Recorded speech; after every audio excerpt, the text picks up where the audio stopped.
Some post for you, Poirot. Mr. Hercule Poirot, you fancy yourself, don't you, at solving mysteries that are too difficult for our poor thick-head British police. Let us see, Mr. Clever Poirot, just how clever you can be. Perhaps you'll find this nut too hard to crack. Look out for handover on the 21st of the month. Yours extra, A.B.C. Oh, it's some sort of joke. Maybe. But please remind me to inform Chief Inspector Japp.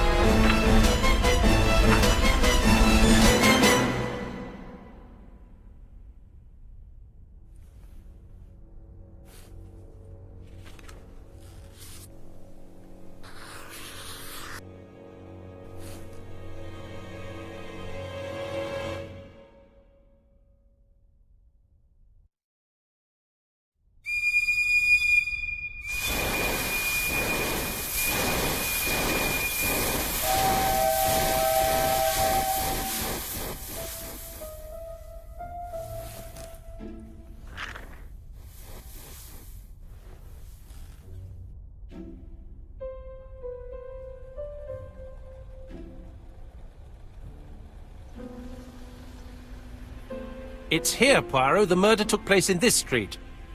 Grim place indeed.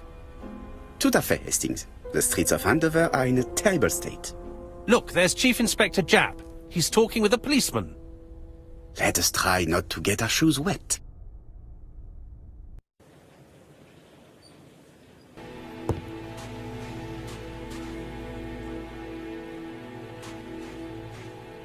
Don't dilly-dally, Poirot. Japp will be waiting for us.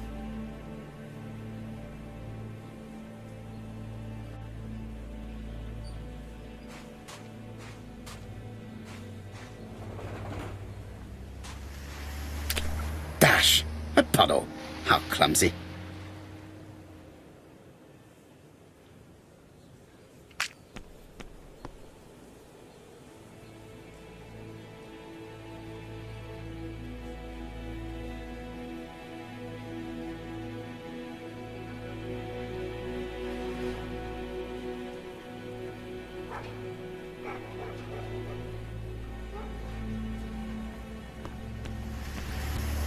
Over here, it's Hastings and Poirot. You missed the 9 o'clock train? We took the 10:30. Luckily, the service is good to Andover. So, Chief Inspector, what do we have? The victim is called Alice Asher. She owned this tobacco shop. She was killed yesterday with a blow to the back of the head. At what time? Let me just check.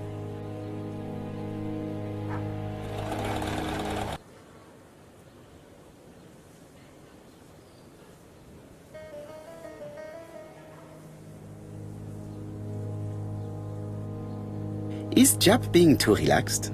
Let us find the clues that prove it.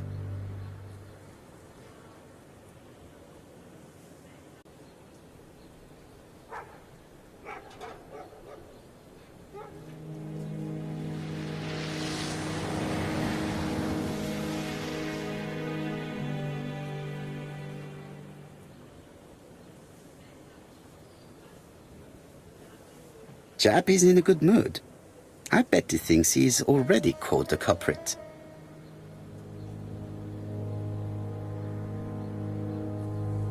The last customer to see Mrs. Asher alive left her shop at 5:30. The body was found at around 11 in the evening by an officer doing his rounds. The shop door was open. That's what alerted him. Had anything been taken? A little tobacco maybe, but you'd hardly murder for a few smokes. There's nothing of any real value in the shop. What type of woman was Mrs. Asher? In her 50s, married but separated, no children. Her husband? Aha, Franz Asher, the husband. Alcoholic and violent. It's said that he regularly insulted his wife and threatened to kill her.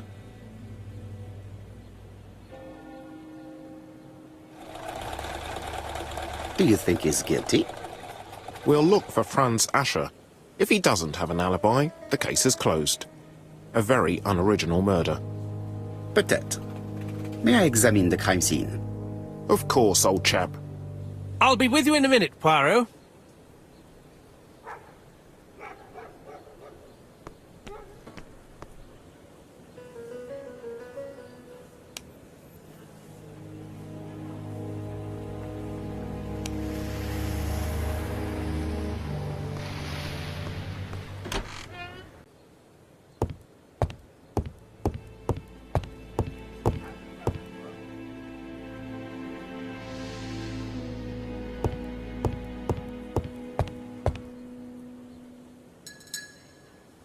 The place is unusually tidy for a crime scene.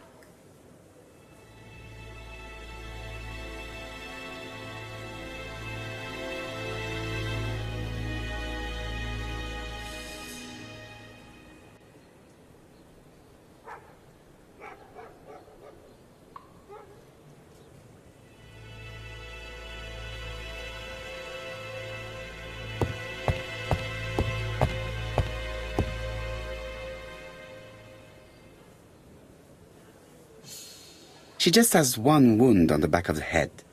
There are no other wounds or signs of a struggle. She has a packet of play cigarette next to her hand. Did she drop it when she fell? This poor woman's head is resting in a very even-shaped pool of blood.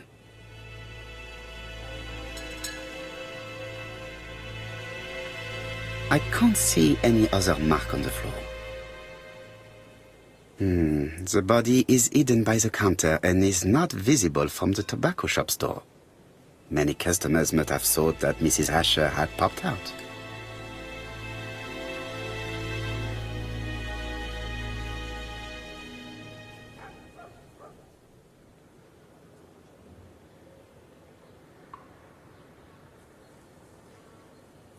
It's not just any railway guide.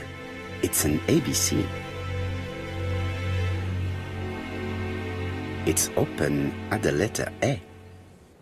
There are no prints on the book.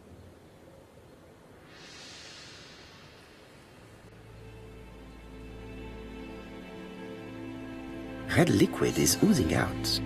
Is it blood? No, it's just some strawberries that are losing their juice. They probably come from the fruit and vegetable shop opposite.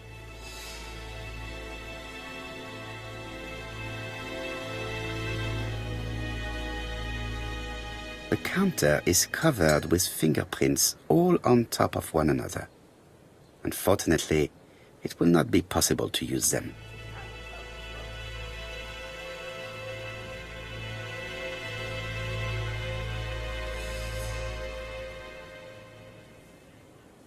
There are cigarettes packets in a mess on the shelf.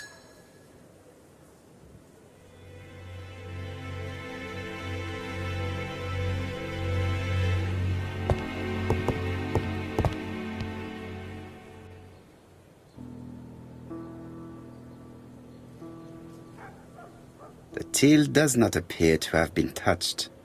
I have to check that nothing is missing from it.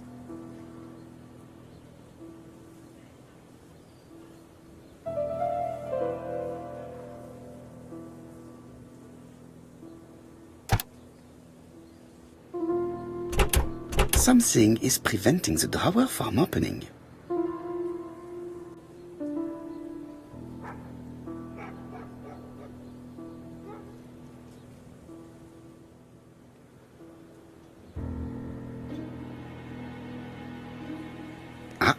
A mechanism has just made a fan click.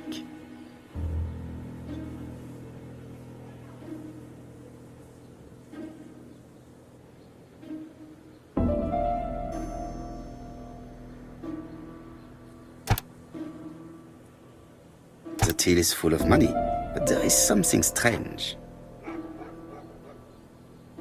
Something is hidden underneath.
This must be the key to the back of the shop.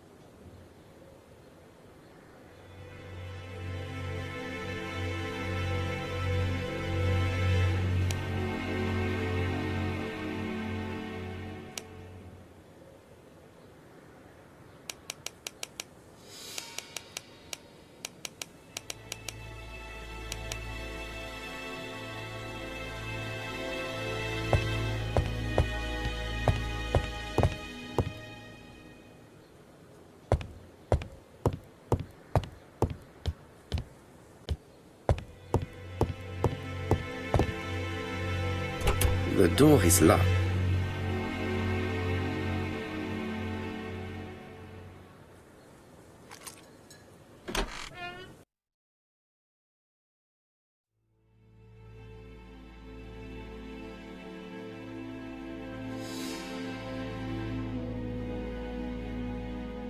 Blood. Did Alice Asher suffer from nosebleeds?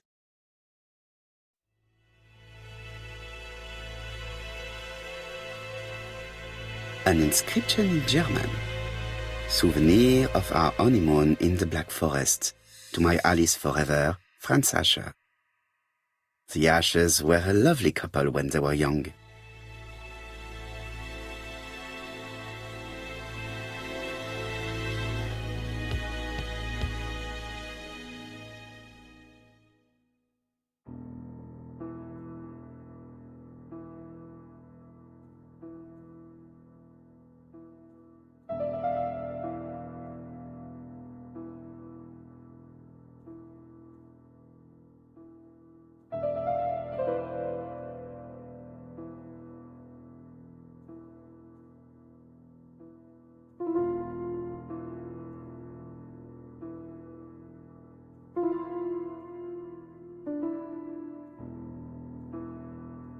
It is blocked.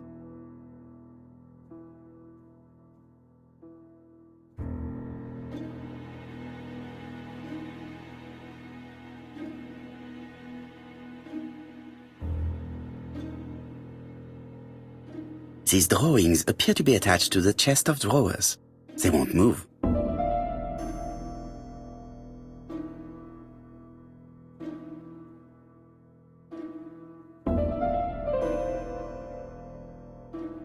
It is blocked by something.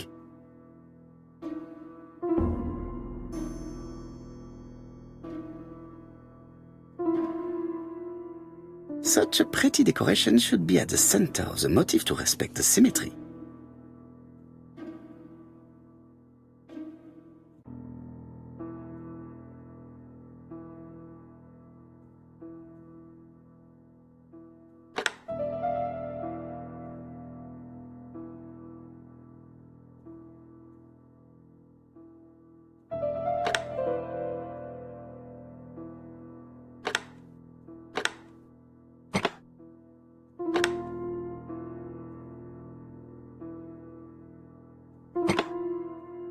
The wooden flower is preventing the circle from turning.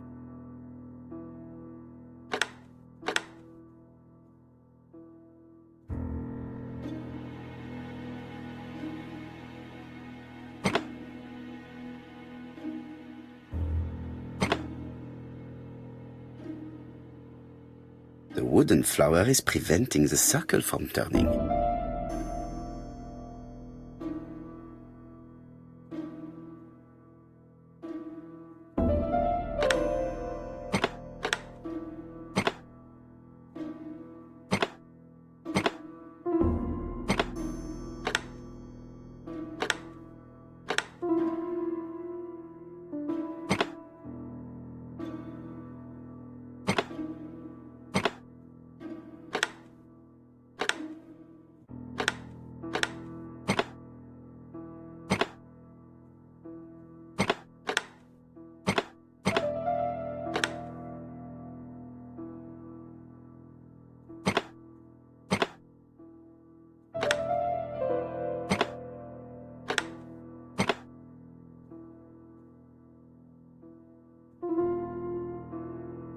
I heard a faint sound as if something was unlocked.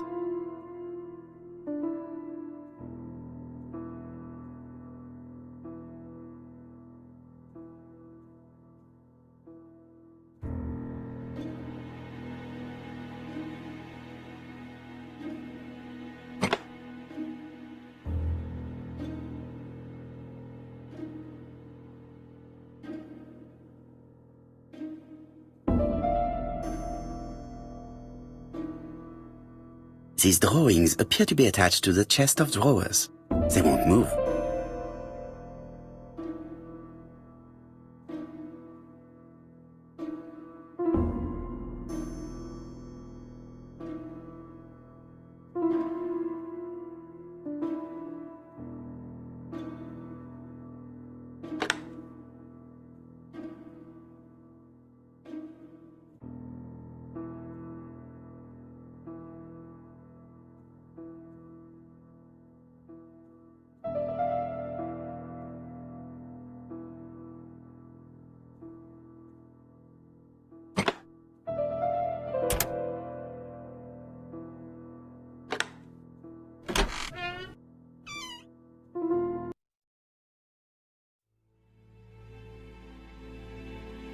Medicine.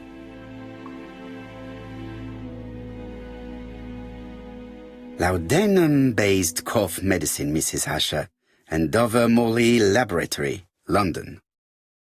It's strange to find such an elaborate medicine from a leading London laboratory in the home of such a modest woman.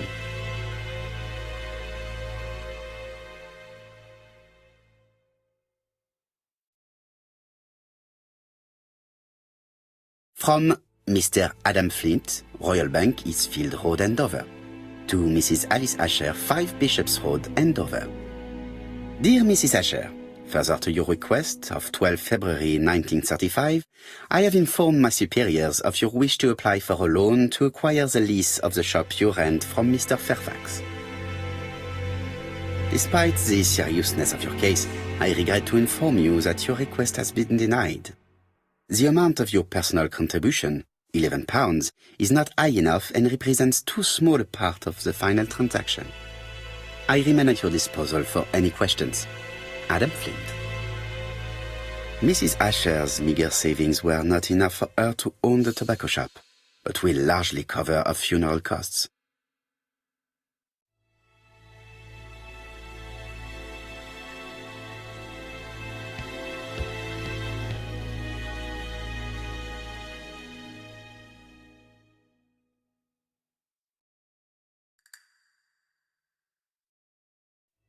What a strange box. It looks like you have to slide the slats of wood to open it.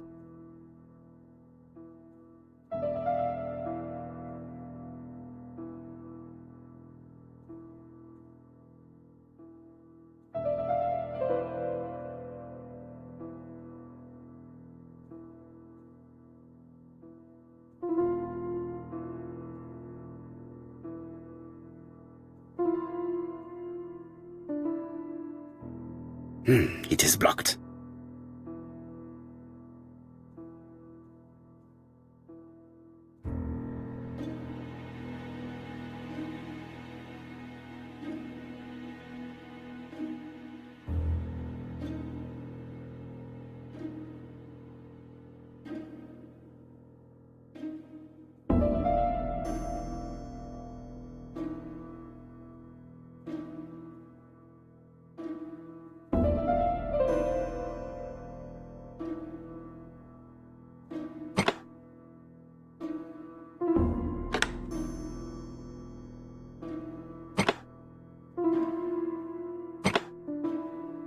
This button appears to activate the mechanism.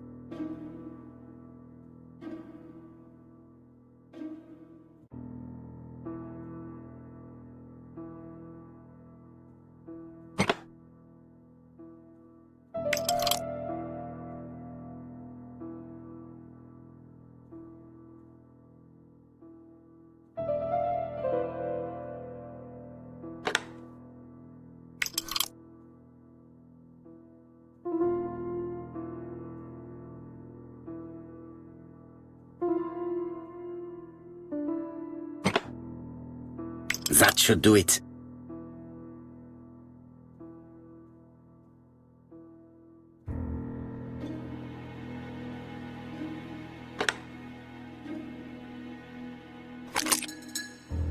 Who is this young woman?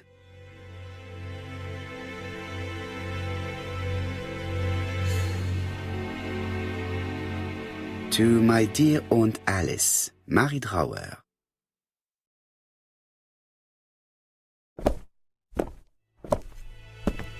Have you found anything? The victim has a niece. We must find her.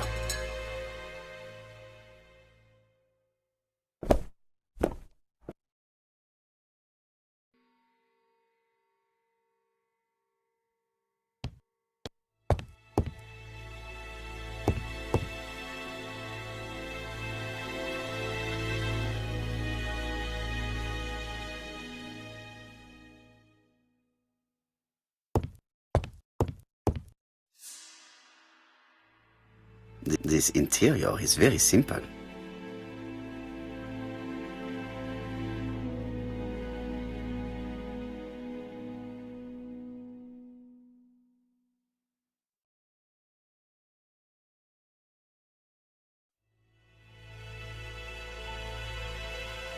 Mrs. Asher lived very simply.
The place is unusually tidy for a crime scene.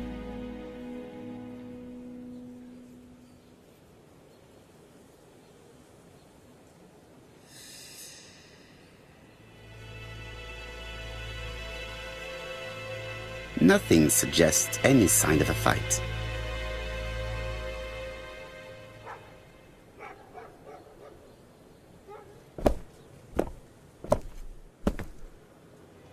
So, Poirot, any news? So, an ABC guide with no fingerprints but prints all over the counter. Normally, the tobacco shop does not sell ABC guides. Exact. Mon ami, could you have a word with the neighbors? Some may have seen something. Of course, my friend, I'll do it straight away. Let us now try and get our brain cells to work.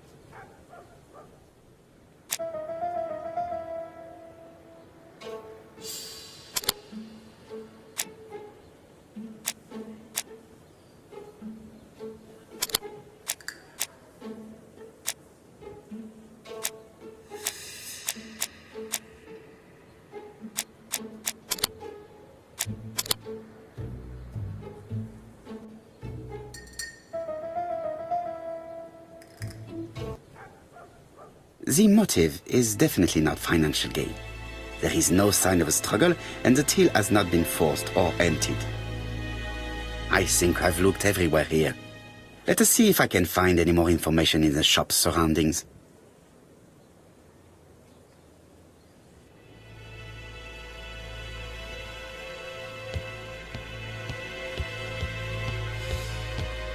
There are cigarettes packets in a mess on the shelf.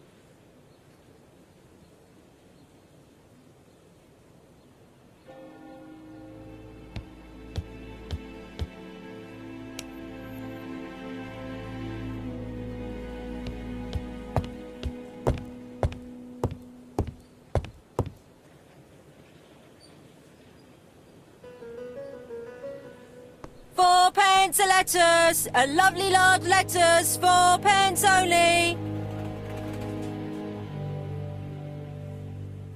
A bottle of poor quality vinegar. The smell could awaken the dead.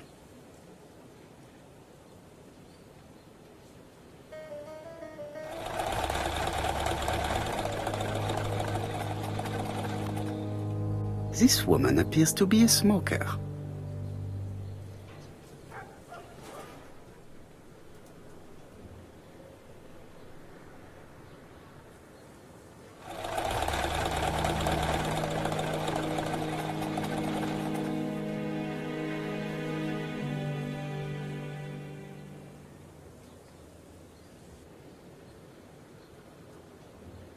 She's a big smoker. She must have been a customer at the tobacco shop.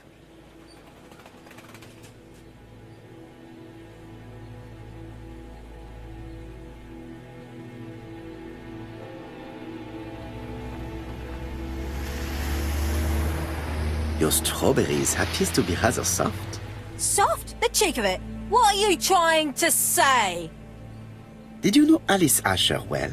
And for starters, who are you? I'm Hercule Poirot, the detective. You're foreign, that's for sure, with your accent and your odd way about you. And you're here about Alice's murder, I suppose. Well, I've nothing to say to you. Did you speak to the victim yesterday? No, I never saw her. Please try and help me, madame. Why should I help you? For your beautiful moustache? Heh. Come on, move along now. You're scaring away my customers. Please, do not be ridiculous. I know that you went to the tobacco shop yesterday. Well? It is your duty to tell me if you saw something unusual. Who do you think you are telling me what to do? Get away from my stall!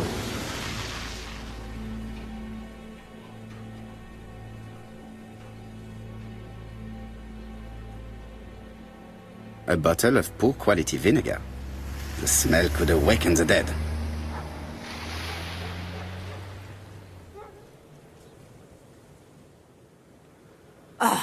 You again? I've nothing to say.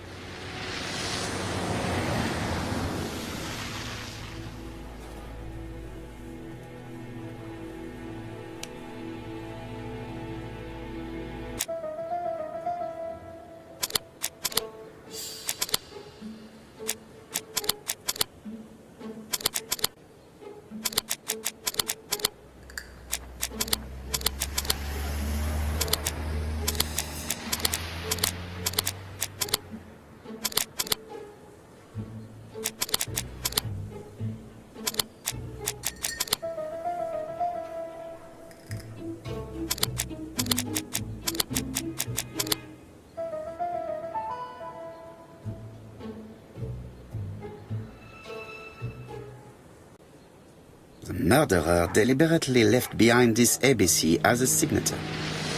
The absence of fingerprints and the fact that it is open at letter A for Andover leaves little doubt.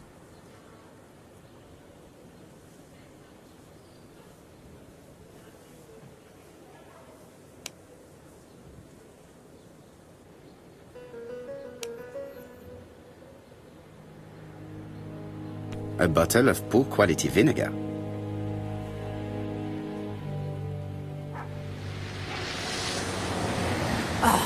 You again? Strawberries, 6 pence a pound! Hey, Poirot. Is the greengrocer causing trouble? I'll sort her out. No, please, leave her, Chief Inspector. I'll get her to talk later. I found the victim's niece. She's waiting for you in the back of the shop. Thank you, mon ami. I'll question her. Let us now try and get our brain cells to work.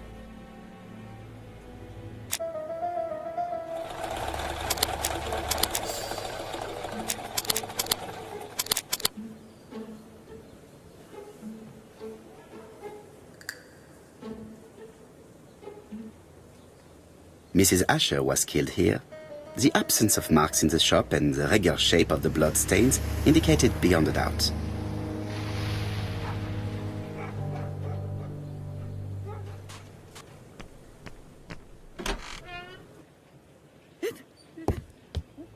Japp had the body removed out of respect for the victim's niece. His attention is commendable.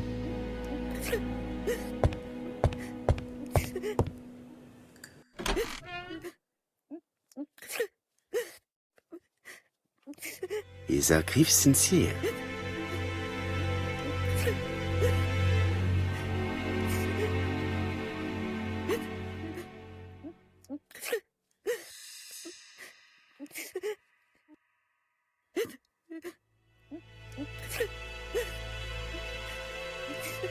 She appears to be very upset. She's dressed in mourning. She looks fragile.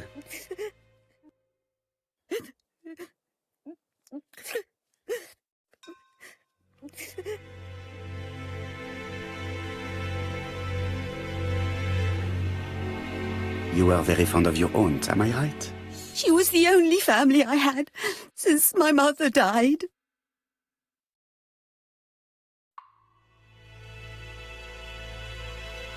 Your aunt did not have any children, is that correct? No. She was separated from her husband. What do you think about Franz Asher, your aunt's husband? He never left her alone. Poor aunt. She used to drop by all the time and make a scene. Was your aunt afraid of her husband?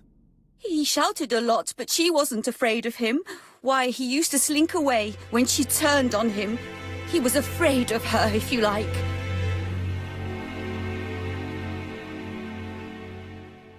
Your aunt should have asked for a divorce. Oh, no, sir. My aunt has principles. Well, your aunt's principal have led her to the morgue.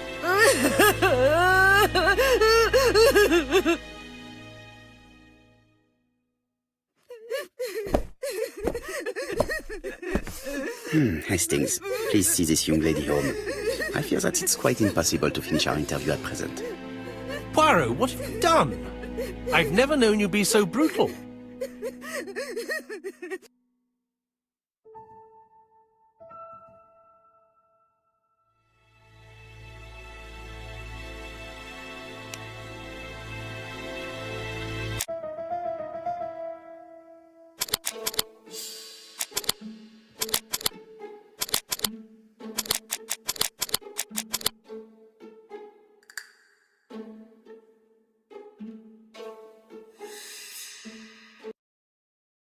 The murderer probably pretended to be a customer. He hit the shopkeeper from behind as she turned around to serve him.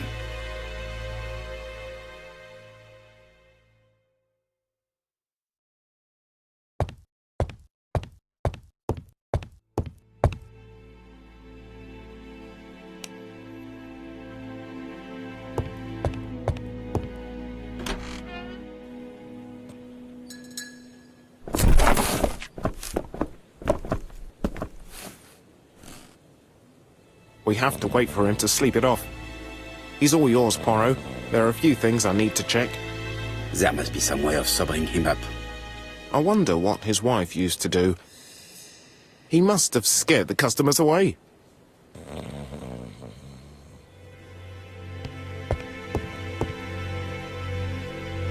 He's not in any condition to be questioned. I have to find a way to sober him up.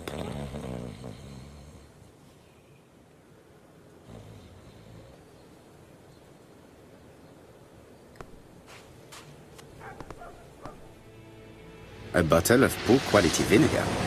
The smell could awaken the dead. Oh, you again? I've nothing to say.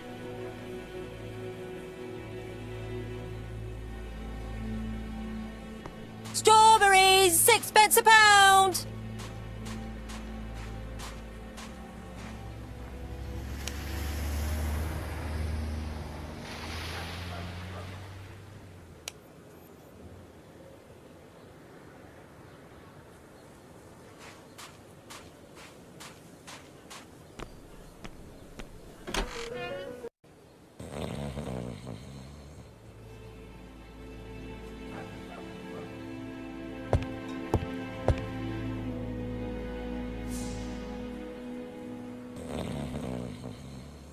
It's Alice Asher's notebook. Ah, that's interesting. It probably contains information about our possible debtors and creditors. Bodley. The fruit seller has debts too. She will probably be more cooperative thanks to this piece of information.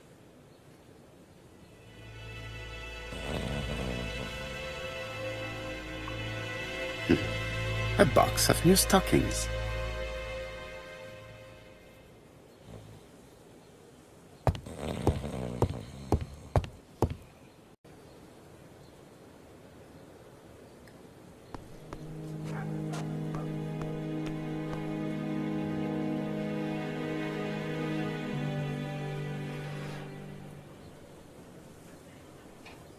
Your fruit is rotten.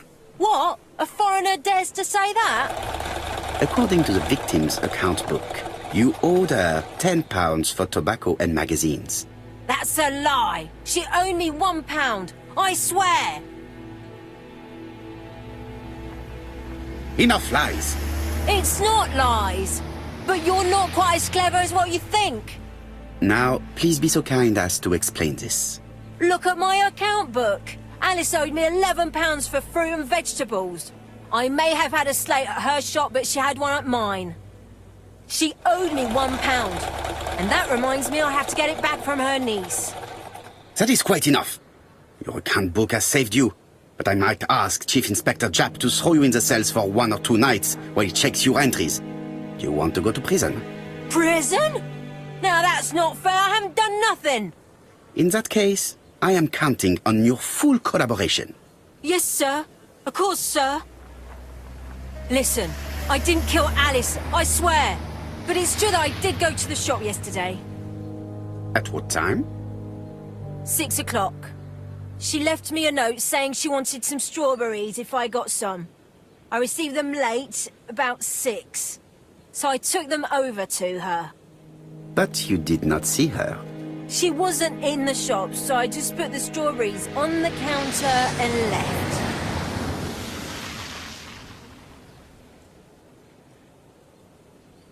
Did you see anything unusual in the shop? No. Well, maybe one thing. There was a railway guide on the counter. Alice didn't sell them. Maybe it's the customer who left it there. You were not alarmed? I thought Alice had just gone to get her medicine from her room and that she'd be straight back. You mentioned medicine. Something for her cough. She used to take it a lot. Who do you think killed her? France! Her scoundrel of a husband. He was always after her for something. Well, he's a foreigner. Sorry, sir. What I mean is he's German. That's even worse. Did you see Franz Asher enter the tobacco shop late yesterday afternoon? Well, no. But at that time of the day, the streets are packed, and I have better things to do than watch her shop.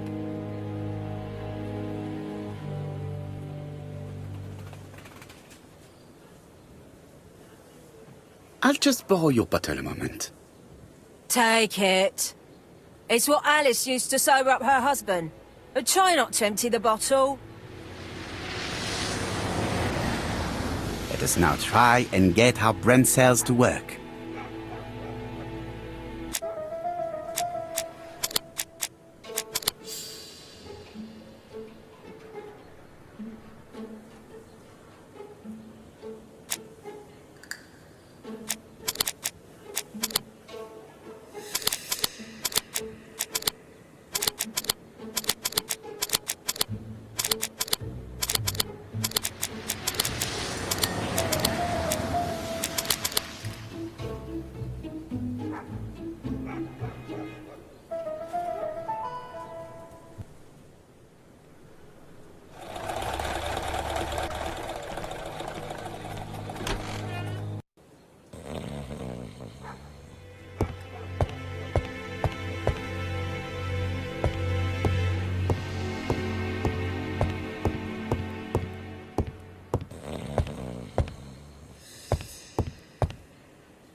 Mes amis, I can say without a doubt that poor Mrs. Asher was killed between 5:30 and 6. Killed when the street was packed with people. That's rather bold. I've been talking to the neighbours, and... No one's seen anything? Or rather, it's anything and everything. Am I wrong? No. Bien. We must grill this villain Asher before he falls asleep again.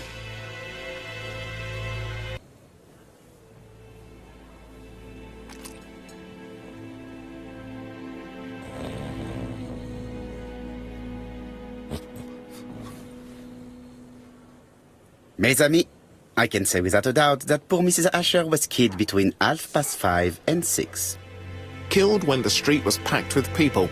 That's rather bold. I've been talking to the neighbours, and... No one's seen anything? Or rather, it's anything and everything. Am I wrong? No. Bien. We must grill this villain Asher before he falls asleep again.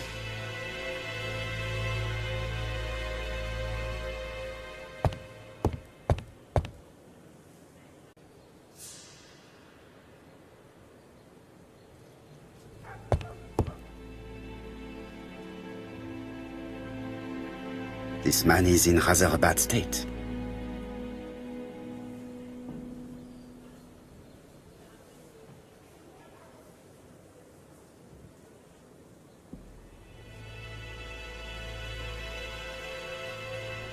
This man has been fighting and he smells of alcohol.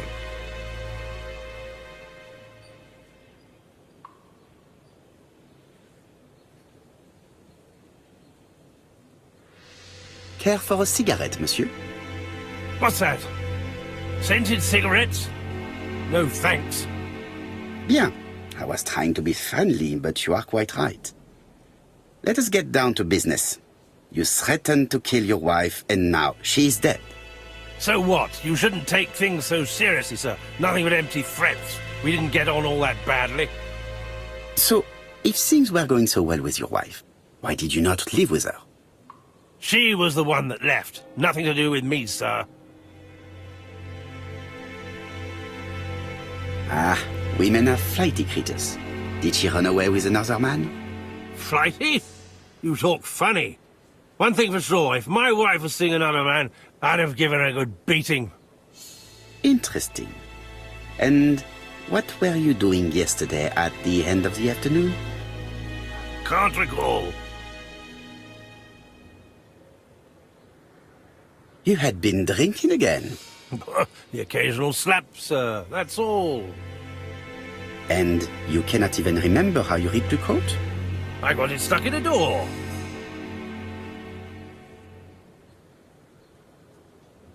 Asha, look me in the eye and tell me that you were in a fight. I'm looking. No, I wasn't in a fight. You are right. Looking at the state of you, you did not defend yourself. So someone gave you a good beating. A beating? No way. All right, he tore my coat and gave me a black eye. You see the state of him? Very interesting. Who is the other that you struck? Probably best if I tell you everything. Yesterday afternoon, I met Roderick Tanner. We'd bet on a dog fight together. An illegal bet, naturally. Yes, sir. Our dog won. Roderick got the money, but he refused to give me my share. And you fought about it. What time was this? In the evening, about 6, I think. We were on the other side of town. You see, I couldn't have killed my wife.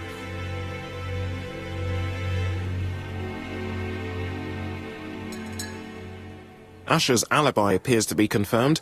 All the same, I'm going to call and check that he did have a fight with this Tanner on the afternoon of the murder. You can never trust this sort of chap. One thing is certain, Asher was a ruffian who used to beat his wife. But he is not very educated. It certainly was not him who wrote the letter signed ABC. Let's resume, Hastings. We know the murderer pretended to be a customer. He did not kill her for money, that appears to be certain. I agree with you on that point. And the murderer left an ABC guide as a signature. Therefore, it's likely he wrote the letter. Indeed, but that doesn't explain why and how he did it. You are quite right. Why he did it is a mystery. But as for how he did it, we do know enough to try and reconstruct the events.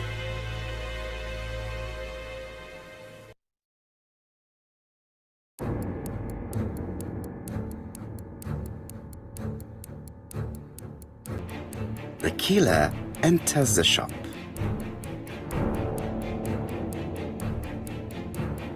Mrs. Asher turns around to greet a customer.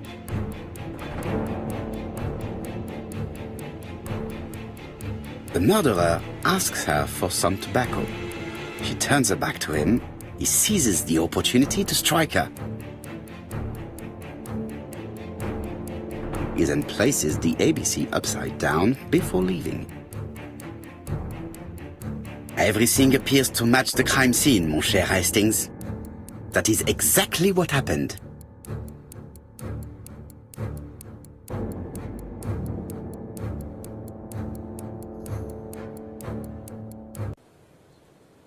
Asher has a strong alibi and we don't have any other suspect. But what was the point of this crime? She had no debts. She gave Franz Asher money regularly. She wasn't owed money. Nobody stood to gain anything. No doubt about it, the murderer is insane. And I fear that we had not heard the last of him. I hope you're wrong for once. Bien, let's go back to London. If we hurry, we should catch the 7:02 train. Are you coming? No, unfortunately, I have to talk with Andover police. See you soon, then. Are you coming, Hastings? Let's go home. There's nothing for us here.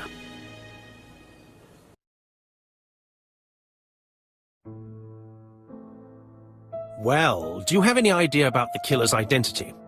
The crime was committed by a man of medium height, with red hair and suspicious eyes. He has a slight limp on the right foot and a wart just below his shoulder blade. Poirot! Mon ami, what do you want? You fix upon me a look of dog-like devotion and demand of me a pronouncement à la Sherlock Holmes. Now for the truth. I do not know what the murderer looks like, nor where he lives, nor how to set hands upon him. What shall we do, then? Nothing. Nothing? Do not be so impatient, Hastings. The killer will manifest himself soon enough. I thought I heard the postman. Maybe there's some news. I would go and see.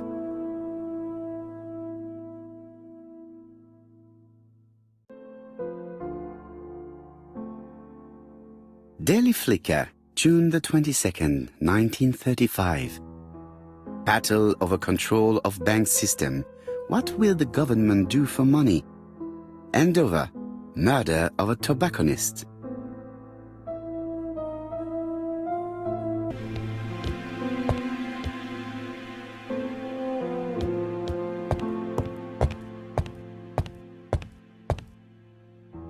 Dear Mr. Poirot, well, what do you think?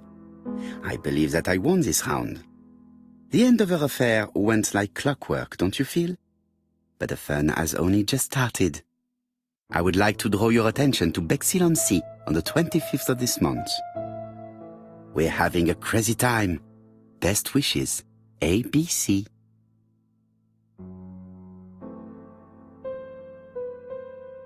The next crime will be in Bexhill. We must warn Jap to Scotland Yard. Did the letter indicate anything that might help the police? To be honest, I think we can already guess something about the next victim. But I need to think about it a little more.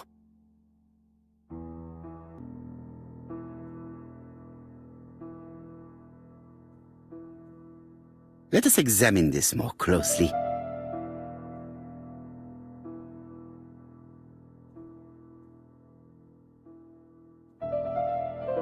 Certain characters in the two letters may have similar defects. Let us examine the characters in this word. No, this character does not appear to have any defects. Let us examine another word.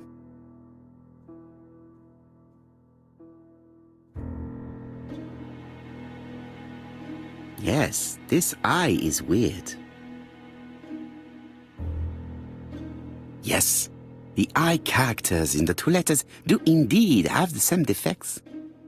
I have to find some other similar defects to confirm my theory.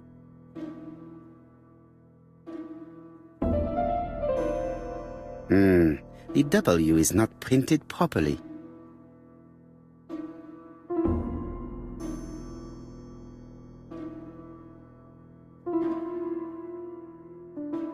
Of course, the W characters in the two letters do indeed have the same defects. I have to find some other similar defects to confirm my theory.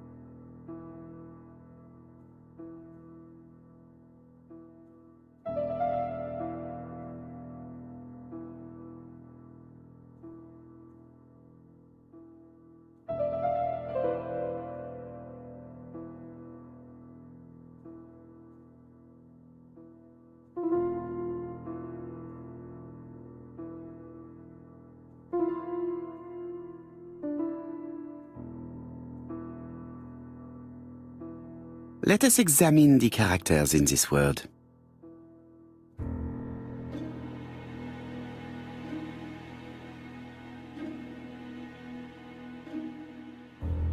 Nothing to report for these characters. Let us examine another word. Yes, the A appears to be quite unusual.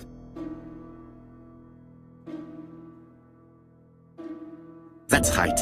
The A characters in the two letters do indeed have the same defects. My theory was right. These two letters were written with the same typewriter. Both letters were written on the same typewriter and show the same characteristics. You surprise me, Poirot. You usually ignore material proof. But there is nothing usual about this case, Hastings. Nothing must be overlooked. Let us now try and get our brain cells to work.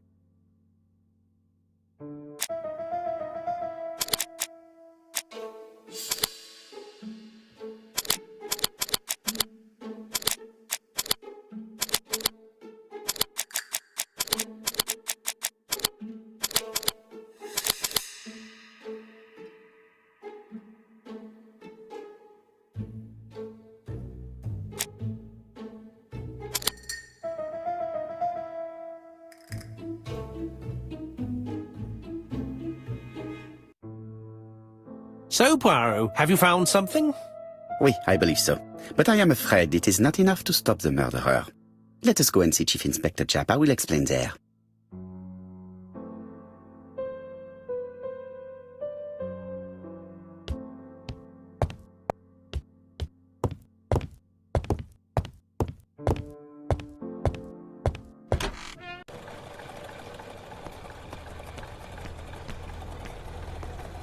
To Scotland Yard, please.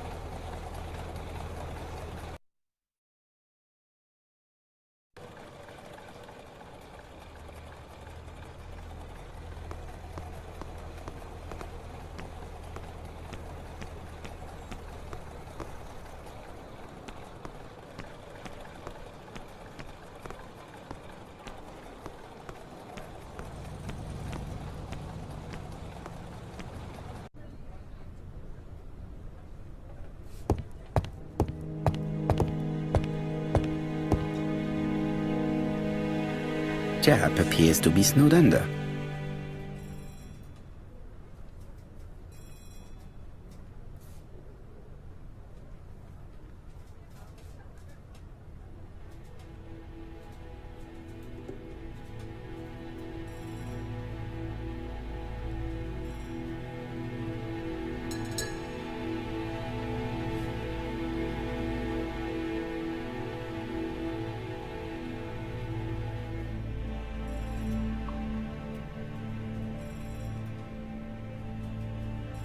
Japp appears to already be overloaded with work.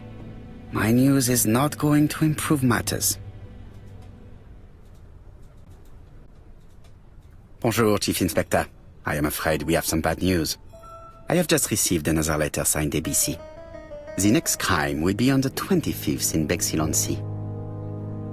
Are you completely sure it's from the same person? I have compared the two letters. There is no doubt about it. I suppose you think he's going to carry out his threats. I fear so. Good God, Poirot. Bexhill is very busy at this time of year, and we have no idea who the next victim will be.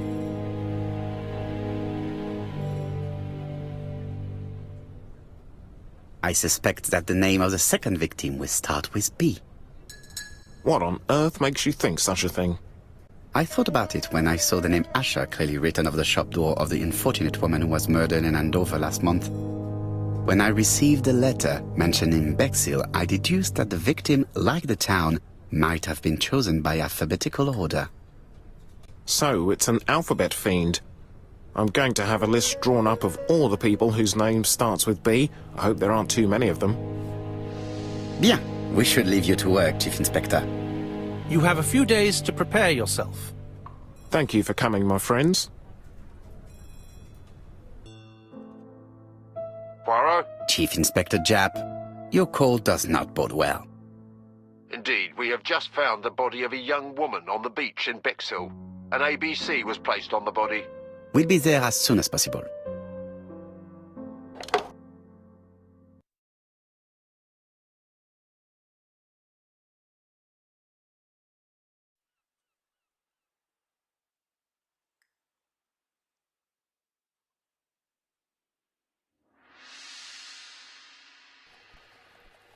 Bexhill is a delightful town.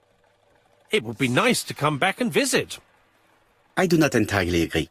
Walking at the beach damages my shoes, and it hurts my knee. So the years have not spared you, my friend. It's the same for all of us. That is exactly what I said to myself when I saw you back from your travels. Poirot!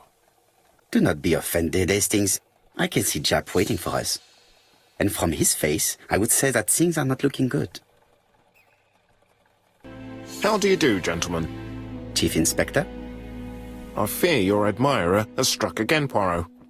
We haven't yet identified the victim, but it's a young woman, 20 to 25 years old.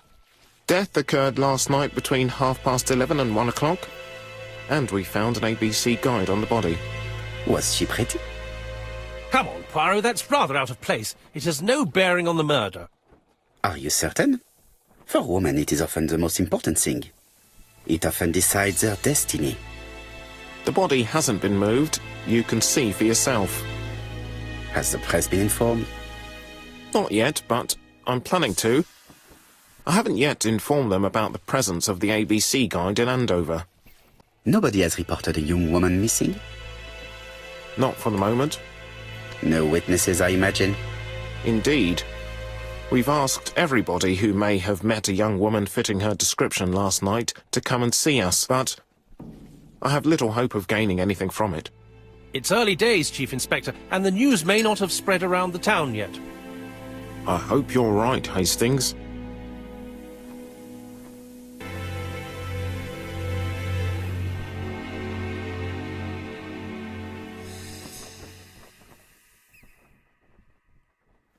The guide is open as the page for the Bexhill train times.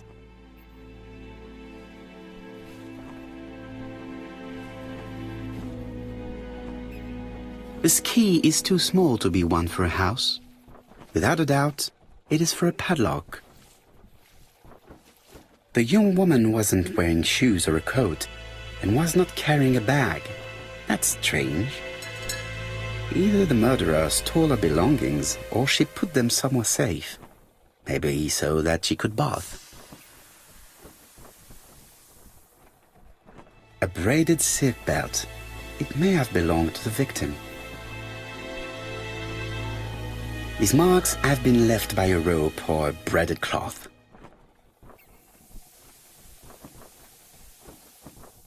Apart from the marks on her neck, there are no signs of the struggle. She didn't manage to hit her assailant. She was a great beauty. Strange that Japp didn't notice it. Let us now try and get our brain cells to work.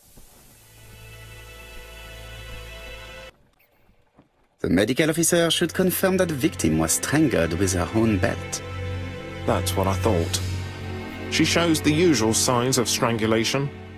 With a little luck, we'll find prints this time. You are too optimistic, Hastings. Our killer is far too meticulous for that.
a dual locking padlock.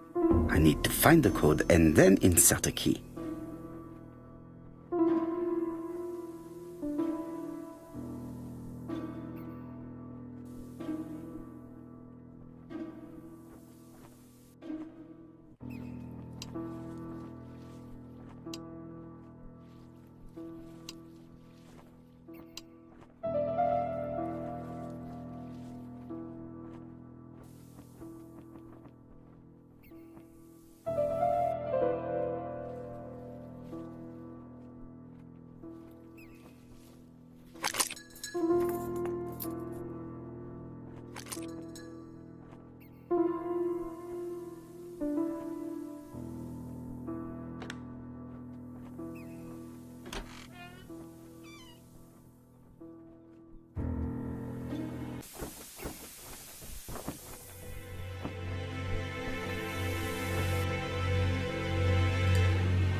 Betty's first day at work.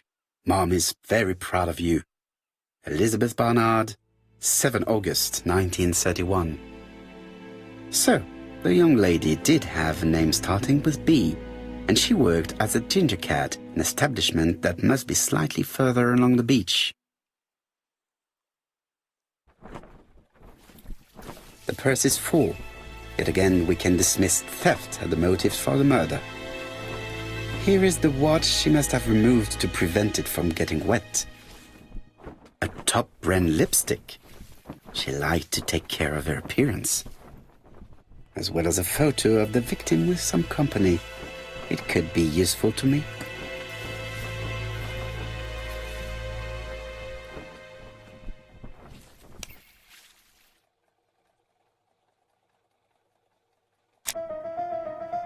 Jap has gone to the police.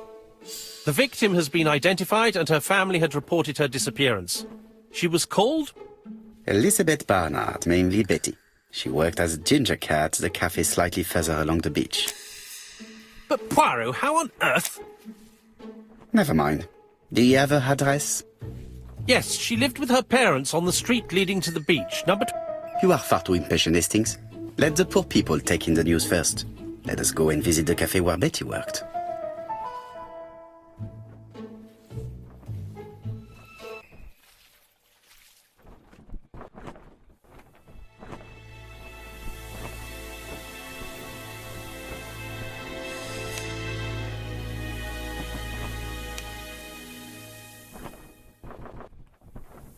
It definitely was here that the victim left her belongings.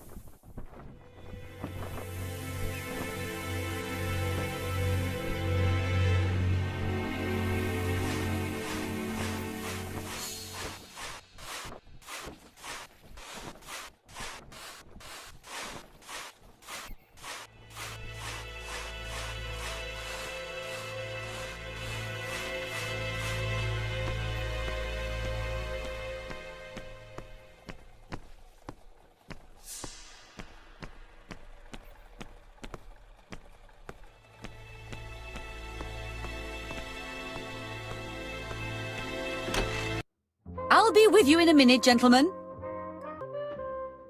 Something tells me that she's the owner of the ginger cat.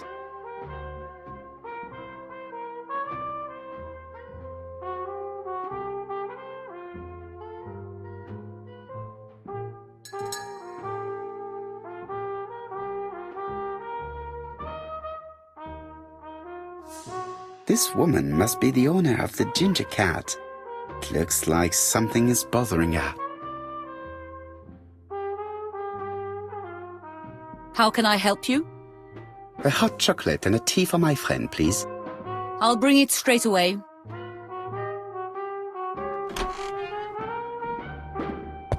What a pity. I don't have any change to make it work.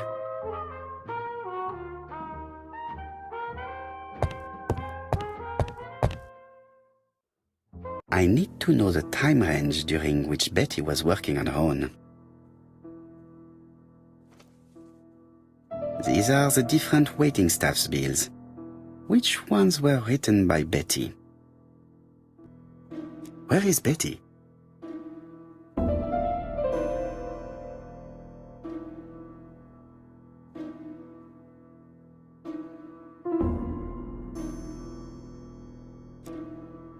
Betty worked from 11 a.m. to 7:30 p.m. Would she have been alone at any time during her service? Interesting. Betty was alone between 5 p.m. and 7:30 p.m. Who did she serve?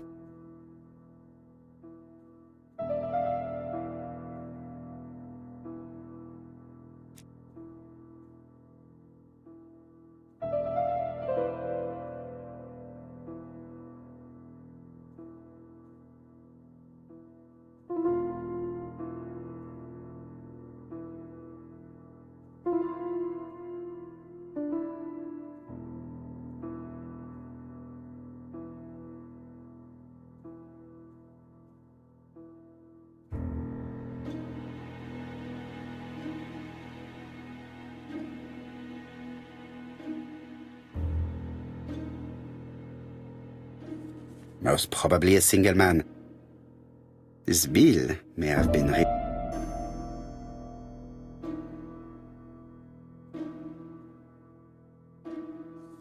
most probably a family. Betty served a family and a man on his own, a whiskey drinker. Maybe he's a murderer. This information will help me to progress.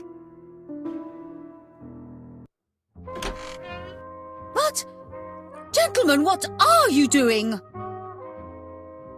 We are searching for clues, mademoiselle. My name is Hercule Poirot. I am a detective, and this is Captain Hastings. Does Betty Barnard work here? That is correct. She should have been here a while ago. Punctuality is the first rule of politeness. I fear that Miss Barnard will not be coming today. She has just been found, dead, on the beach a few hundred meters from the cafe. How awful. Poor young thing. What happened? She appears to have been murdered. This is most distressing. How this will affect my business, I shudder to think.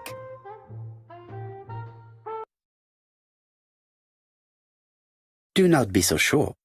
Miss Barnard's tragic death may be a good advertisement for you. It makes one despair of human nature.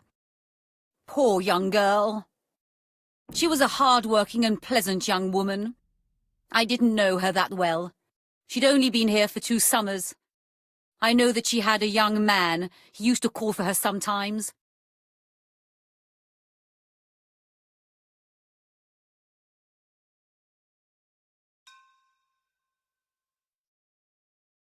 This photo was found. Is this him? Yes, that's him all right. But I haven't seen him for some time.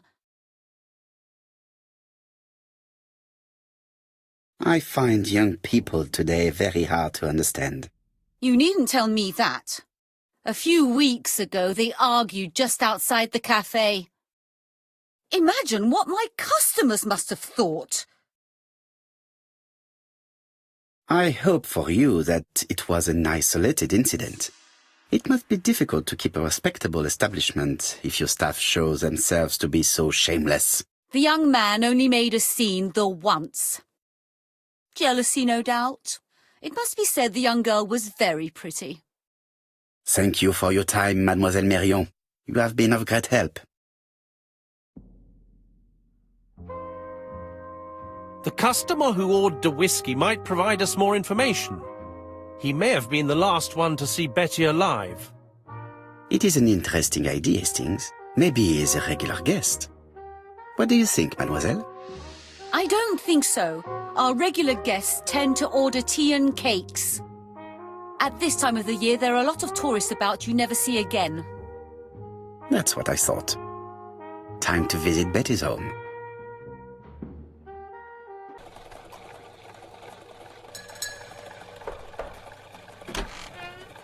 How do you do, mademoiselle? My name is Hercule Poirot. I know you. You're that detective we hear all about. I do not know if that is a compliment, but I will take it as one for now. You are Betty's sister, I believe? Yes. My name is Megan. Can we come in? Please do. My parents are at the police station. I doubt they'll be up to speaking to you later. Do not worry, we will not bother them. Did you know your sister's plans for yesterday evening? No. I arrived by train this morning. My parents called me in a panic when they discovered that Betty had disappeared. She went out last night, but she didn't tell them where she was going. What was your last conversation about? Her new dress. She wanted a pair of black stockings to go with it. Mother brought her a pair. The very day it happened. She was crying. And to think that Betty never even wore them. Poor Mummy.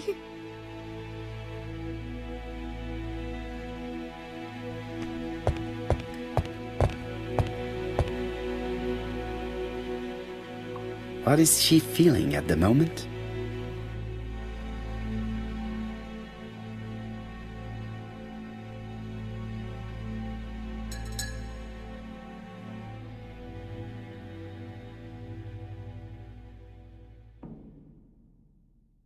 Betty's older sister is not just sad, she's angry. The Barnard appeared to make music a priority in their budget.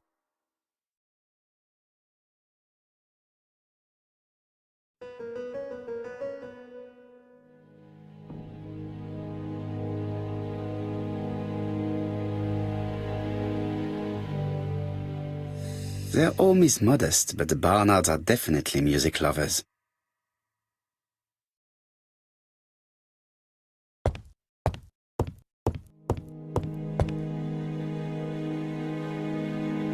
This gramophone is magnificent.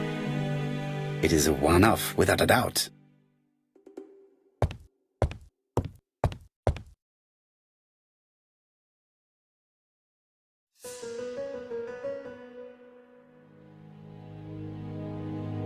Your sister had a fiancé, I believe? Yes, he's called Donald Fraser. A very nice man.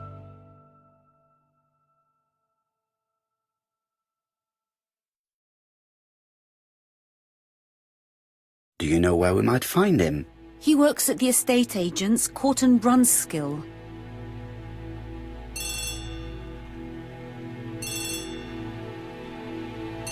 Oh, excuse me, I have to answer that. But of course. Betty's room is opposite the stairs on the first floor. Feel free to take a look if you think it might be useful.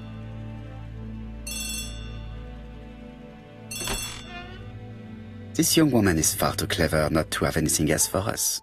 Do you think she's hiding something? That is what I'm trying to find out. Surely you don't think she did it? I did not say anything of the sort. But young women always ruin your judgment, Hastings. Who knows, maybe Megan was jealous of her attractive young sister. I see. She may have had her sights on the inheritance. Or maybe she was in love with Donald Fraser. We have to study all scenarios, even the most unlikely. But I doubt that Mr. and Mrs. Barnard are rich enough to justify murder. While I try and get Miss Barnard to talk, I would like you to try and find Donald Fraser. It should be easy to find the estate agents where he works. Bring him to the Ginger Cat. I would like to talk with him before the Chief Inspector finds him.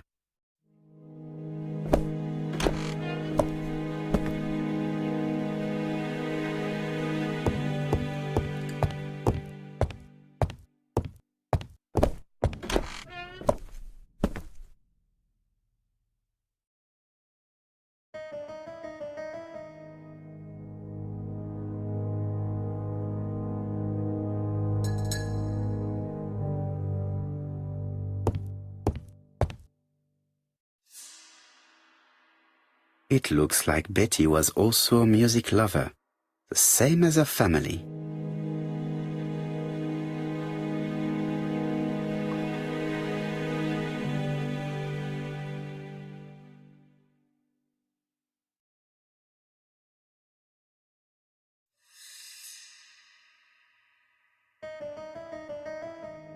It looks like Betty was also a music lover, the same as her family.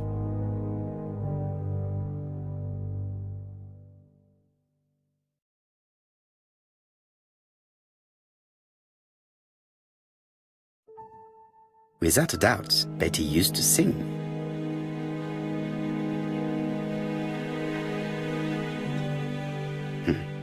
A box of new stockings.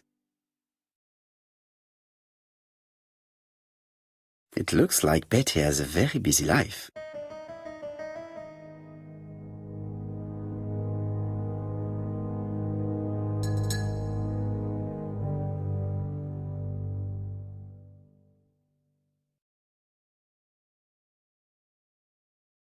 Betty liked luxury and going out, and being as pretty as she was, she probably did not have any problem getting herself invited.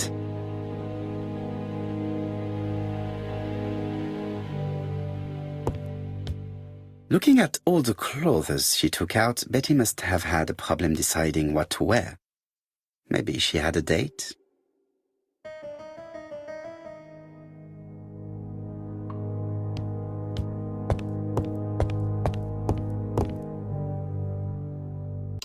Something on this clock bothers me.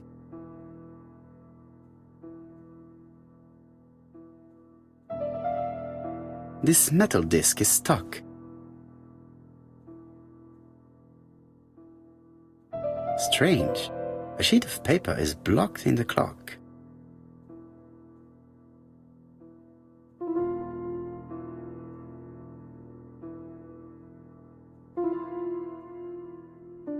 What a strange mechanism. I don't think it serves to turn the hands. The cogs are blocked by these wooden panels.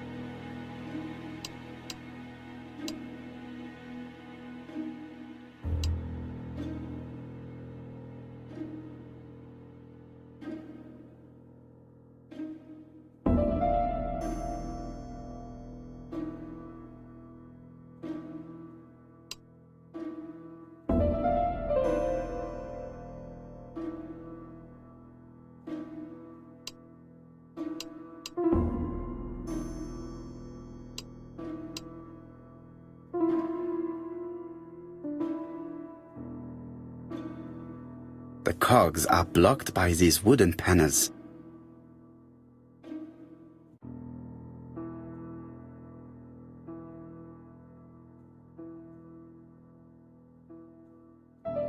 This wooden panel is blocked. I can't open it. This wooden panel is blocked. I can't open it.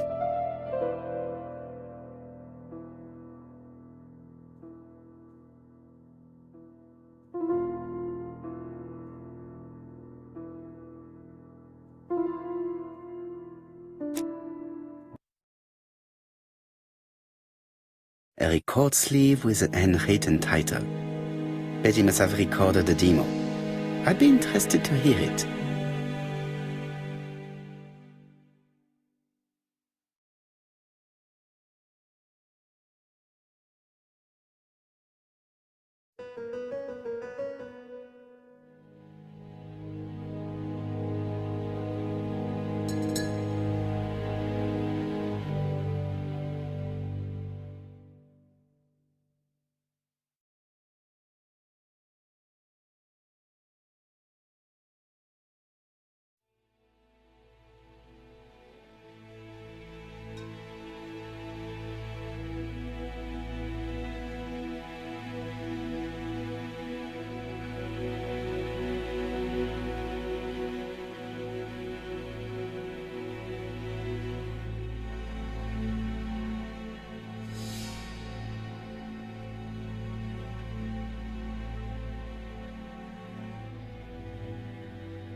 Something on this clock bothers me.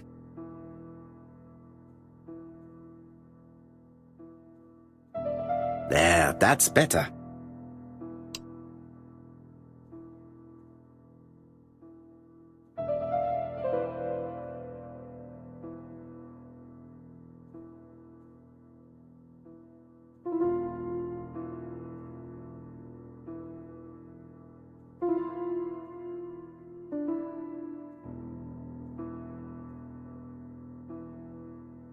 This metal disc is stuck.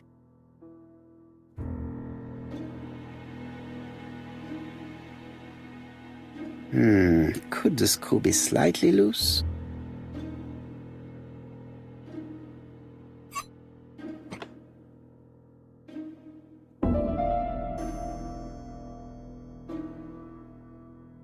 This wooden panel is blocked. I can't open it.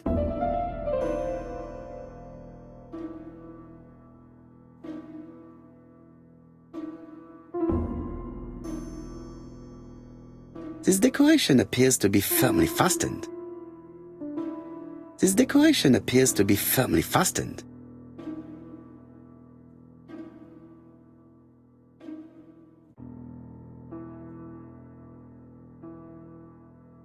This metal disc is stuck.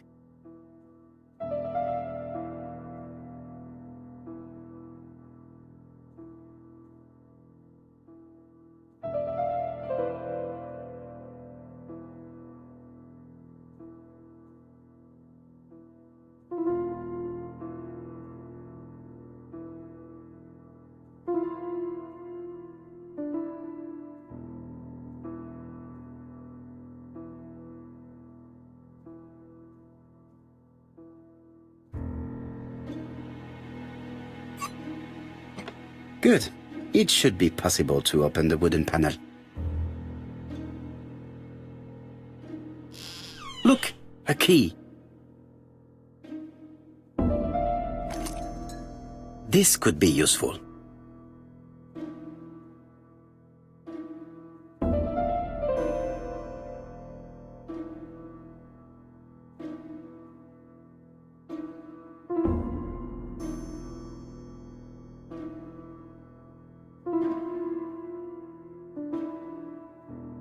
What a strange mechanism. I don't think it serves to turn the hand.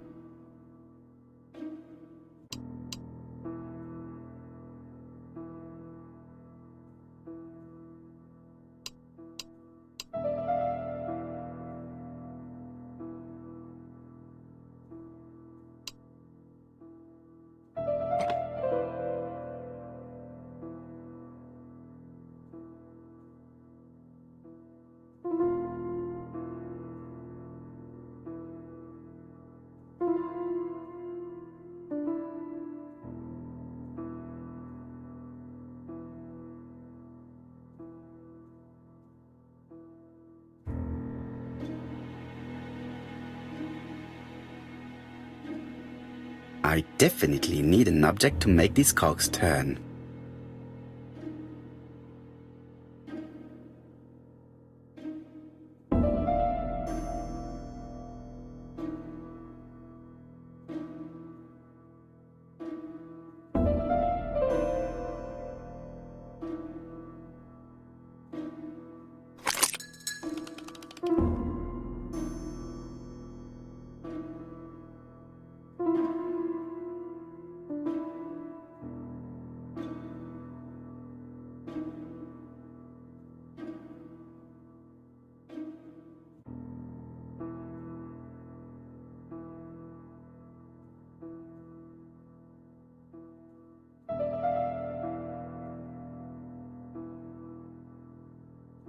I definitely need an object to make this cogs.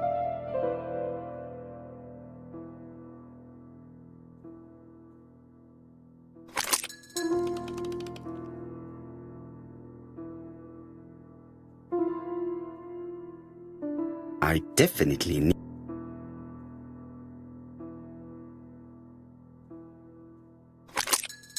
Ah, something clicked on the front of the clock. A new lock has appeared.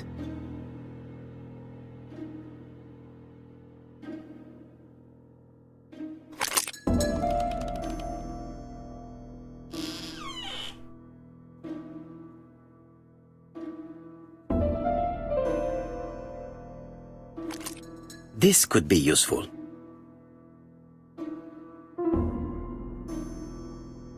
Betty, I enjoyed a wonderful evening in your company, and I hope that we will see each other again very soon. D. My dearest Betty, I know that your art is already spoken for, but you are the most beautiful dancer I have ever had the pleasure of meeting, and I am impatient to see you again. Adrian.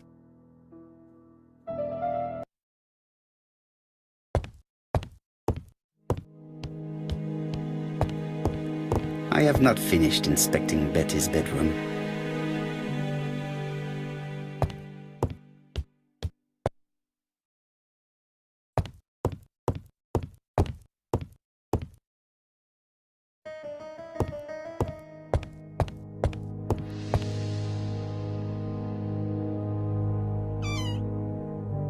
This small key should be useful to me. Medicine to prevent voice loss. Did Betty have problems with her voice?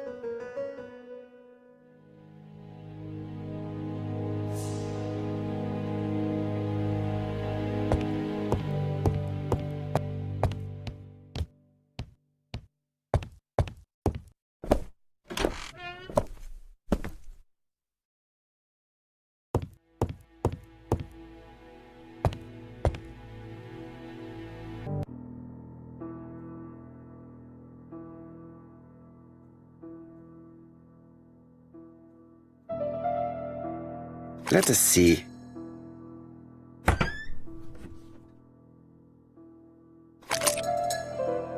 This looks like solfège.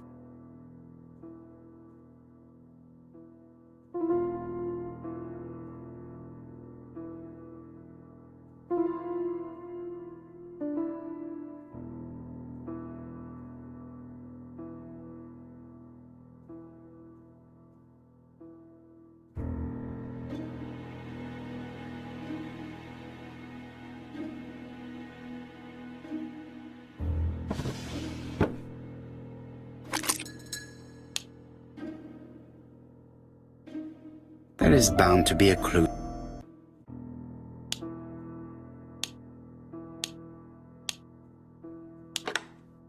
I heard the sound of a mechanism being triggered.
Just have to put the record on the gramophone and start it.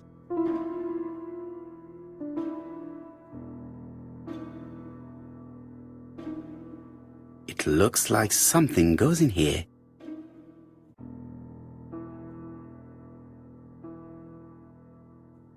That doesn't work. I must have forgotten a step.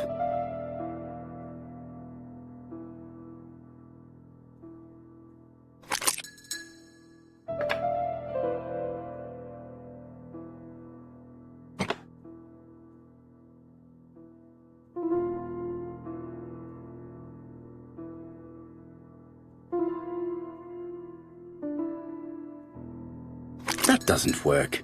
I must have forgotten a step.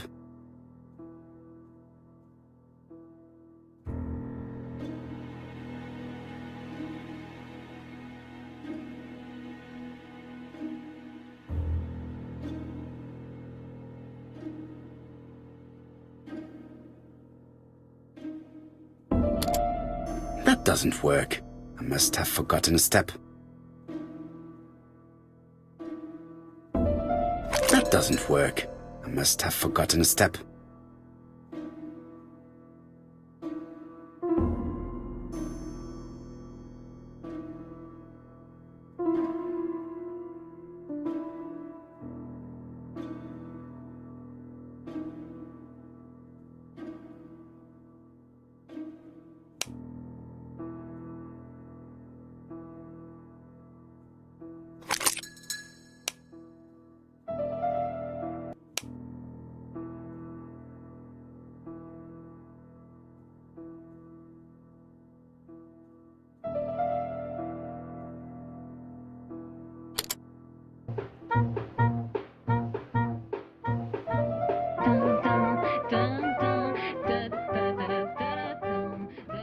Oh, Donald! We're in the middle of recording. Sorry, Betty, but it's not wise. The doctor said you should rest your voice. You're such a killjoy sometimes.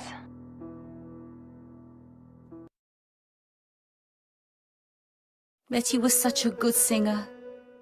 It's true. Did she have any problem with her throat? Yes, she had to be careful with her voice. Of course, she didn't follow the doctor's advice. If Don didn't insist, she... Well, it's too late for all that now.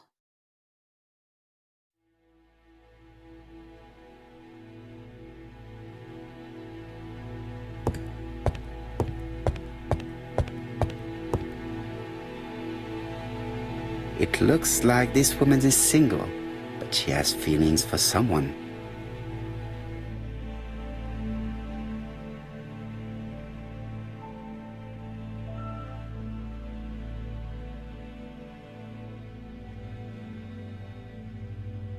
She is looking so intensely at this photo. But is it really a sister that she's studying in this manner?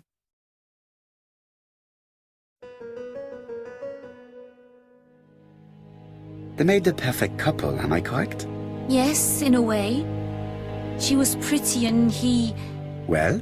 He's a bright man, with a promising career ahead of him. He would have made Betty a good husband. He was always attentive and generous.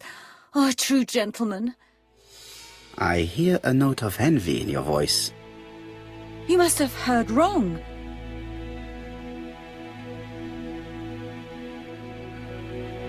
Donald appeared to be very much in love with your sister. Yes, he was mad about her. Mad, you say? Being madly in love can often be destructive, and Mr. Fraser was known for being jealous, I believe. No more than average. Men are always slightly possessive, especially when they are with a pretty woman. You are a poor liar, Mademoiselle Bernard. Excuse me, Mr. Poirot, but I do not see why you are interested in our humble little crime. It would appear that your sister's murder is the second in a series that we have to stop as quickly as possible. The first was in Andover, and the same as your sister, the murderer sent me a letter informing me that a crime would be committed in that town. Now can I count on your honesty? Yes, you have my confidence, Mr. Poirot. Don is a quiet and sensitive young man. Slightly reserved, too, and as is often the case with reserved people, when he flew into a temper, he completely lost control. He could be so violent. Betty was frightened. And when was this? The first time was about a year ago. But they rowed more recently. Donald found out that Betty had lied to him. She said she was going out with a girlfriend, but she went out for dinner with a married man. It was an awful scene. She told him that until they were married, she was free to go with whoever she pleased. Donald turned quite pale and started shaking and kept saying one day... Well? He'd commit murder. So you were afraid that he would become our main suspect. I know that Fraser was jealous, but I wonder why you feel the need to protect him. Exactly. Had you not told me about the case, I would never have dared to tell you about this little matter. Don loved Betty with all his heart. I can't imagine for one instant that he would hurt her. Very good, Mademoiselle Bernard. Thank you for your help.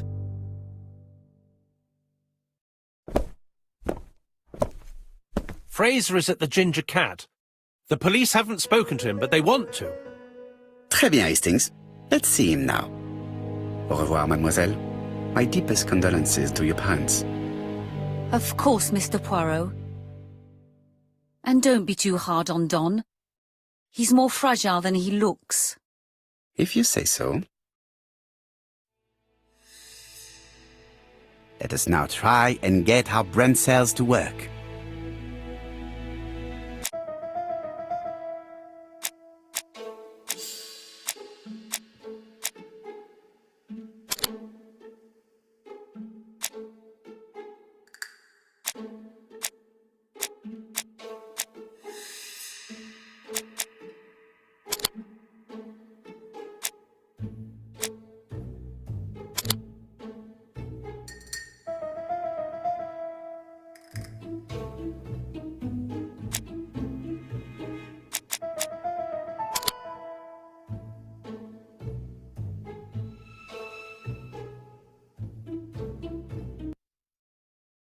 Let us now try and get our brain cells to work.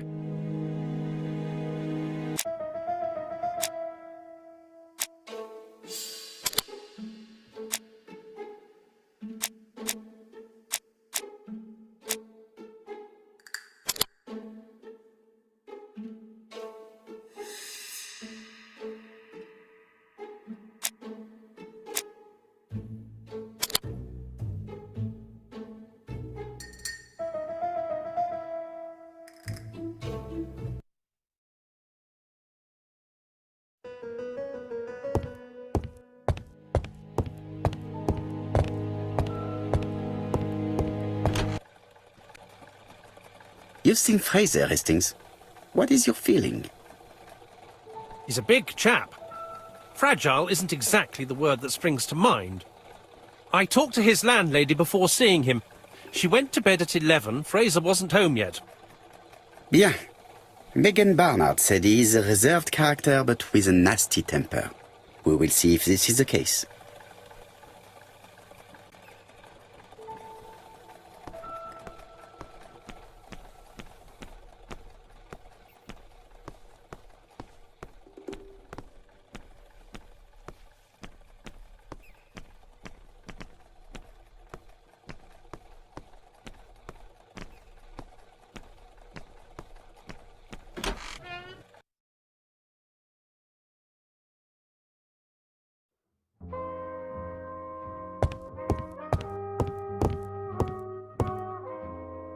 How do you do, Mr. Fraser?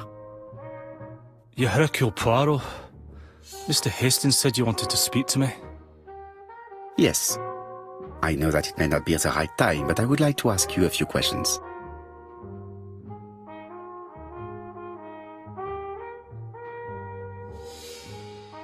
This man looks suspicious.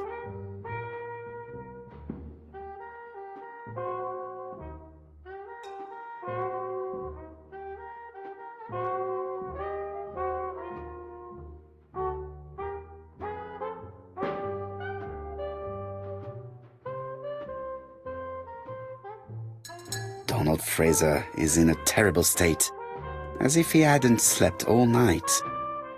And he's drinking White Horse. Leave me alone.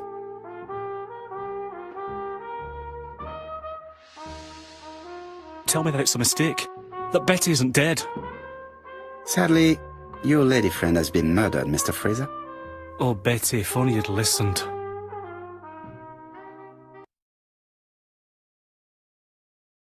Did you visit Betty yesterday afternoon? No, I haven't seen Betty for 2 days. I was at the office yesterday afternoon. Can you prove that? Of course. But why this question? Betty died yesterday evening, didn't she? Betty was murdered during the night, but that does not prove that she did not meet a murderer earlier in the day. So am I a suspect? Everybody close to Betty is a suspect, Mr. Fraser. I would be a very poor detective if I did not examine all possible eventualities. Do you know what Betty's plans were yesterday evening? She said she was having dinner with her sister. Yet, Megan only returned to Bexhill this morning, Mr. Fraser. I didn't know. Right. May I ask you what you were doing yesterday evening? I spent the evening working. Your colleagues can confirm this? No, I often take work home with me. You are lying, Mr. Fraser. As was Betty when she hid the fact from you that she was seeing other men. Betty was a very decent young woman. How dare you sully her memory? I am not interested in memories of her, Mr. Fraser. I am looking for a killer, and I need you to be my closest ally. That is, unless you have something to hide. Of course I don't. Très bien. So, what were we saying? Where were you yesterday evening? I looked everywhere for her, but in vain.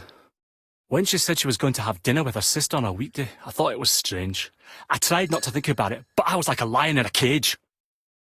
I was convinced she was lying. So I went round all the restaurants in the town. When I didn't find her, I went to the next town. But nothing. I must have got home about midnight or 1 o'clock. Did anybody see you? I don't think so. I didn't talk to anybody. I was so furious.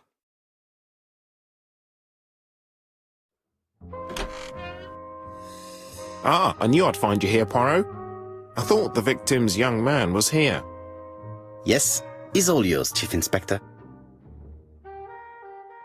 Let us now try and get our brain cells to work.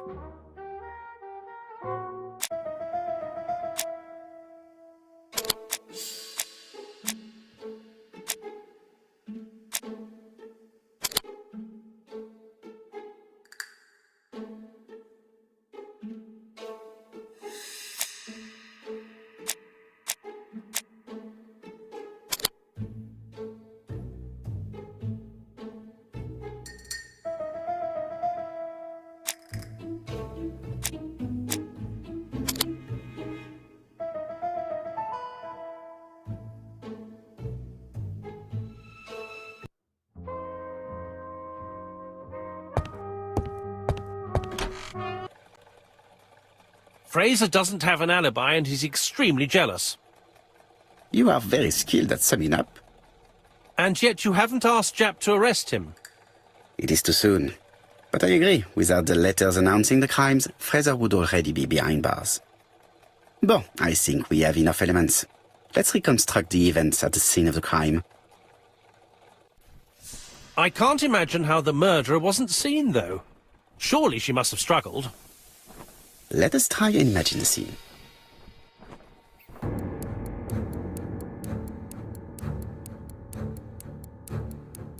The killer and the victim are walking on the beach.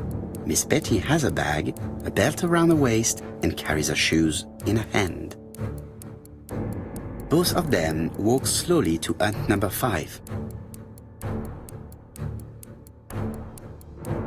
Both of them walk slowly to hut number 6.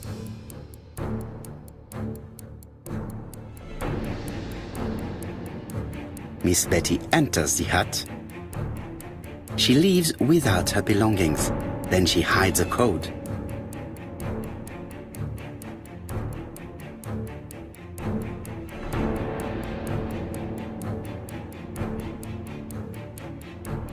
They keep walking.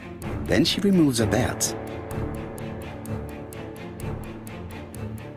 The murderer moves behind her and then attacks her by surprise.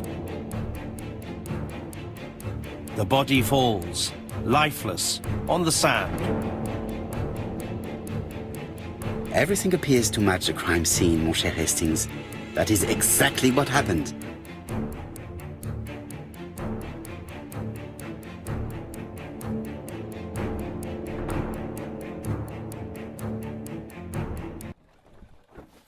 Without the ABC, we might have suspected Mr. Asher and Mr. Fraser.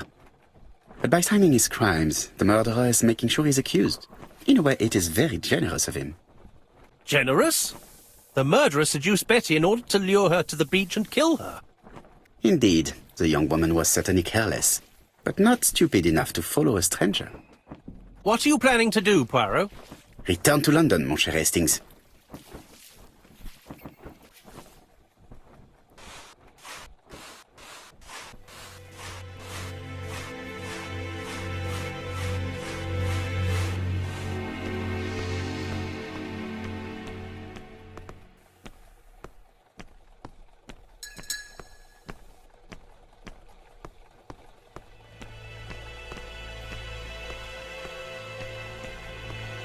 Right, back to London. There is nothing more for us to do here.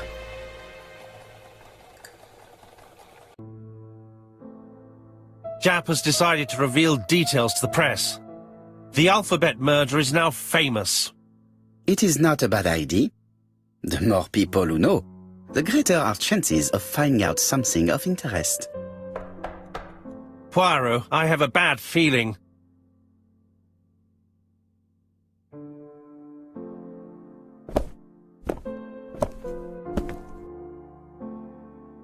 Poor Mr. Poirot, not so good at these little criminal matters as you thought yourself, are you? Rather past your prime, perhaps. Let us see if you can do any better this time. This time, it's an easy one. Churston on the 30th. Do try and do something about it. It's a bit dull having it all my own way, you know. Good hunting. Ever yours, ABC.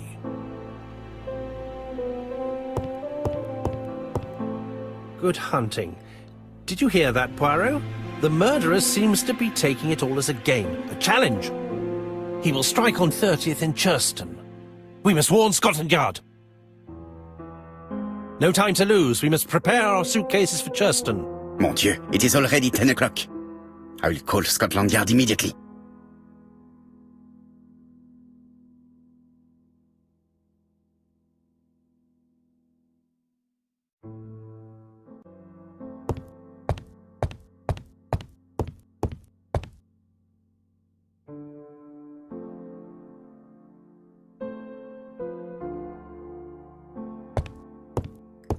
In his haste, Hastings tore the envelope.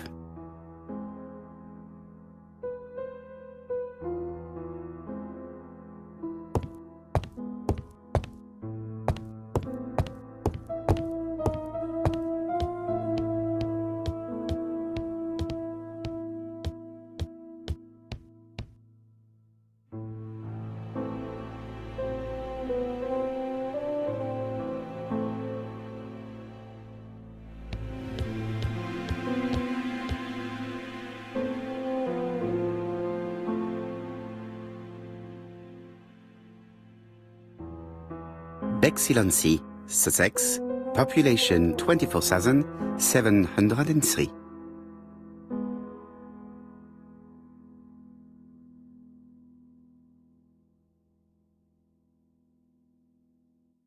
Hastings' photo album. He is very proud of his bag.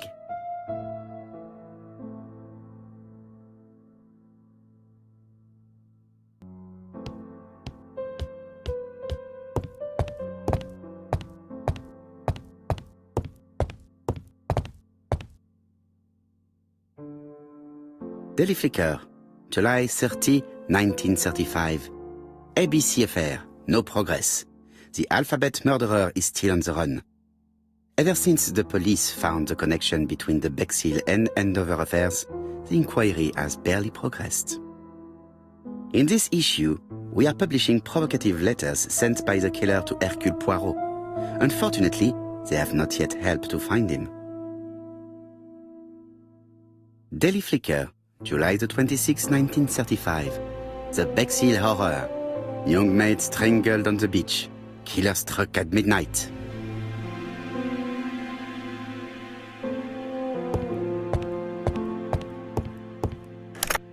Hello, chap. We received a new letter from ABC in the 10 o'clock post. Where and when? In Churston. Today. Today? I'll inform the population immediately. I'll check the train times. Call me back.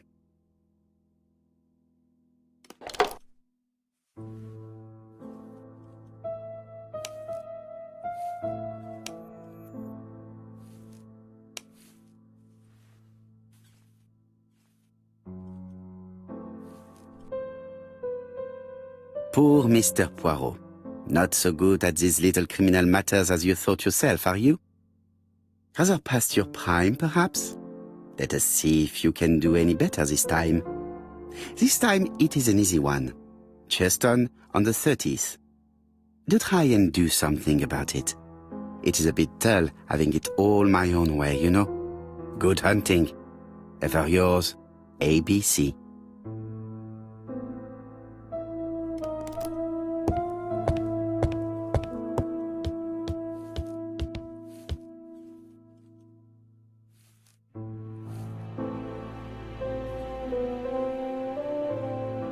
Hastings, what you are doing is an absolute disaster. That is no way to pack suitcases. Heavens, we must hurry. We have to get to Churston before the murder. You're right, Hastings. It is an emergency. At last, Poirot, you're being reasonable. Poirot, you were right. I've just consulted the ABC guide. There's no hurry. The next train doesn't leave till 11:45. You see, there is no need to hurry. We will not be in Churston until tomorrow morning, after the murder. But why has the murderer warned us so late? It's not what he usually does. Did he do it on purpose? Very good question, Hastings. We should also compare the letter we have just received with the other two, although I have very little doubt about what we will find.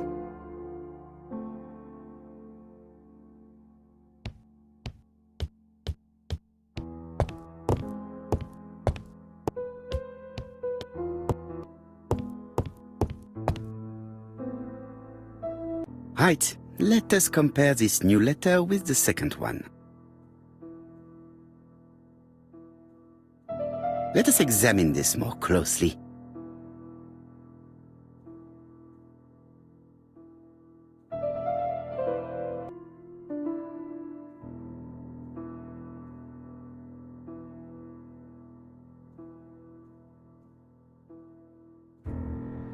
Certain characters in the two letters may have similar defects.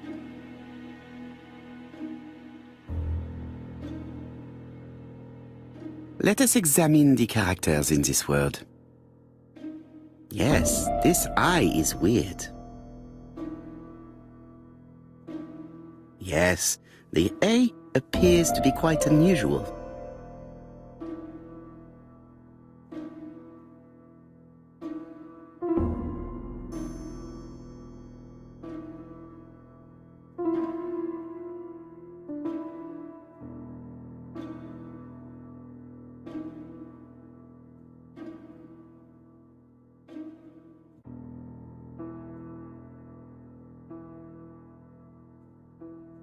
That's right. The A characters in the two letters do indeed have the same defects. I have to find some other similar defects to confirm my theory.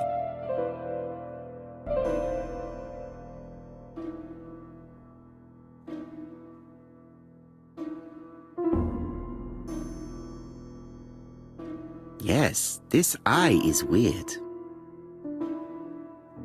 Yes. The I characters in the two letters do indeed have the same defects. I have to find some other similar defects to confirm my theory.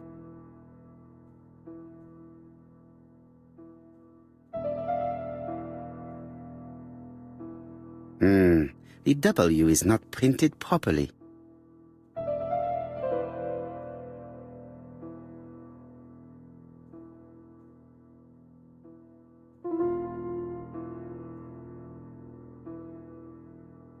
Of course, the W characters in the two letters do indeed have the same defects. My theory was right. These two letters were written with the same typewriter. Let us now try and get our brain cells to work.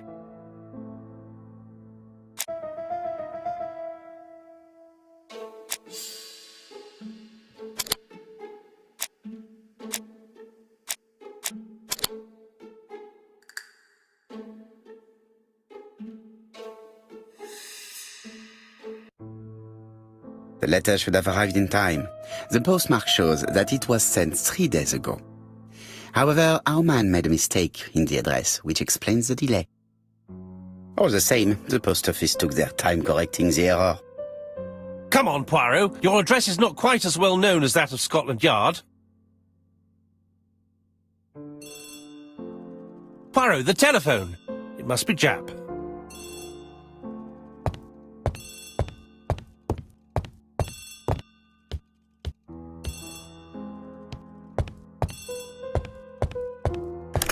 I have some news from Churchton. Bad news, I'm afraid. Sir Carmichael Clark was murdered while out on his evening walk. Sir Carmichael Clark. The name is familiar to me. He was a famous throat specialist, one of the best in London. A wealthy man, he retired to Combside, a beautiful house by the sea. He collected antiques. Are you going there? Yes, let's meet on the train.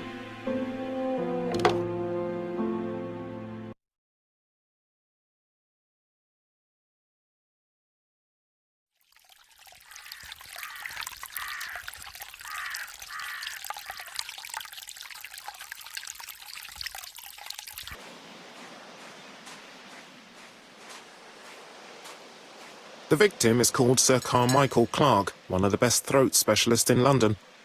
The body was still warm when we found it. If we'd been warned earlier, we definitely could have saved him. It appears that the murderer made a mistake when he wrote his letter. A mistake? Lucky for him. And what if he did it on purpose? No. He's defined his madcap rules and he's sticking to them. It's a matter of pride for him. Shall we go up to the house, Poirot? You go, my friend. I will come soon.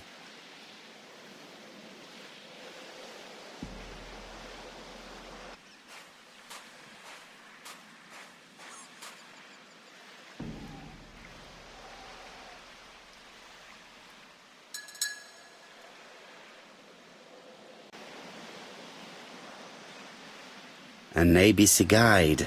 The murderer's customary signature, covered in blood this time.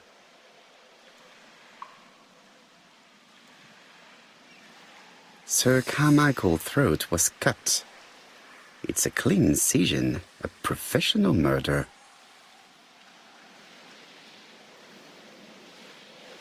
The gravel on the path has been sprayed with blood that covers a conical-shaped area, which starts at the body and becomes wider as it moves further from the bush.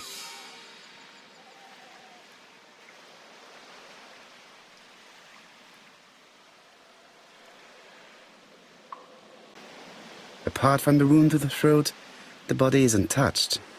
No cuts, no bruises.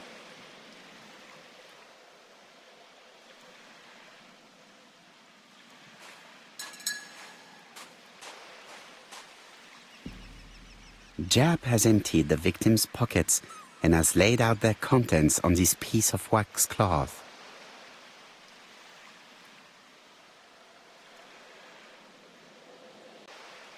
Nothing appears to be missing from this wallet.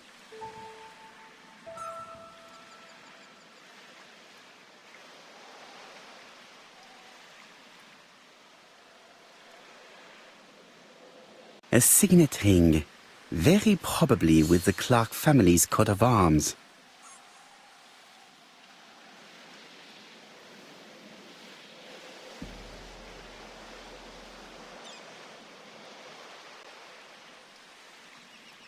An oriental dragon. It's an old piece, much older than the pocket watch on which it was fastened.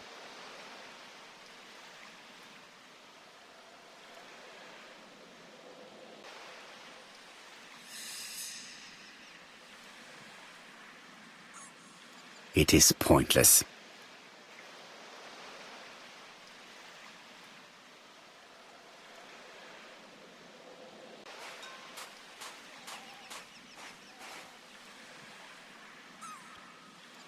This place is very calming.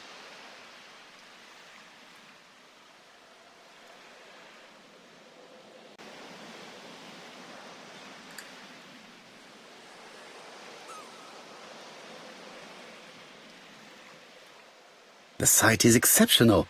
It is easy to imagine that Sir Carmichael used to enjoy stopping here every evening.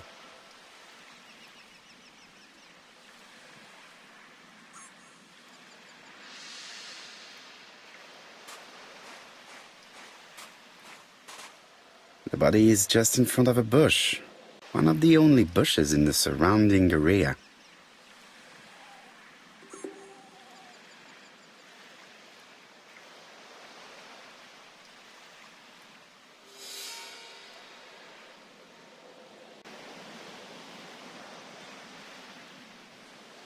The vegetation behind the bush has been trampled. Let us now try and get our brain cells to work.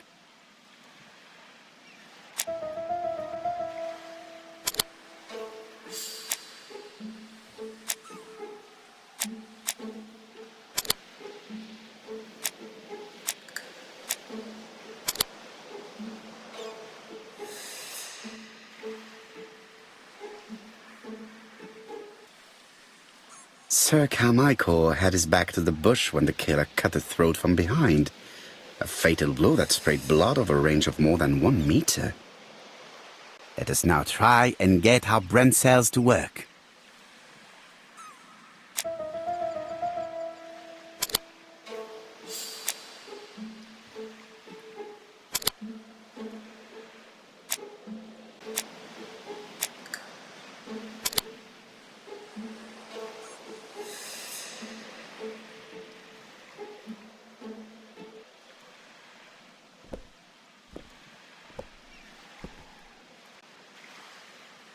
Have you finished, Poirot?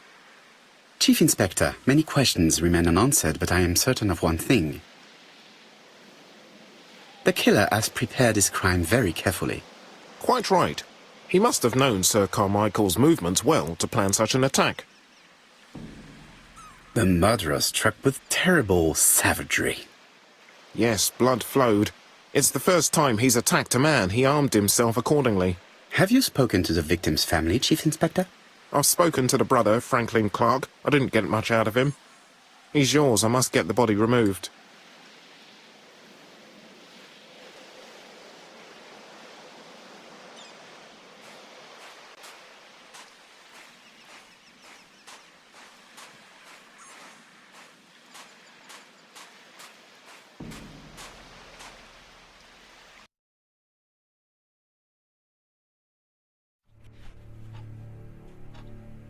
To be honest, this inspector seems rather obtuse.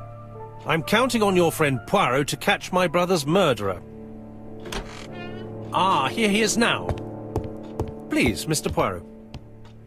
Mr. Poirot, this is my brother's secretary, Miss Thora Gray. Pleased to meet you, Mr. Poirot. Would you like some tea? No thank you, mademoiselle. I find it hard to digest.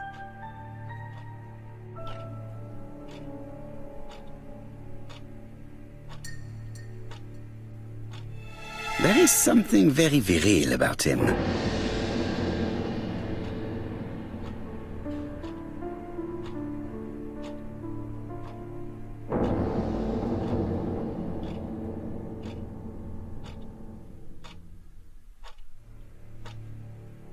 Franklin Clark is an adventurer, the sort of man that women like.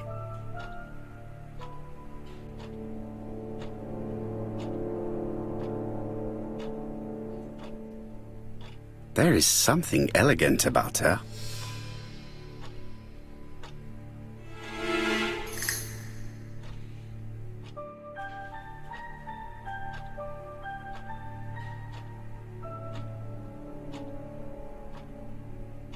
She has good taste, except perhaps in her choice of jewelry.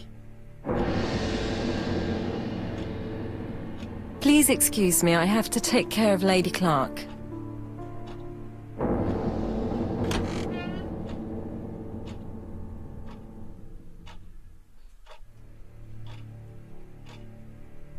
My brother's wife is gravely ill. You will probably want to question her, but I fear that it won't be possible today.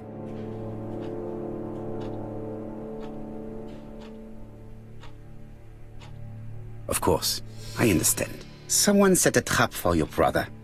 Who was familiar with his habits? Everybody knew he took his evening walk at 8:30, and that he always followed the same path. Everybody, including Miss Gray? What are you insinuating? Thor would never. I mean, Miss Gray is above all suspicion. You're quite wrong, I'm absolutely certain. What were you doing last night?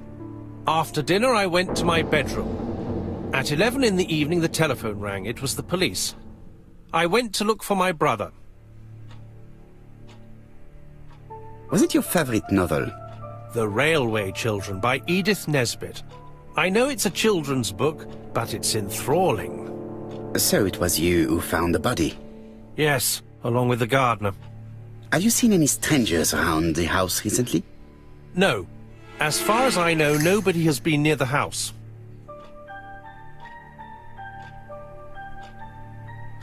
Miss Clark. Oh, Lady Clark must have fallen from her chair. I have to help Miss Gray get her up. Hastings, while our host is gone, let's examine the drawing room. But, Poirot, a gentleman shouldn't... I take full responsibility. All you have to do is to leave the drawing room door ajar and let me know if anyone is coming.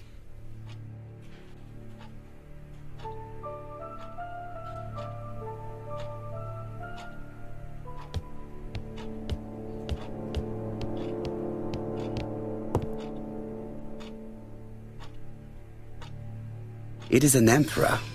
His place at the center of the table is probably symbolic.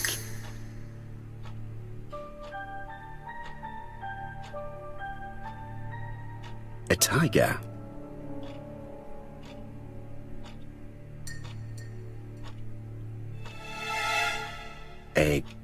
crane?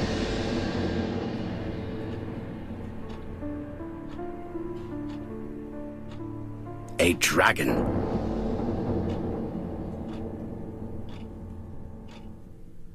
Dragon, dragon, dragon. Sir Carmichael showed himself to be very consistent in his collection's theme. A turtle.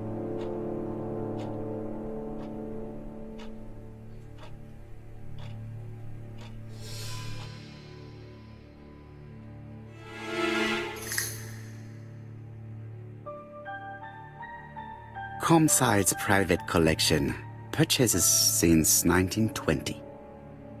The catalogue for Sir Carmichael Clark's collection.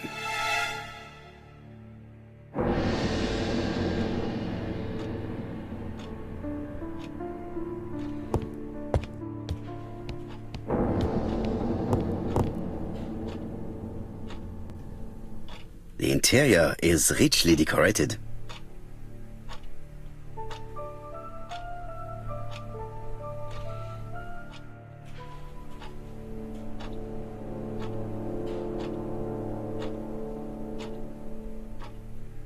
Dragon, dragon, dragon. Sir Carmichael showed himself to be very consistent in his collection's theme.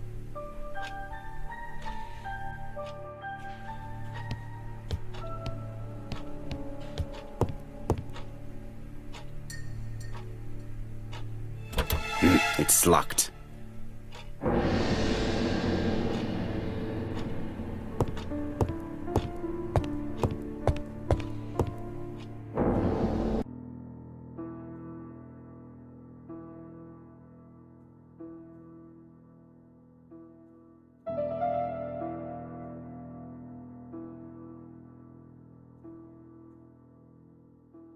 The cardinal points. This book could maybe help me. Each cardinal point is associated with one animal and one color. In the middle sits the imperial dragon, and out of respect, all the others are turned towards him.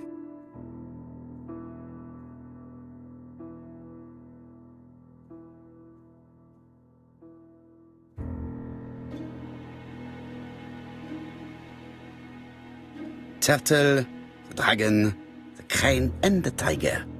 I think I've already seen this motif somewhere.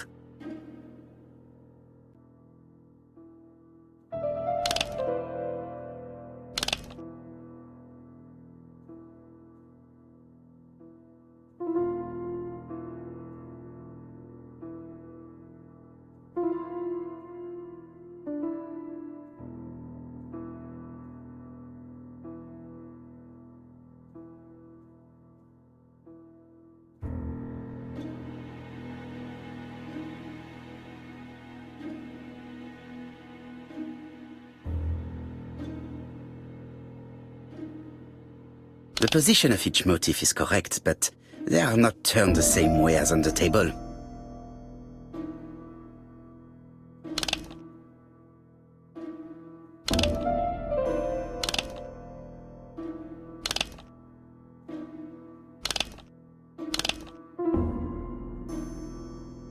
The position of each motif resembles that of those on the table.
The position of each motif is correct, but they are not turned the same way as on the table.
I think I heard a bang. Could it be this cupboard? This is interesting.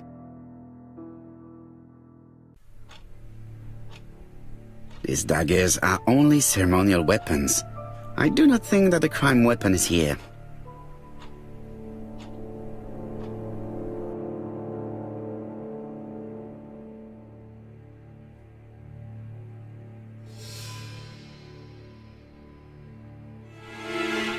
Ernest Logan, MD, Brighton Cancer Institute, 201 Dusk Road, Brighton, Sussex.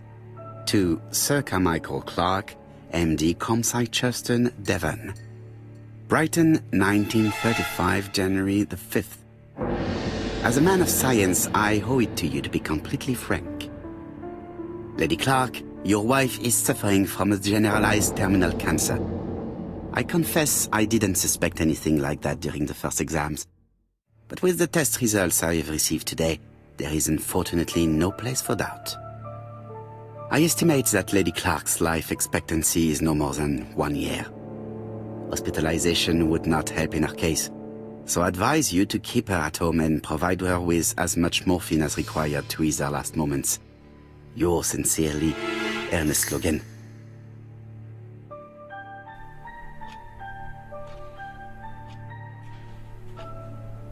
Here's Miss Gray.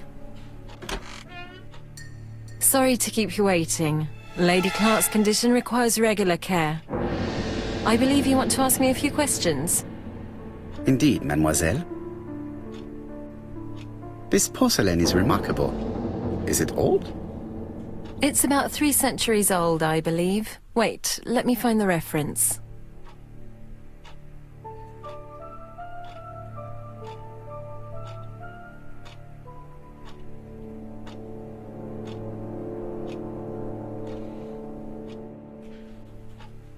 She appears to be very flustered.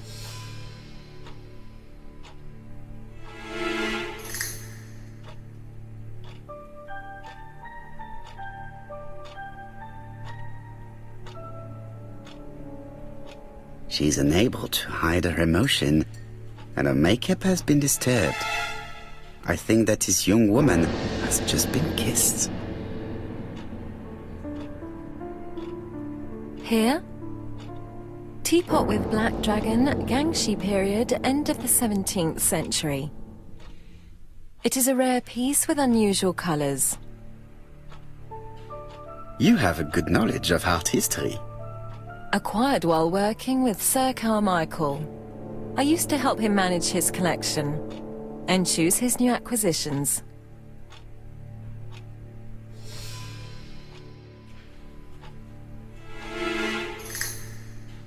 And sometimes, he used to give you a piece as a gift, is that right? Gift? What do you mean? I am referring to your medallion. But that's absurd. Sir Carmichael never gave me any such thing. Have you seen any strangers hanging around in the past few days? No. Nobody has been near Comside.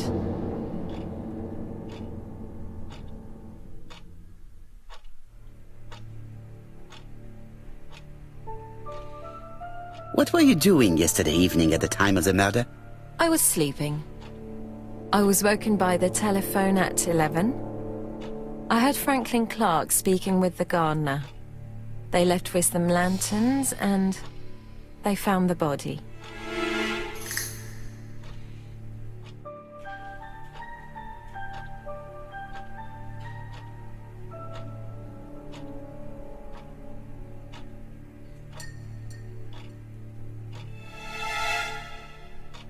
What are your feelings about Franklin Clark? What an odd question. Of course I think he's a good man. He's energetic, nice, very sociable.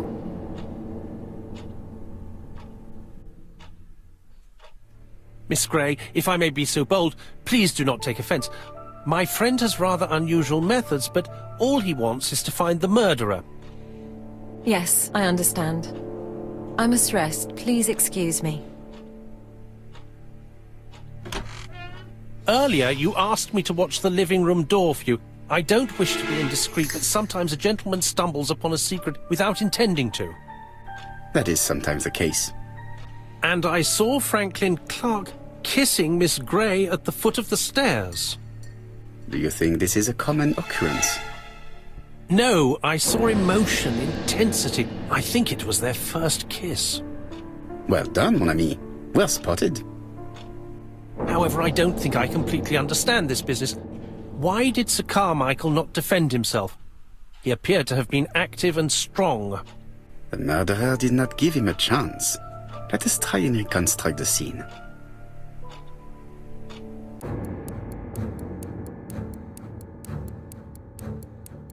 Sir Clark is taking his customary walk. Our killer is hiding behind a bush. The old man walks quietly along the gravel path.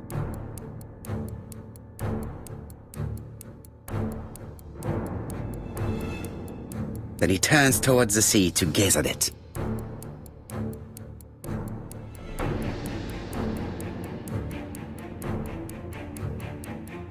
The killer leaves his hiding place on the right-hand side. He approaches silently over the grass. Then he throws himself on his prey and cuts the poor man's throat.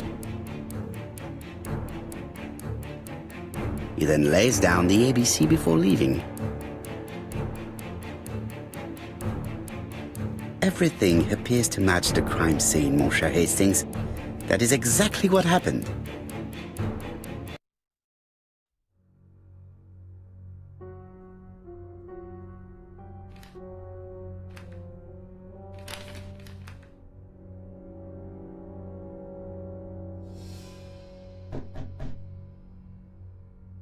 Oh, just a minute. I'm getting dressed.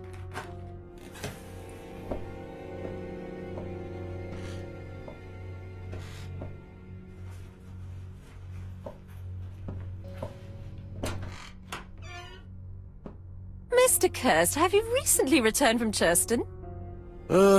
Yes, indeed I have. Have you seen the papers? And to think that you might have rubbed shoulders with the killer. Imagine that. Mr. Kirst, are you all right? You don't seem well. My apologies. My throat is burning and my head feels heavy. It's ever since the war, you know. Since my injury, my head has never been the same.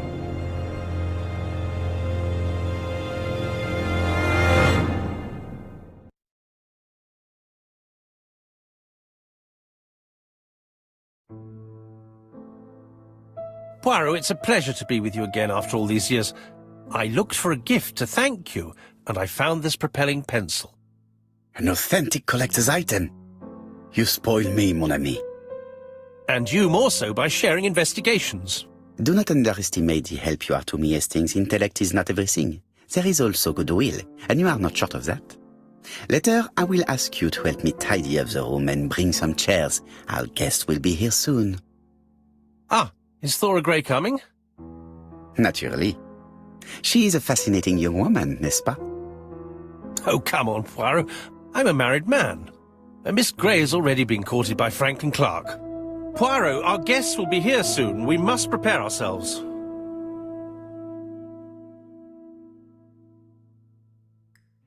I should take advantage of the silence to examine them.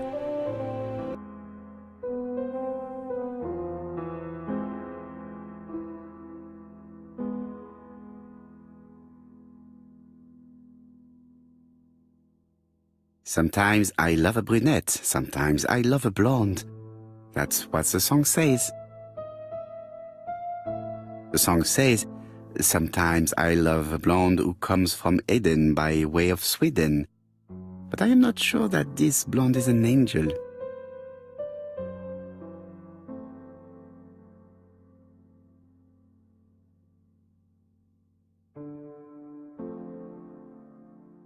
Franklin Clark always seems at ease, regardless of where he is. Something that's unique to people who travel. I ought to concentrate on my guests.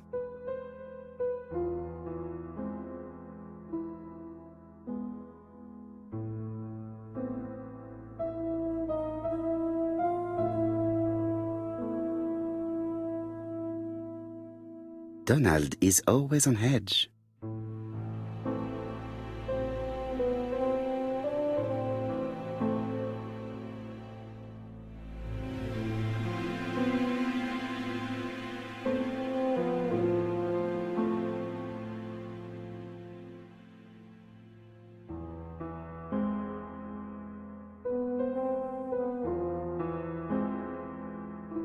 Donald Fraser is very nervous at the moment, even if he is trying hard to control himself.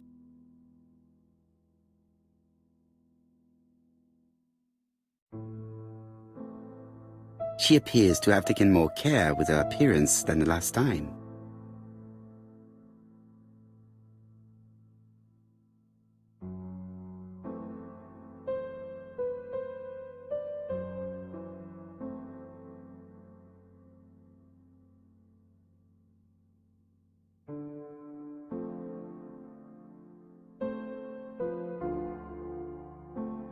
Mr. Poirot, I don't like being stared at. If you have something to say, would you please say it to me?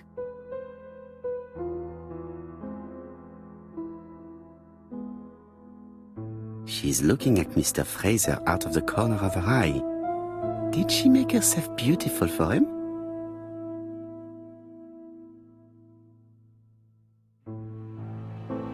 I wish to thank you all for coming.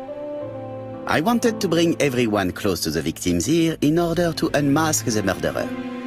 Get to the point, Mr. Poirot. What do you want from us?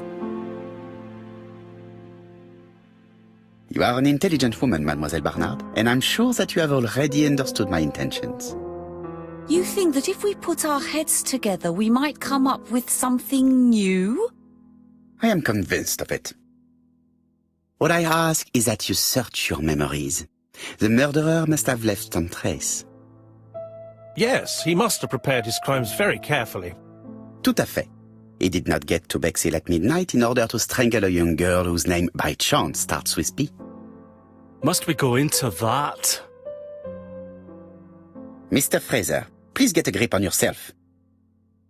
Well, I want to help you, but I don't remember anything else. Nothing I haven't already said. And you, Mademoiselle Barnard, did your sister say she was seeing another man? She never would have told me. Why would she hide the fact from you? Betty knew I didn't approve of her behaviour. Her flirting was spoiling any chance she might have had. Tell me, mademoiselle, what did you talk about with your sister? Silly things. Her new dress. She wanted a pair of black stockings to go with it. Mother bought her a brand new pair. The day it happened, she was crying. And to think that Betty never even wore them. Poor Mummy. Your sister used to sing, I believe. Did she ever perform in public? She dreamt about it, but she had a very bad cough. It troubled her greatly. She had to cancel auditions and miss lots of opportunities. A pity. Yes, she sang well, but that doesn't tell us much about the murderer. Qui sait? In any case, we now have enough information to draw up a relatively precise psychological profile. Let us now try and get our brain cells to work.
So, ladies and gentlemen, we can now surmise without too much risk of error that our adversary is calculative, sure of himself, a seducer, of outstanding intelligence, that he has plenty of self-control, and that he likes railways.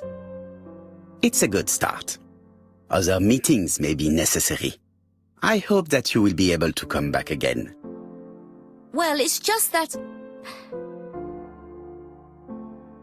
Is something bothering you, Mary? Well, Mr. Poirot, you see, I don't know if I can come to London just like that. It's normal that people helping with this inquiry should be reimbursed. Starting with you, Miss Drower. Please allow me to pay for your train tickets. Oh, sir, I cannot accept. But you must. Mademoiselle, I may not be rich, but my brother left a fortune which will be mine. Mr. Clark, that's very generous of you. Well, someone has to foot the bill. Mr. Poirot, would it be possible for you to come back to Devon? Lady Clark has expressed a wish to see you. We'll adjust her medicine so she'll not be too drowsy. But of course, I shall come the day after tomorrow if it is convenient. Thank you all for coming. We will meet again soon. The meeting was most fruitful. Really? Hastings, I believe now we have everything we need to find a common point between the victims. Now it is time for us to use our grey matter. Let us now try and get our brain cells to work.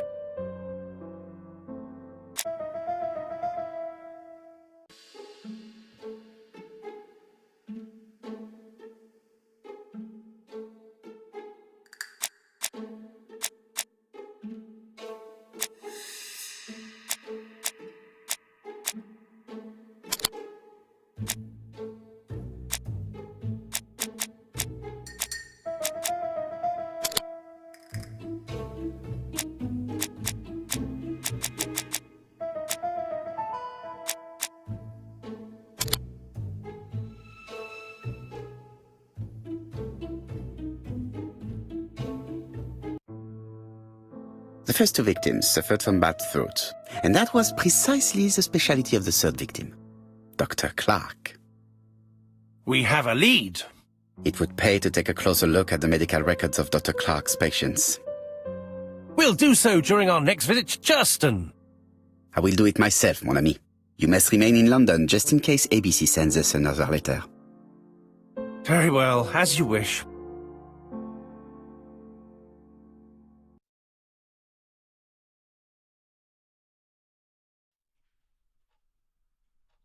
Thank you for coming, Mr. Poirot. Lady Clark is waiting for you in her bedroom on the first floor. Please excuse me, I cannot stay for the interview. I've to take Miss Grey to the station to see our lawyer in Torquay. Are you leaving Churston for good? Miss Grey very kindly stayed with me to settle my brother's affairs, but naturally she prefers to find a position in London. Ah, très bien. I'll be absent all morning, Mr. Poirot, but the nurse is coming soon. She's to ensure that the dose of medicine doesn't make our patient drowsy. Thank you, Mr. Clark. Have a nice trip, mademoiselle.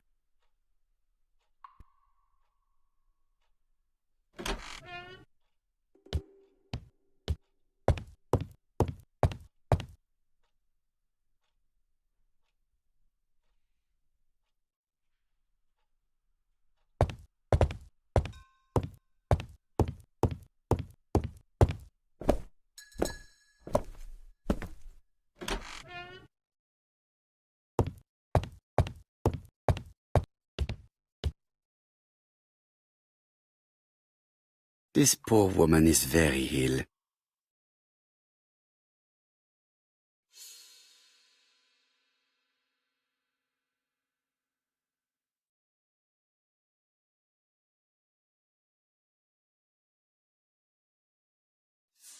This woman is suffering.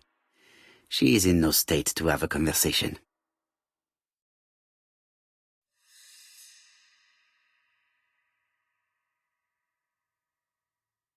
Mr.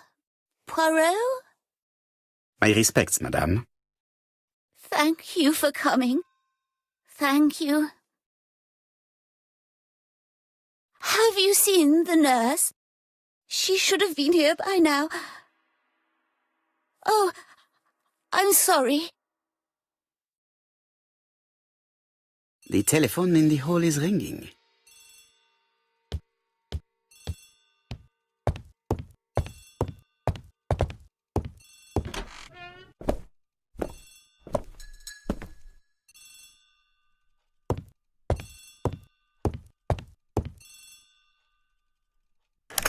The Clark residence.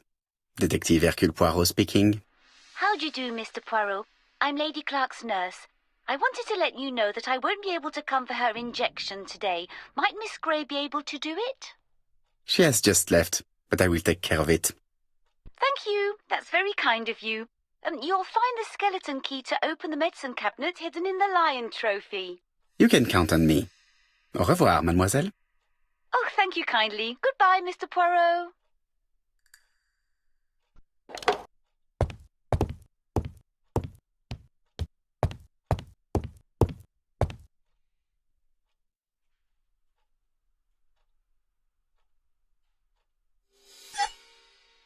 Here is the skeleton key.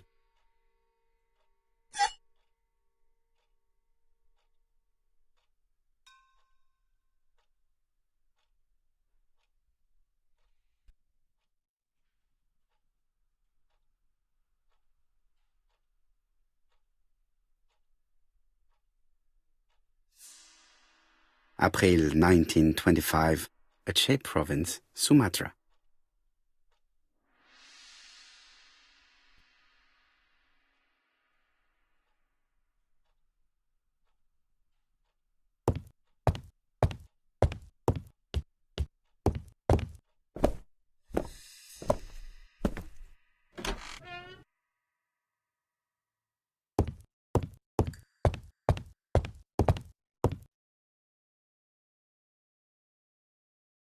It's closed.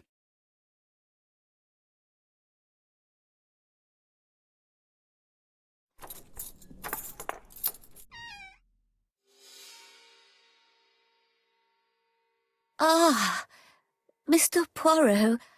Oh, I feel better now. Thank you for your help.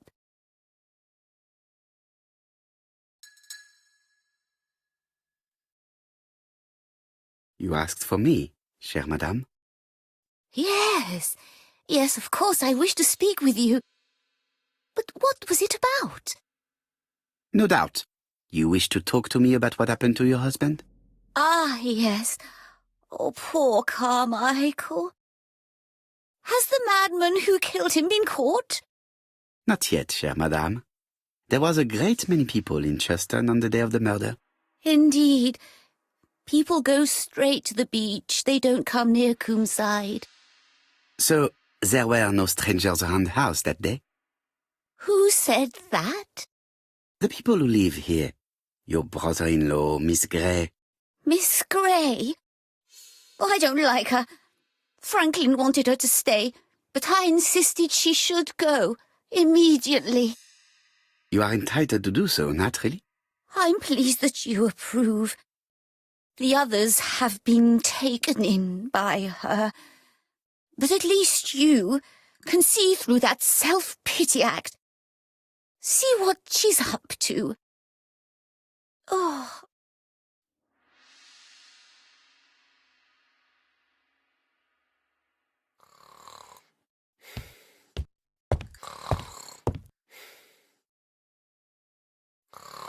I've finished with this subject. This subject would probably be useful to me.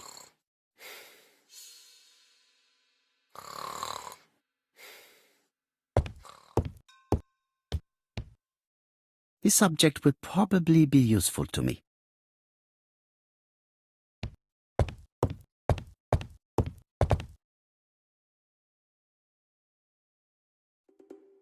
This subject would probably be useful to me.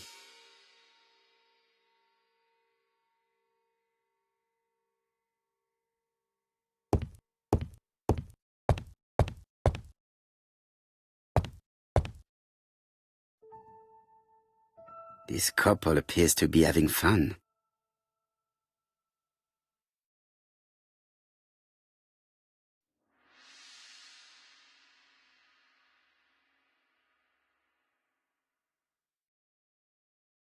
Lady Clark and Sir Carmichael were very happy, but they did not have any children.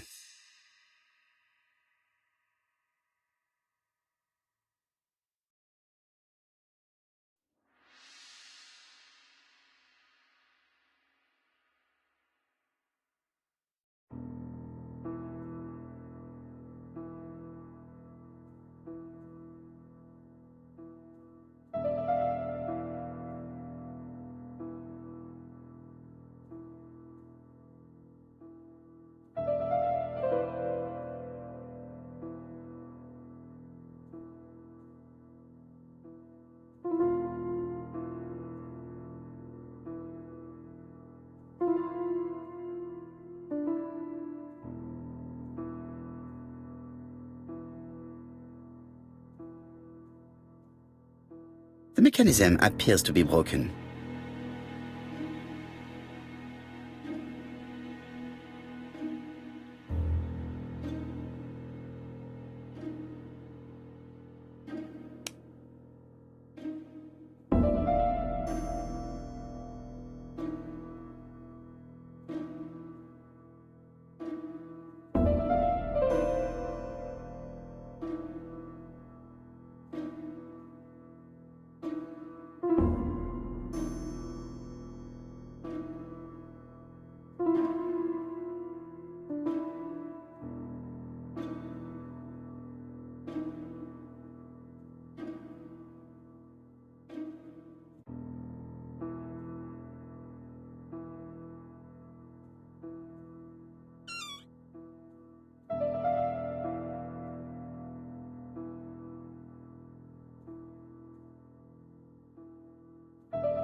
I hope that Hastings will not be cross with me.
What are we talking about?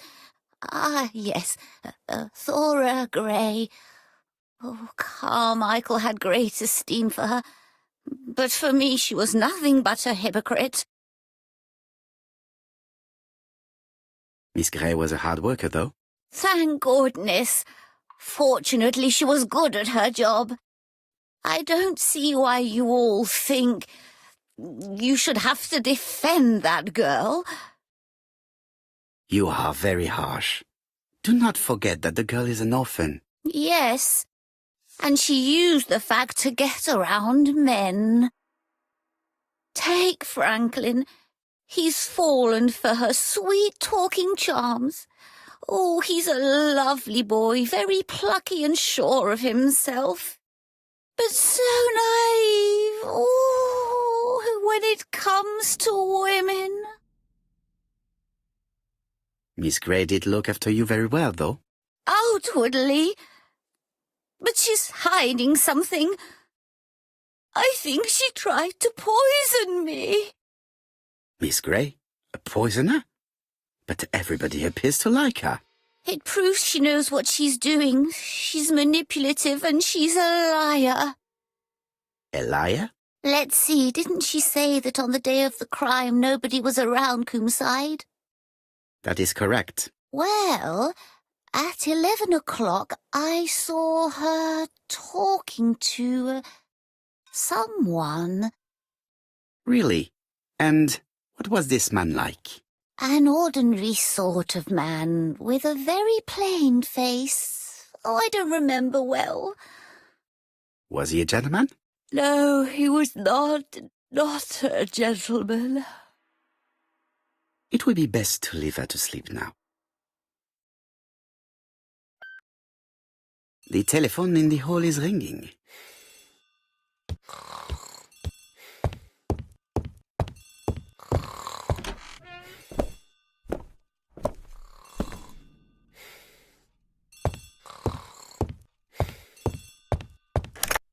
Hello?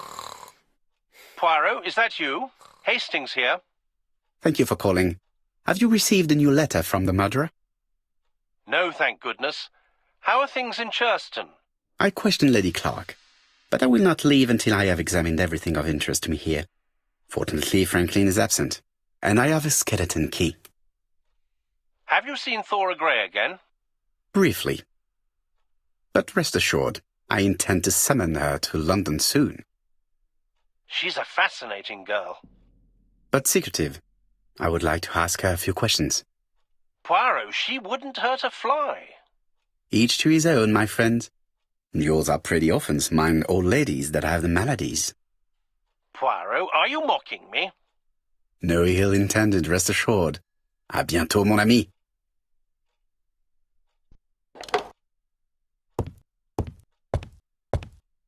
How am I going to open this trunk? Let us examine it.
Leaving the code on the trunk.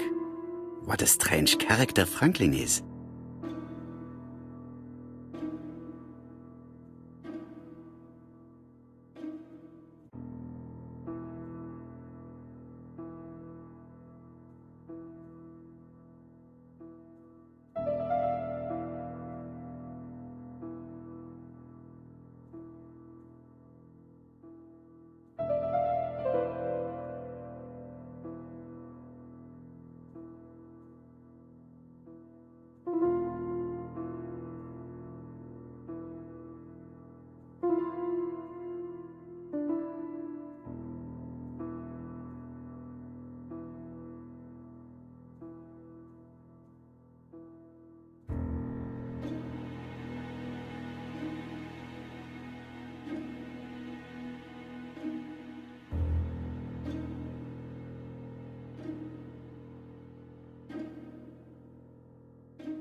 So, what is this sound?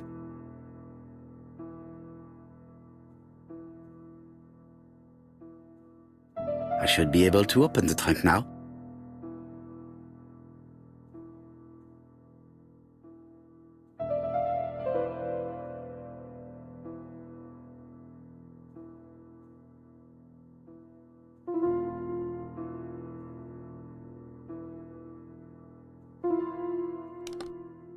There we are.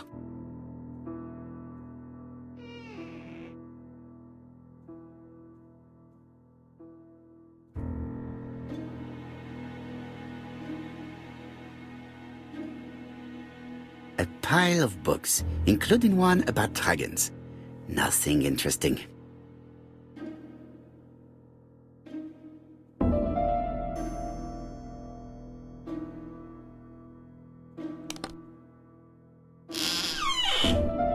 Whiskey and other good quality drinks. Mr. Clark really has refined tastes.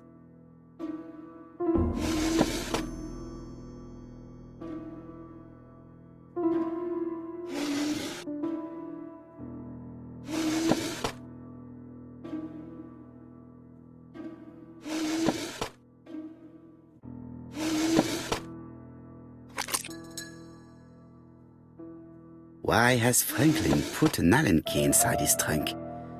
I'll borrow it for a minute.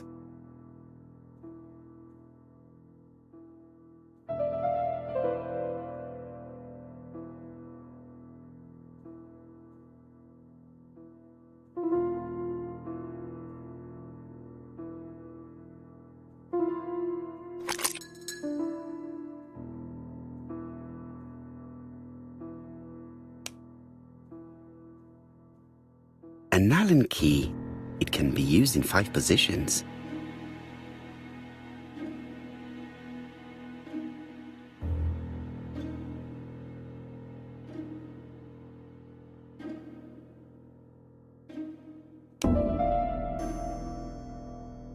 An Allen key, it can be used in 5 positions.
An Allen key, it can be used in 5 positions.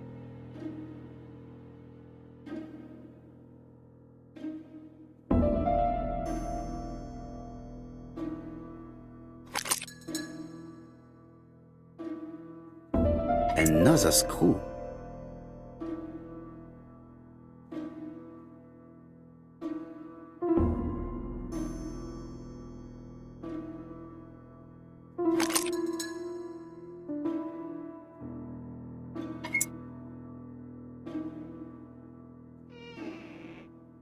This engraving is not very easy to understand. I need to sort it out.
Franklin must really love his country to have an engraving in his trunk. I think I heard the panel above release.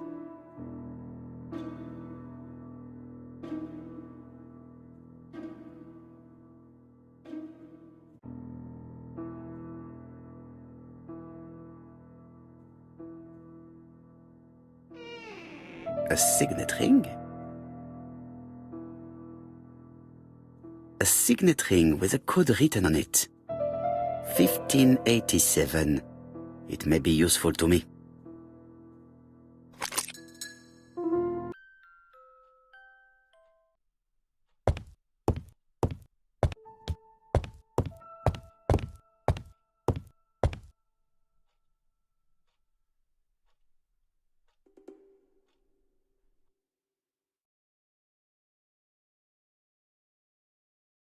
The Black Dragon's Curse.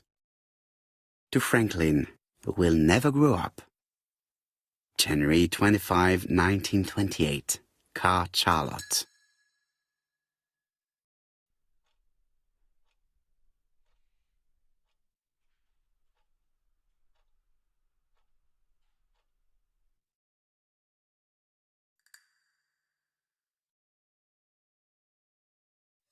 Miss Thorogray, Comside, Justin Devon. Arsenic trioxide thallium.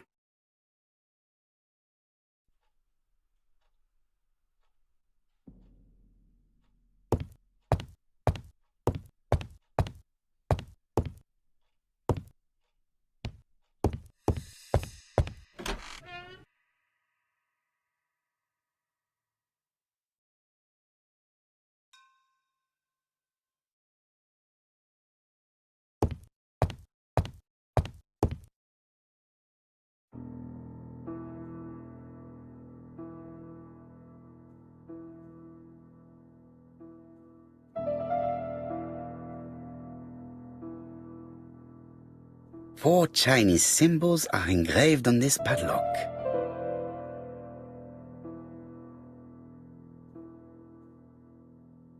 Well, well, the characters engraved on this disc resemble those engraved on the padlock. That's it! This character appears to be the right way round.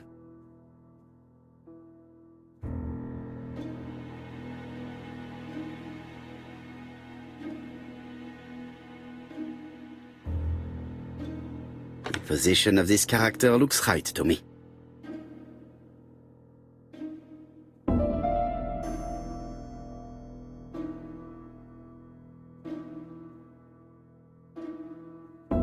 That's it!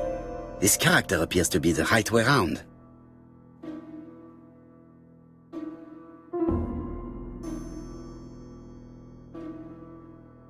Like this character appears to be the right way round. Very good. All the circles are facing the right way. What are they showing me?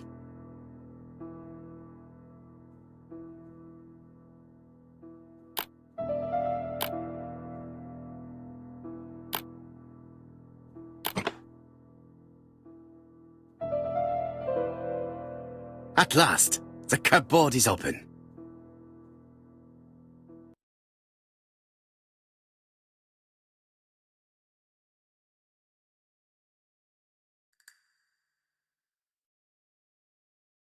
Genteel and wild, English countryside revisited.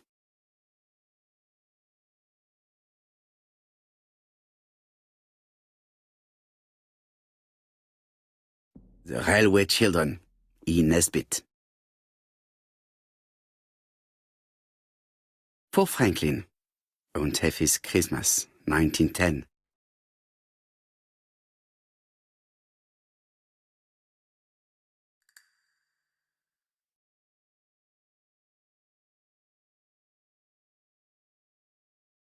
Traveling in China, a practical guide for English travelers.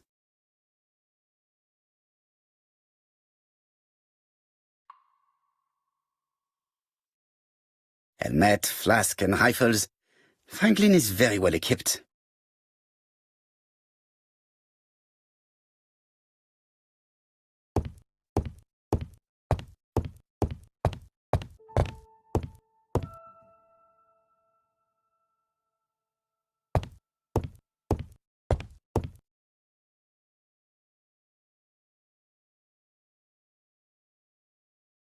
July 1920.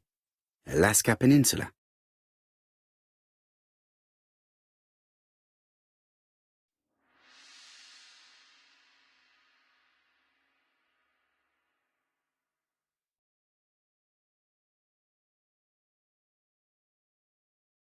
July 1920. Alaska Peninsula.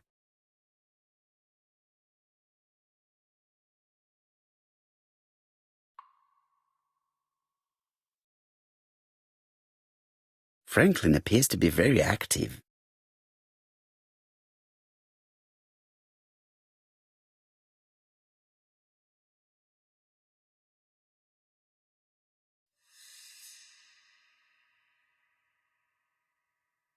Franklin Clark appears to be a typical British gentleman, a good sportsman, a hunter, a traveler.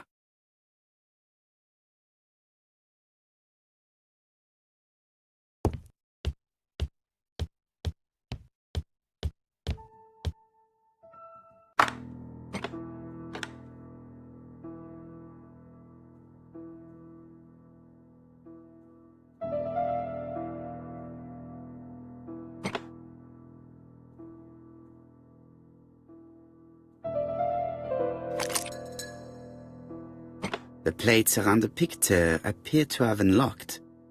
I think I've already seen these symbols on Franklin's trophies.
The African kudu.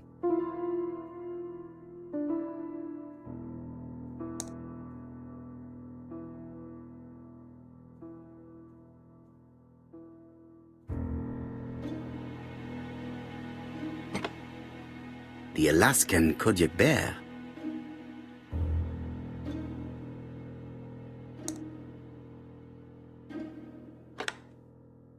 The lion of Sumatra.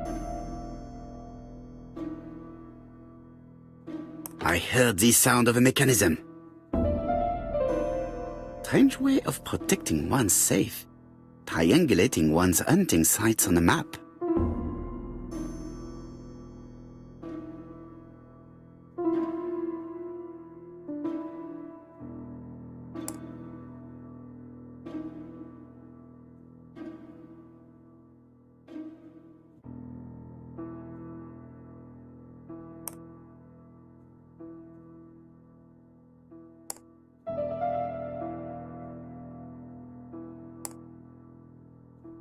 These documents are very likely going to help me for the rest of the inquiry.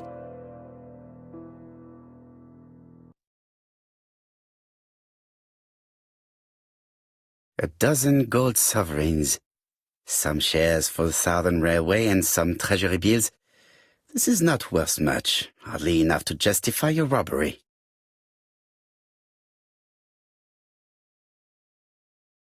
Eton College School year, 1912-1913. Franklin Clark.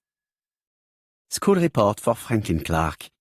According to his teachers, Franklin was a good student, but lacked discipline.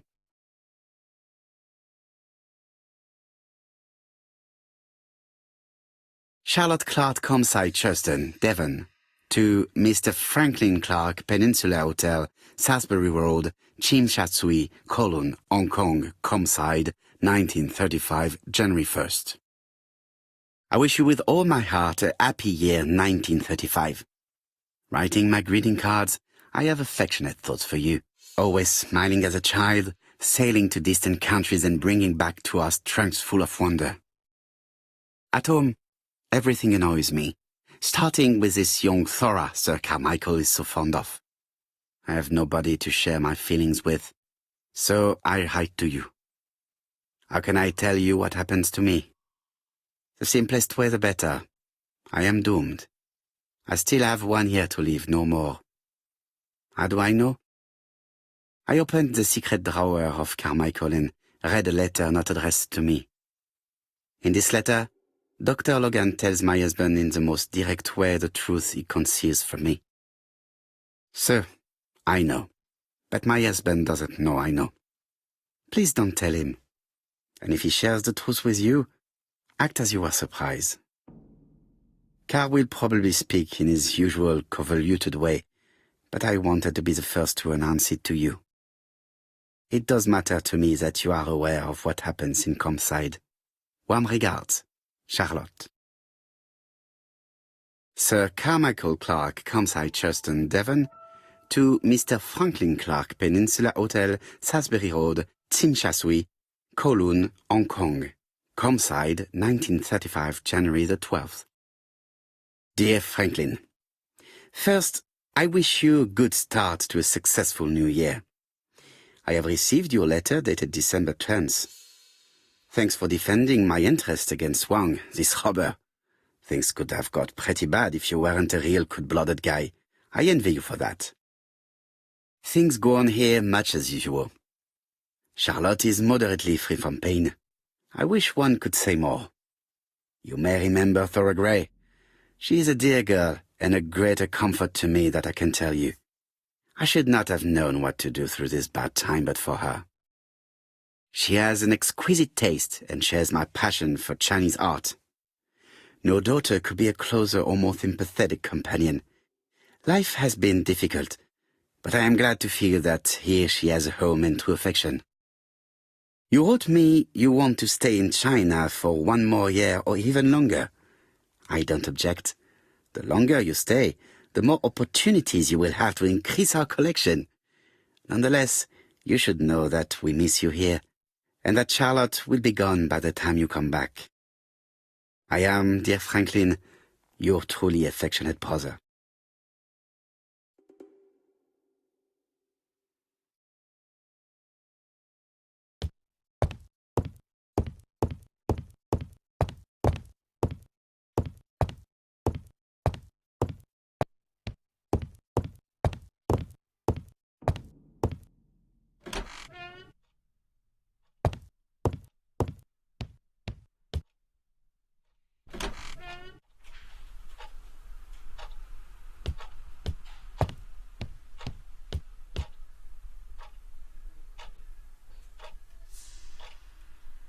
Traditional Chinese map.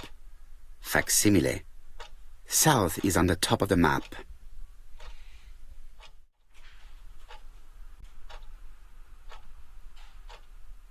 There are some very valuable objects here.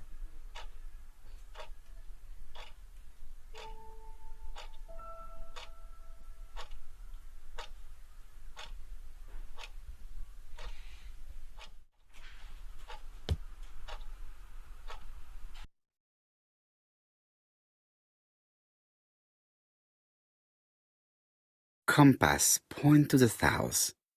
Bronze and magnetite, Han Dynasty, circa 210 BC, purchased in Hong Kong 1935.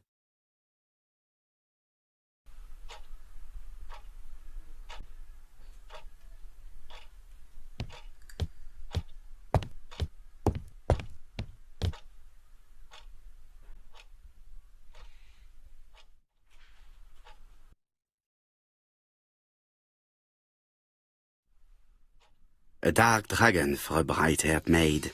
C.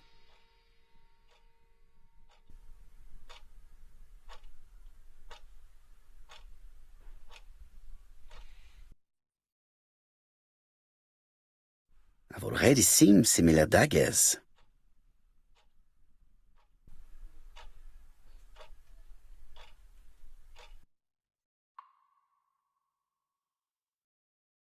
Attention, Franklin. Task list. A. Ordering Lady Clark remedies. Done. B. Tidying up real estate property files. Done. C. Calling the lawyer about inventory. Done. D. Update the tenant-farmer list. Done. E. Update land rent accounting. Done. F. Ordering a restock of arsenic. Done. P.S. I have left on the living room table some of my things I don't want to keep. The locket and the dagger. I am sure you know why. Thora.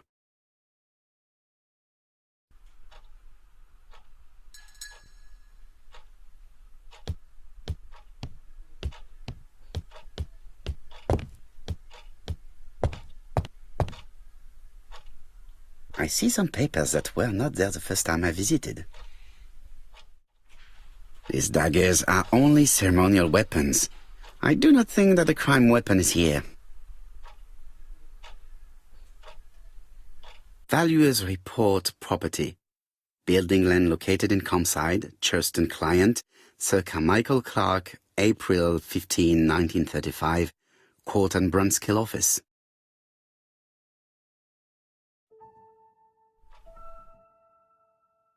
Court and Brunskill.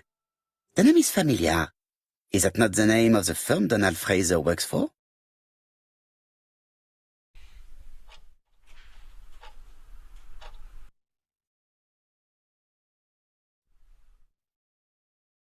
Ernest Logan, MD, Brighton Cancer Institute, 201 Dusk Road, Brighton, Sussex.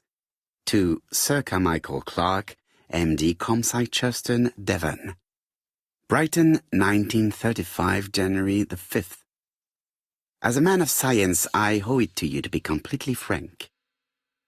Lady Clark, your wife is suffering from a generalized terminal cancer. I confess I didn't suspect anything like that during the first exams. But with the test results I have received today, there is unfortunately no place for doubt. I estimate that Lady Clark's life expectancy is no more than 1 year. Hospitalization would not help in her case, so I advise you to keep her at home and provide her with as much morphine as required to ease her last moments. Yours sincerely, Ernest Logan.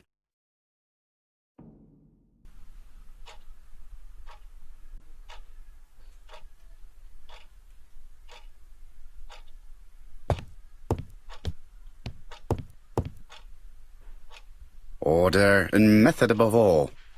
Let us finish examining the mansion while no one is around.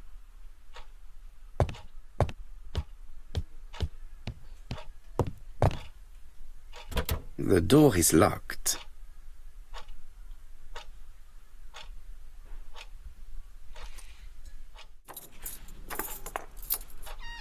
This unit contains the medical records for Sir Carmichael Clark's patients.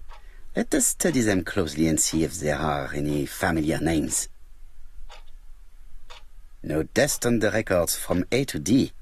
They've been handled recently. No known names. Disappointing. Lots of dust. The records from E to Z have not been touched for years. No known names. Disappointing.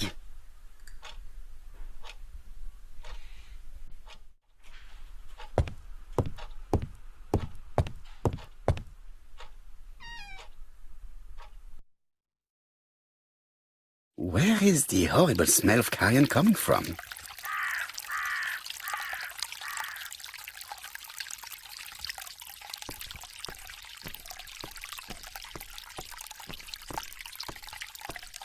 Something makes me feel uncomfortable.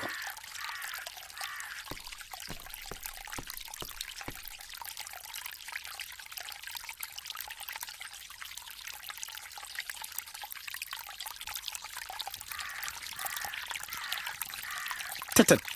The gardener does not follow the alignment. There, that's better. It is symmetrical. Brown pellets. Revolting. There, that's better. It is symmetrical.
It was probably the gardener who lit this fire.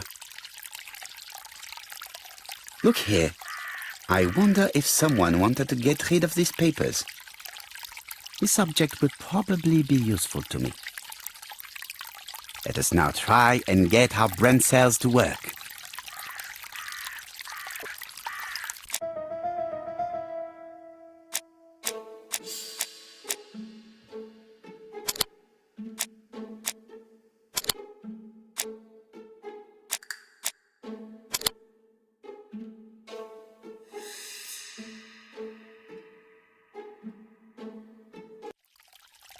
Everything that Thorgray has left behind comes from Sir Carmichael's collection. He most probably gave them to her, but she chose to leave them here rather than run the risk of being accused of theft. It is understandable when you know just how much Lady Clark mistrusted her.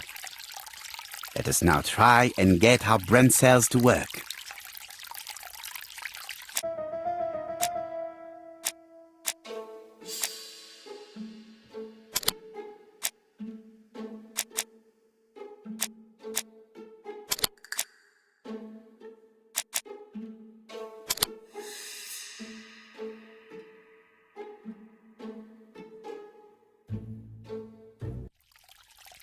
Thorgray had no reason to kill someone who only had a few months left to live. The poison she ordered was for rats. The gardener must have made good use of it, considering the stinking remains on the path, not far from the property. I've finished here. I must put the skeleton key back and inform Hastings that I'm returning to London.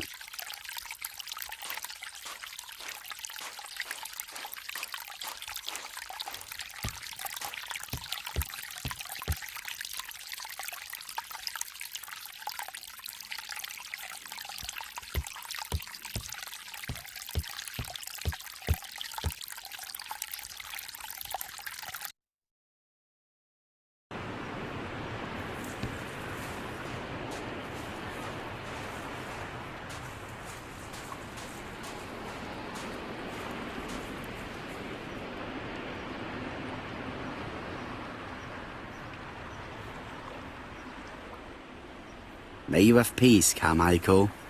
Charlotte.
April 1925, Aceh province.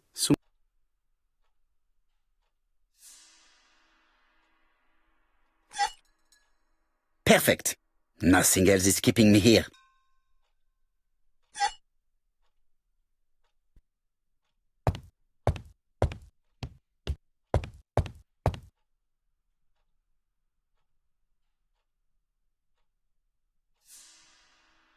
Hello, Hastings? I have finished in Sherdston. I will take the first train. Tell me, do you know how to restore writing on a burnt document? Yes, you just have to soak a cloth with a hydrochloric acid solution and rub the sheet of paper. Then the characters appear. Bien.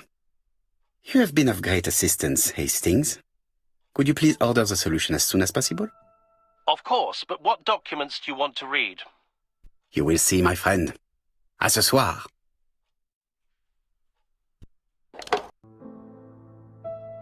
Donald Fraser is here.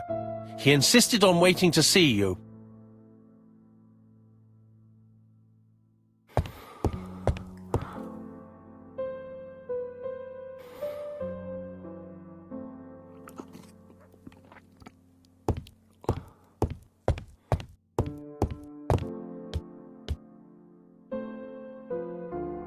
This man is tired.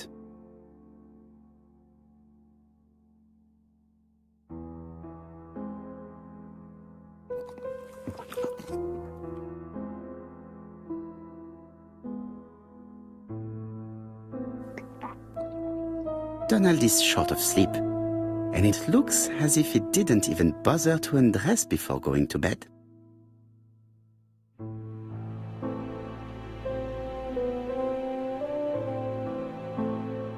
Mr. Poirot, I don't know why I'm here.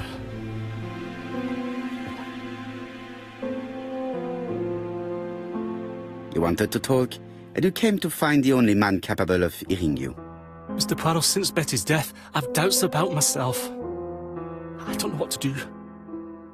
And I keep having a horrible dream 3 nights in a row.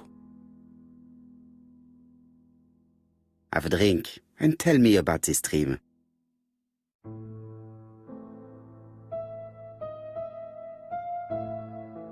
It's always the same.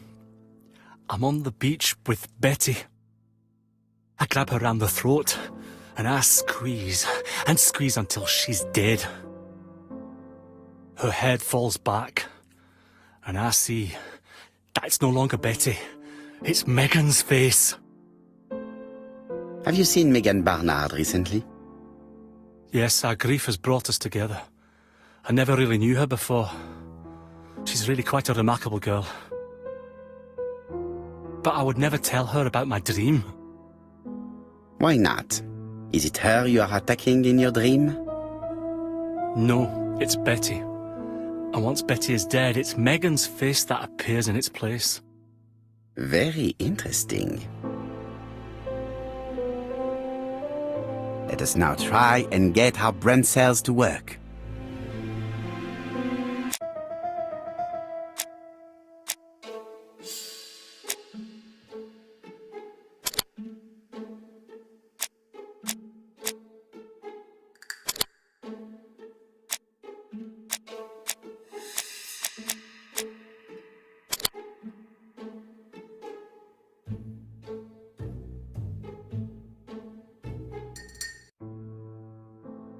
Mr. Fraser, I think that the real meaning of this dream is that you are in love with Megan Barnard. Please go on. Do. This dream certainly betrays your guilt. Oh. But what do you feel guilty about? Having killed your fiancée? Possible. Or forgetting her very quickly for her sister? Certainly. And this forgetting is perceived as a second death. So you don't really think I was the one who killed Betty? I do not exclude this theory. I am simply saying that I do not need to know that fact to explain your dream and your guilt. Thank you for being frank, Mr. Poirot. You've helped me a great deal. I'm going back to Bexhill. I'll not take any more of your time up. It is late, Mr. Fraser, and you are tired. I'll sleep on the train. I like trains. It's easy to sleep rocked by the sound of the wheels.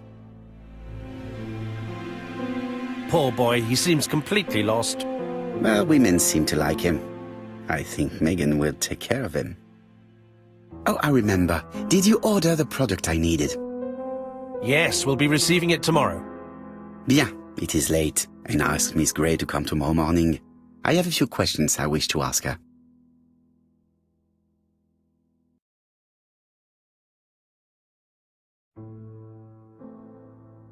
Mademoiselle, I asked you here in order to answer a very important question.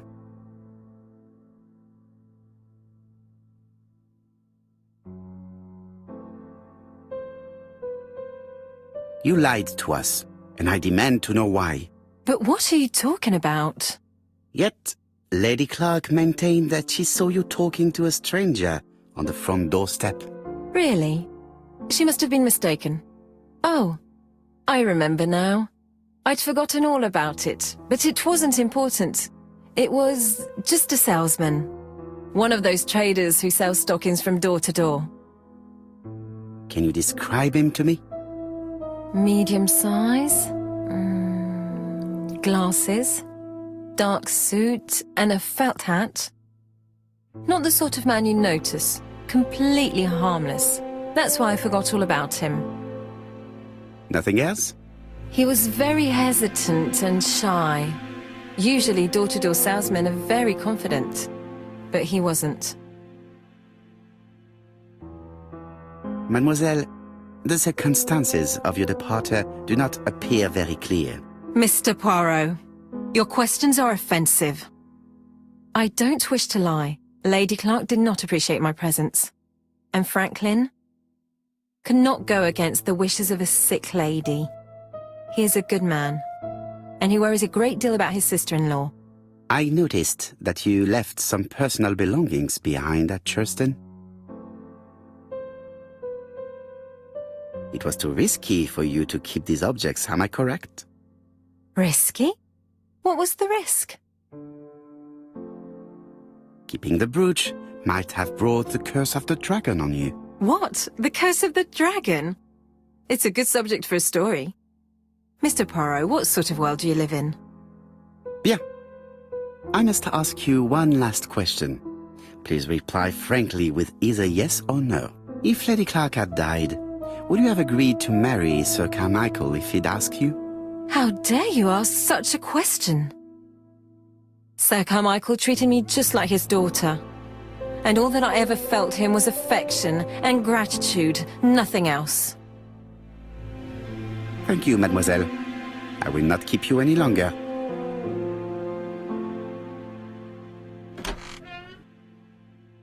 I met Thora Grey on the stairs. Her cheeks were ablaze, and she appeared to be deeply hurt. Poirot, have you offended the poor girl again? Do you have good reasons for accusing her? I accused her of nothing, Hastings. I simply asked her an important question she did not answer. Let us see if we can answer it for her. Let us now try and get our brain cells to work.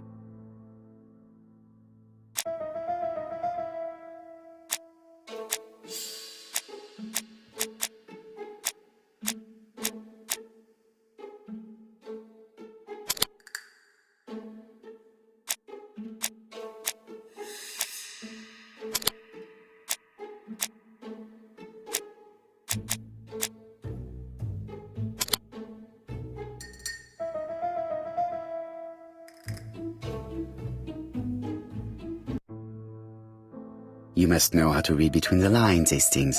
When Sir Carmichael refers to paternal affection, he is lying to himself. Read this engraving on the brooch. A dark dragon for an angel with glossy hair. These are the words of a lover, not a father. Lady Clark was not wrong. What if Sir Carmichael had fallen in love with his secretary? That doesn't mean that she forced him to do so. True, there are extenuating circumstances. She is a penniless orphan. But she is calculating. Just look how she avoided it when I asked if she would have married Clark. I see. You think she seduced Sir Carmichael for her own gain, and that now she is doing the same with his brother. Poirot, your world is a very dark place. Do not get carried away, mon ami. We have another more important matter to settle. Really? Yes, would you believe that Miss Grey taught me something new? Let us now try and get our brain cells to work.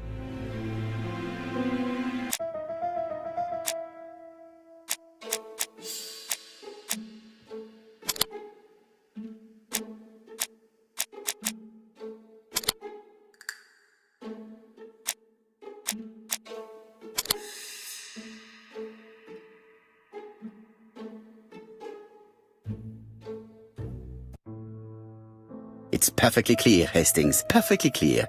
Indeed, a stalking seller visited Andover, Bexhill and Churston on the day of each murder. We have our suspect. This should be of interest, Job.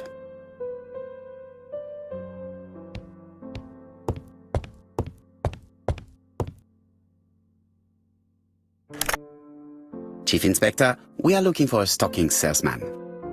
I see you have a suspect. Yes. Contact all the stocking wholesalers who may employ him. Your suspect is a salesman? No, he does not take orders. He sells door to door. Right. The hunt is on.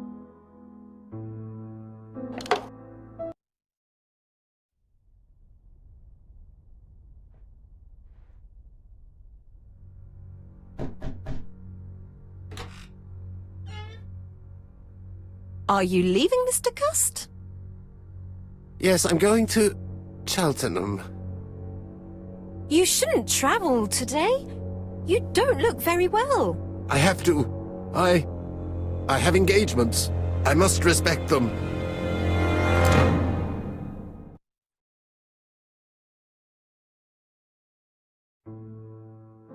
Can you get the post, Hastings? And why don't you go and get it yourself? Très bien. What's going on? I've never known Hastings to be so disagreeable.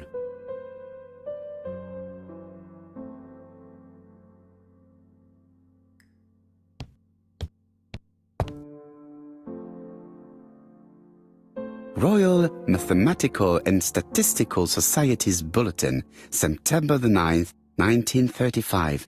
The Alphabet Murder, a methodical madman. It's highly probable that the alphabet murderer will kill again. Could we possibly estimate the number of victims in his next crime? Yes, and it is easy. As soon as we know the ratio of towns, cities and villages whose names begin with a D and the ratio of English people whose names are spelled the same. On the one hand, the ratio of towns, cities and villages in England with a name starting with D, and on the other hand, the ratio of English people with a name also starting with D. After this initial calculation, it is easy to deduce the likelihood of actually being murdered if you belong to the target population. Go to the last page to find our results and details on the calculations. Daily Blag, August 31, 1935. Moustache at half-mast. Poirot's repeated failure in ABC case. Sometimes small things trouble great men. Hastings, faithful collaborator of the Belgian detective, knows something about it. 3 mornings in a row, he confided to us, the cook broke the egg yolks when preparing Poirot's breakfast. This apparently casual event has greatly disturbed my friend, to the point it breaks his concentration and slows his judgment. I also noticed his moustache, of which he is so proud, being duller than usual. Poirot, I assure you I haven't said any such thing to the journalists. They twist everything.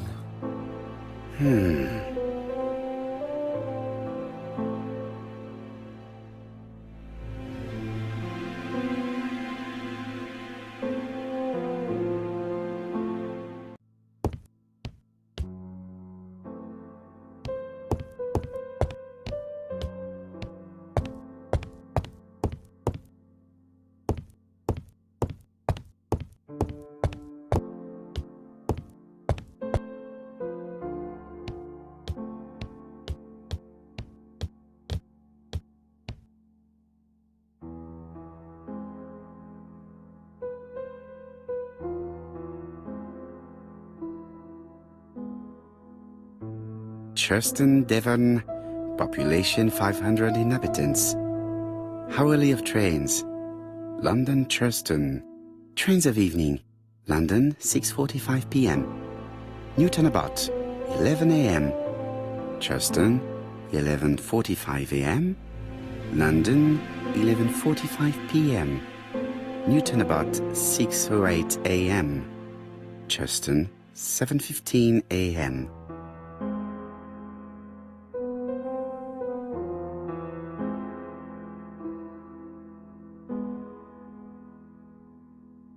Hastings' photo album.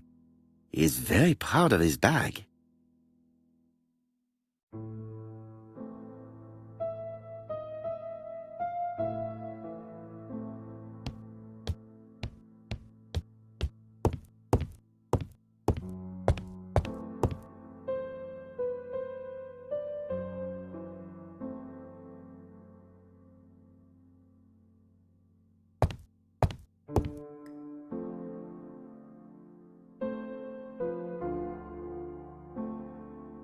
Poor Mr. Poirot.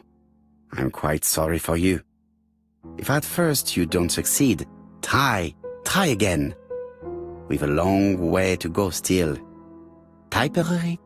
No, that comes later. Letter T. The next little incident will take place in Doncaster on September 11th.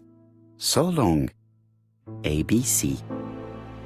I should compare this letter with the one on my desk which I received earlier to see if it does indeed come from the same person.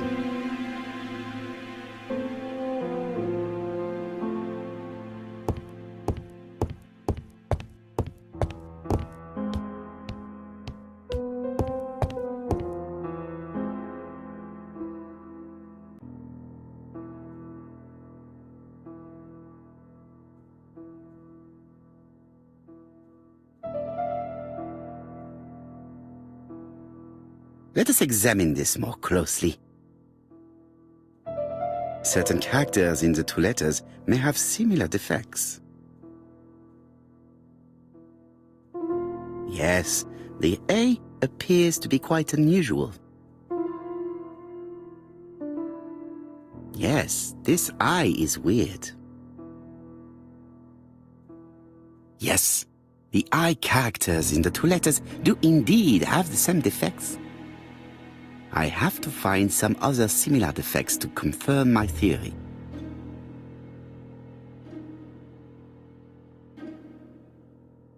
The W is not printed properly. Of course, the W characters in the two letters do indeed have the same defects. I have to find some other similar defects to confirm my theory.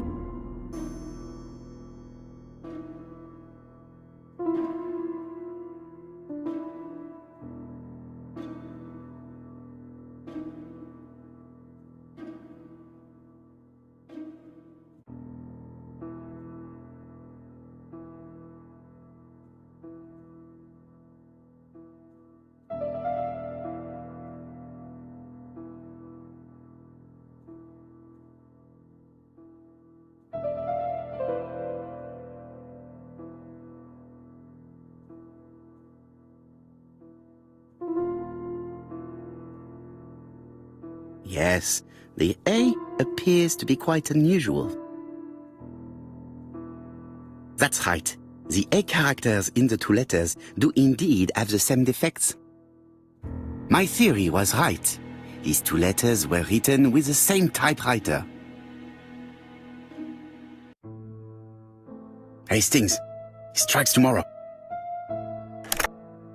Chief Inspector Japp? He's on another line. Can I take a message?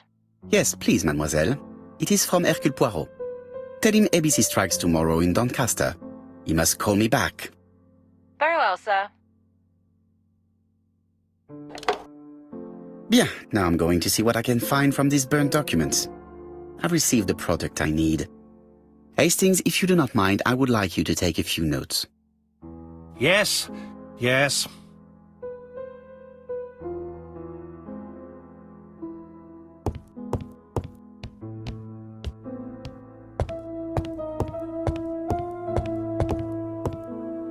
Now, down to work. All of this needs putting in order a little.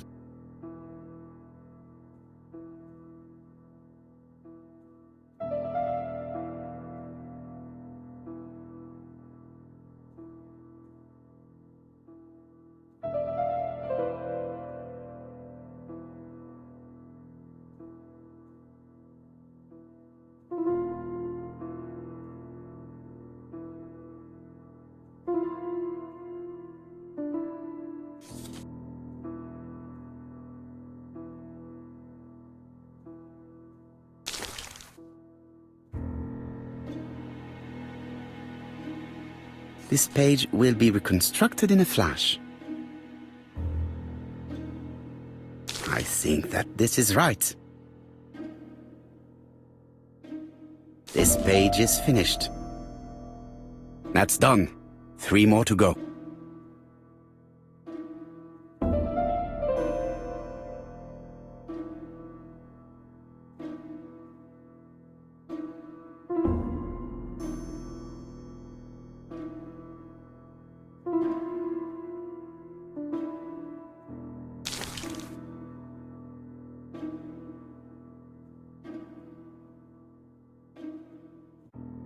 I think that this is right.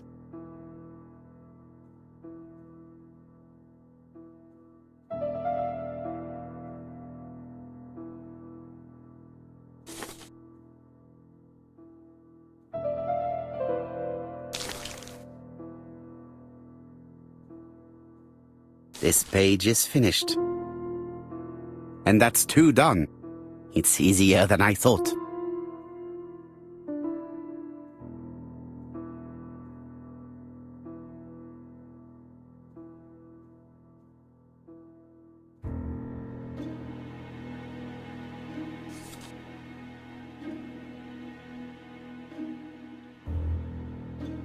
It's so simple.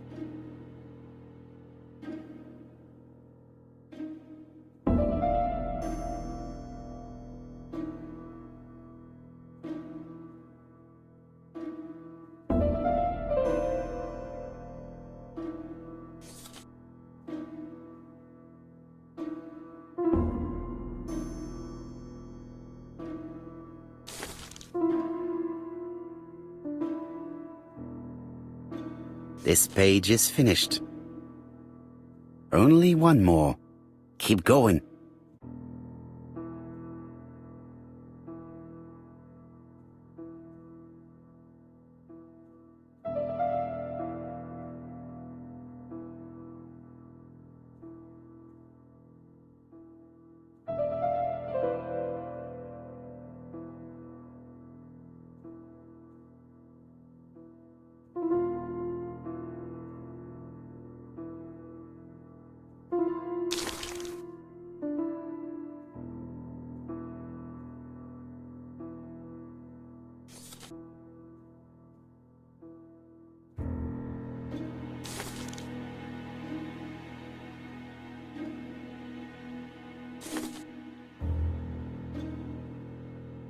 This page is finished. All the pages are reconstructed.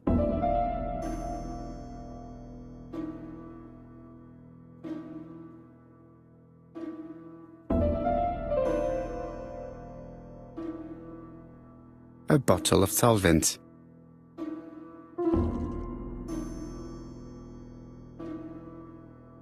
The cloth is now soaked with solvent.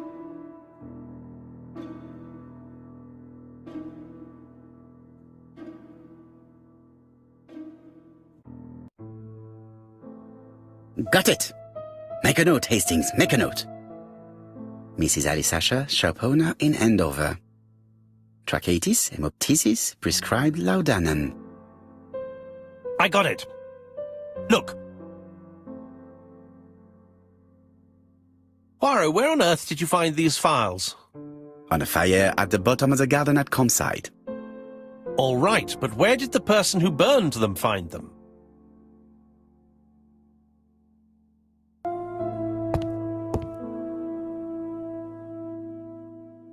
Alice Asher, shopkeeper in Andover. Tracheitis, hemoptysis, chronic cough with loss of blood, prescribed laudanum-based cough medicine. Betty Barnard, waitress in Bexhill. Chronic bronchitis causing dysphonia, advised to stop smoking. Alexander Bonaparte Cust, war wounded, mustard gas and head trauma, pulmonary emphysema, hemoptysis, coughing fits with blood, suffers from absences and amnesia. Dick Dudley Dunbar, owner of the Black Swan Hotel in Doncaster, asthmatic, heart disease, heart condition. Let us now try and get our brain cells to work.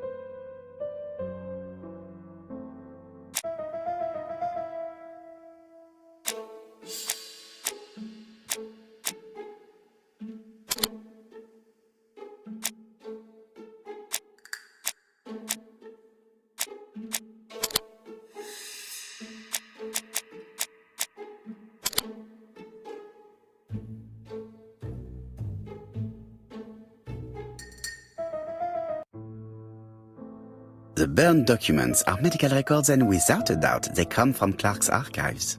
First of all, because all the patients have throat conditions. And secondly, their name starts with either A, B, C or D, and it is precisely the files that match these letters that have been tampered with. But why burn these files? How come the names of the two victims appear on them? And who are the two other patients? These are very good questions.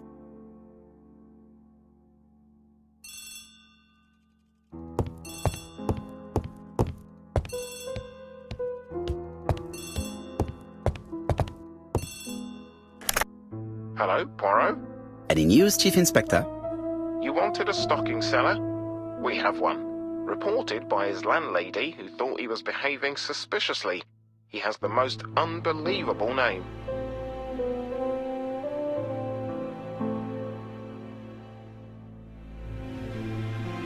Alexander Bonaparte Cust. Yes, Alexander Bonaparte Cust? How did you guess? Poirot, you have magical powers. It's a serious lead. I called Doncaster. A person matching Cust's description has been seen at the station. He got off the train from London, but after that, nobody knows where he went. Look for him at the Black Swan Hotel. What? How do you know he's there? Trust me, Chief Inspector. You appear to be very sure of yourself. Very well. I'll call the Black Swan straight away. The owner is going to get a shock when he learns that there's a murderer under his roof. Chief Inspector, I would rather call myself. As you wish. Please go ahead. Hello, the Black Swan. Hercule Poirot here. May I speak to the owner? Speaking. Dick Dudley Dunbar. How can I help you? Is there Mr. Cust among your guests? He arrived today. Shall I call him for you? No, it is you I wish to speak with. But who is this Cust? A crook. A crook? He seems such a decent chap. Do you think that Cust might be dangerous? Oh, I do hope you're wrong. He seems so harmless, you know. Yes, completely harmless. We must not overestimate the danger. After all, we are not absolutely sure he is guilty. What should I do? Watch him. If he leaves the hotel, watch where he is heading. I'll call the police in Doncaster immediately. When they arrive, keep out of the way. Oh, indeed. I shall keep out of the way. I have a bad heart, you see, and a big shot could kill me. Thank you for having warned me. Hello, Poirot. We have some good news. The police in Doncaster have caught our man at the Black Swan Hotel. They're sending him here by train. While we're waiting to question Cust, we could search his room in London. Where does he live? The Marbury Guest House. I'll see you there. Yes, but start without me. First of all, I have to sort out a few details for Cust's transfer. I understand. À bientôt. Hastings, we are making good progress. Please go and search the room of our #1 suspect. With pleasure. I did have a dentist appointment, but I'll cancel. The dentist. So that is why you are so nervous and bad-tempered. A visit to the dentist is never an enjoyable prospect. But an unavoidable one. Go to your appointment, Hastings. I will manage on my own.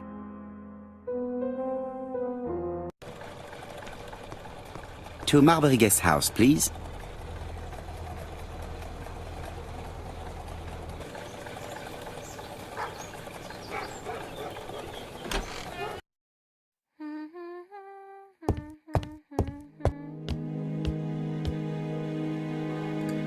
How do you do? You must be Mr. Hercule Poirot.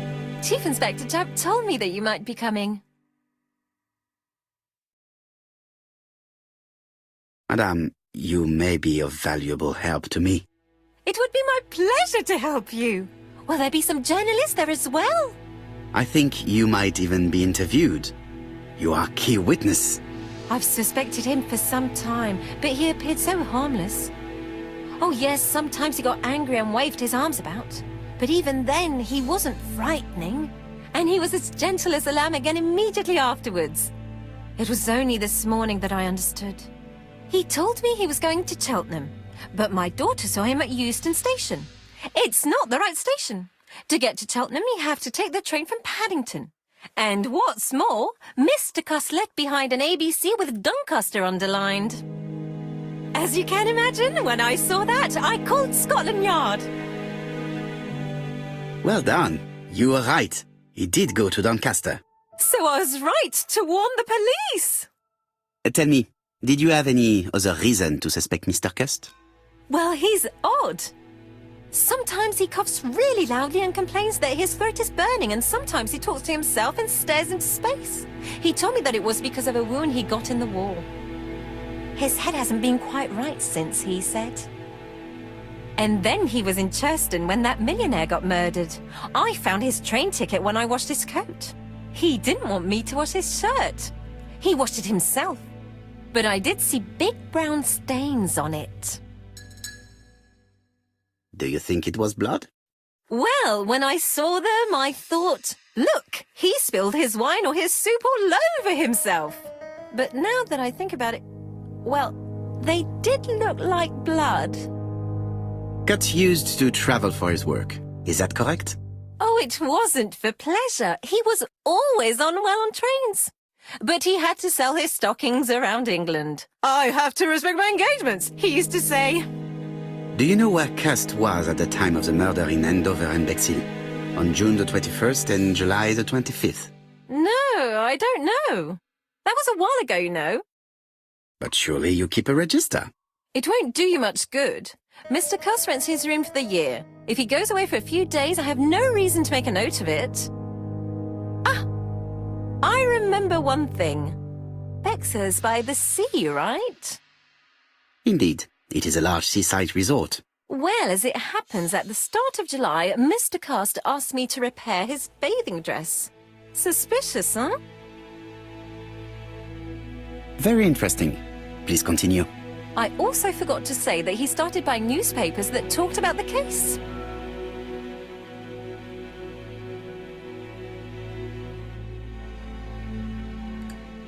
When did he start buying the newspapers? Let's see.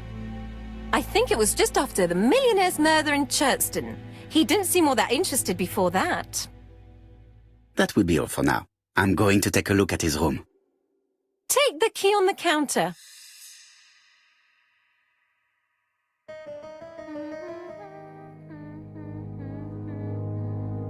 This woman appears to be in a good mood.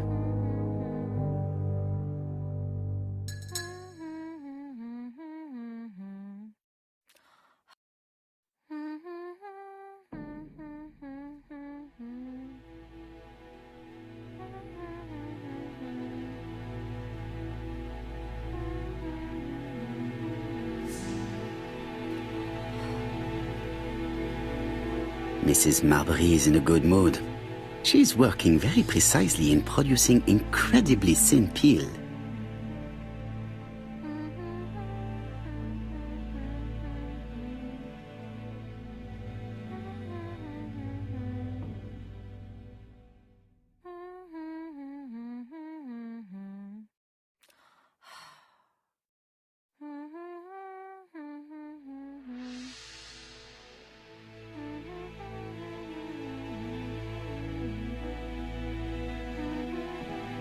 It looks like I've found the real master of this house.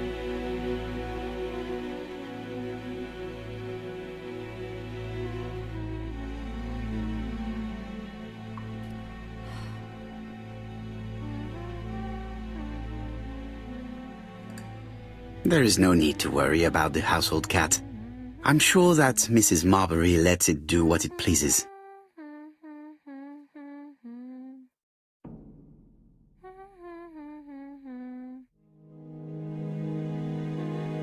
I don't think my register will help you.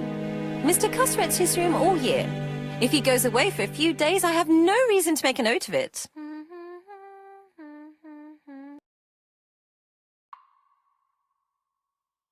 The truth is becoming apparent, and I have something to say to Mrs. Marbury.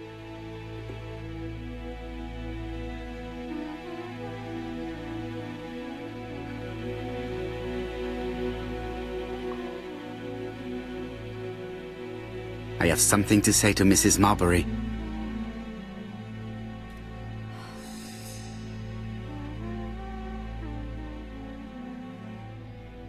Mrs. Marbury, if I am to believe the register, you rented room 306 to a certain Mr. Fishman on the day of the Bexhill murder. Room 306 is Cust's room. Can you explain yourself? Yes, I remember. Just for one night as a favour. Mr. Cust was away, all my other rooms were taken, and poor Mr. Fishman had nowhere to go.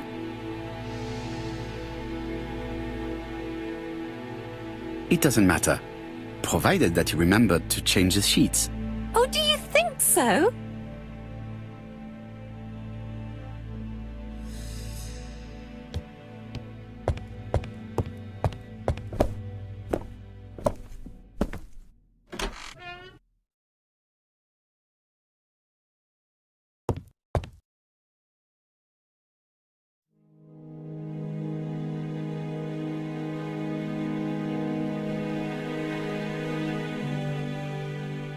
How awful.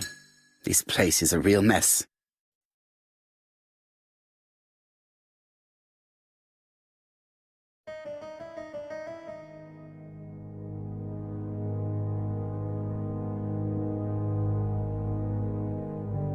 The least we can say is that Mr. Cust is not very concerned about order and balance.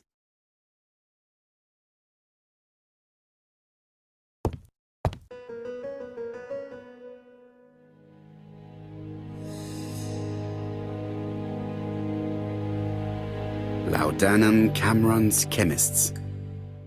Laudanum, a medicine for coughs. It is what Dr. Clark prescribed for Mrs. Asher. This subject will probably be useful to me.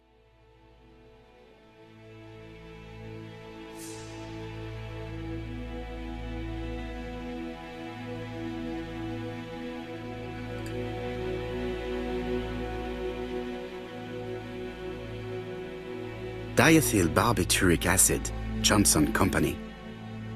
I know this medicine. It is a powerful sedative.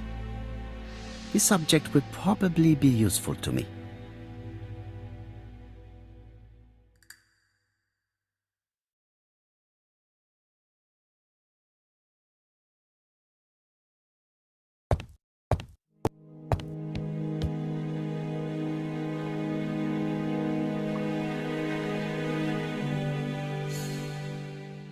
John Milligan, Managing Director, Silky Legs, Frederick Street, Leicester. To A.B. Cust, Marbury's Guest House, 1935, May the 21st. Dear Sir, further to our letters dated 5th and 10th of the month, we confirm we are you as door-to-door salesman, according to the conditions stated in our previous letters. We will send you the articles by mail and also a Redfield typewriter you will be using for every business letter. Regarding the schedule of your rounds, please do as following. June 21, Andover. Arrive by train the 20th in the evening and get a room at Station Hotel. Start your turn in the north part of the town. This letter establishes that Cust went to Andover, but the ink has hidden the destinations of his other trips. I know from Mrs. Marbury that he went to Churston. I just have to show that he went to Bexhill, and I will have proved that he was present at all the crime scenes.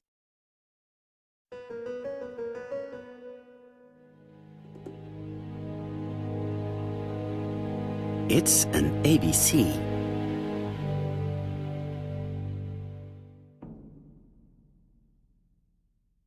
A long-bladed knife. A murderer's weapon. This object will probably be useful to me.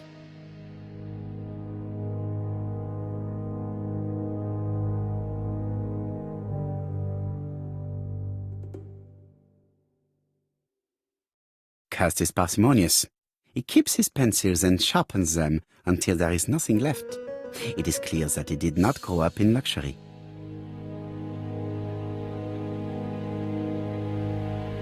I have to get the ribbon. How am I going to do it?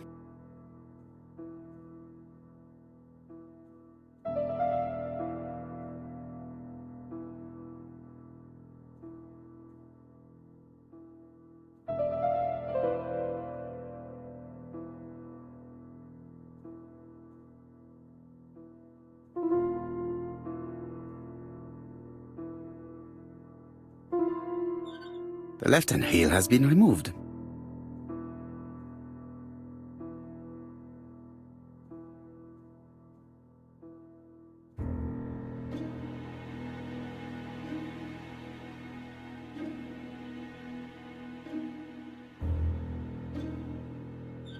The right-hand heel has been removed.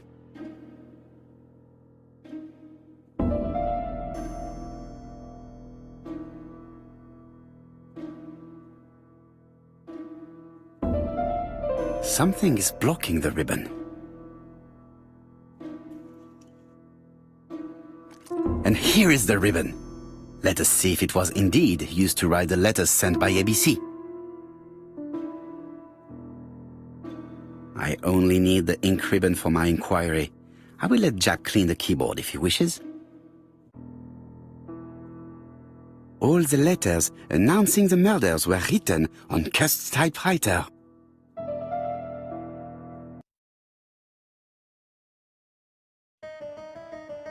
Did Cust drop it when he opened the window? Or was it Mrs. Marbury while she was cleaning?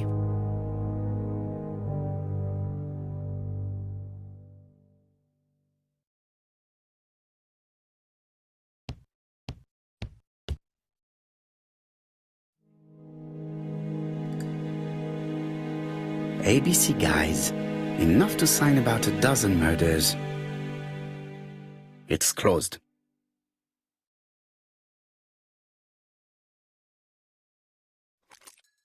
This knife is very useful. Who knows, maybe it never cut anything other than string. Stockings.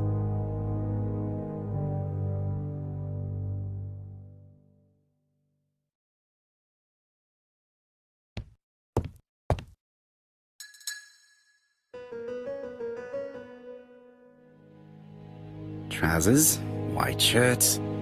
Everything has been washed very well. The Bexhill daily paper, dated from the day of the Bexhill murder. Most probably the bathing dress repaired by Mrs. Marbury's expert hands. All the main articles referring to the ABC case are here, from the Churston murder onwards. Nothing before that date.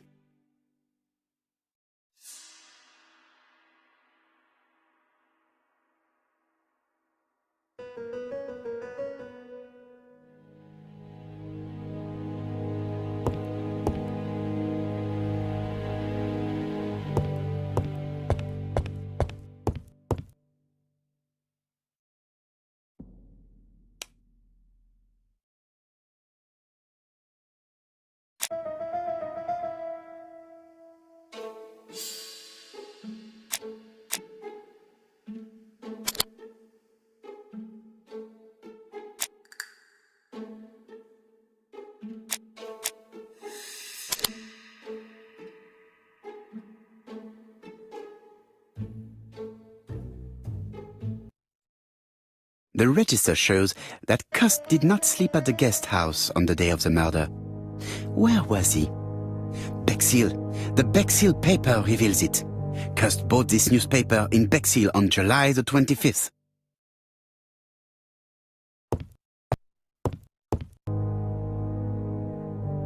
This dark stain. It could be blood, but goodness knows how long it has been there. No use continuing the inspection of this room. I've seen all there is to see.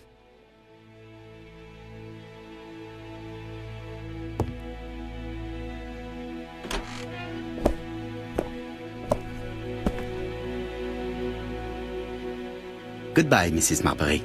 Thank you for your help. Bye. Ah, Chief Inspector. I was about to leave. Good evening, Chief Inspector. Welcome. Please excuse me, I must go to the kitchen. I'll leave the key of Mr. Cust on the counter. I'm sorry I'm late. I've spent ages with the Doncaster police. And you? I have established one fact. On 3 occasions, Cust was at the scene on the day of the crimes.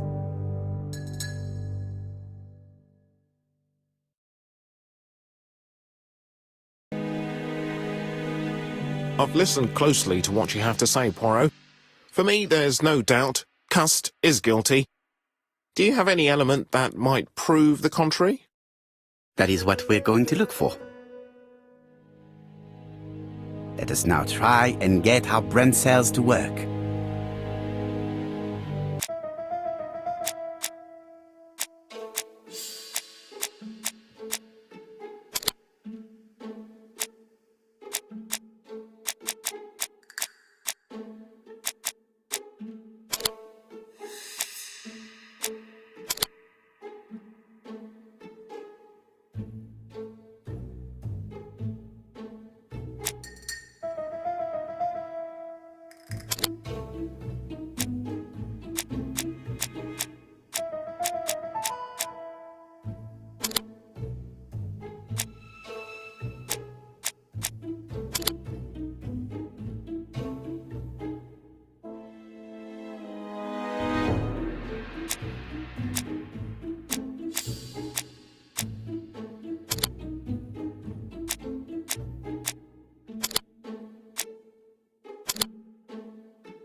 The evidence against Cust is overwhelming. His presence at the scenes, the knife, the blood-stained shirt, the ABCs in a box.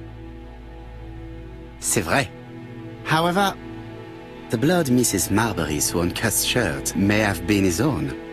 According to his medical records, he suffers from hemoptysis. The murderer cut Sir Carmichael's throat from behind, and the blood spurted outwards. You would expect the murderer's shirt to be stained on the sleeves, not on the buttonholes. Yet we see quite the opposite. You would expect the murderer to keep the newspaper articles about his crimes.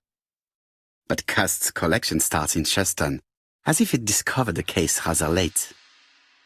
I agree it's troubling, but it doesn't change my mind. There's small details that we should be able to clear up by questioning Cust. When can we talk to him? Doncaster is sending him to us on the first train.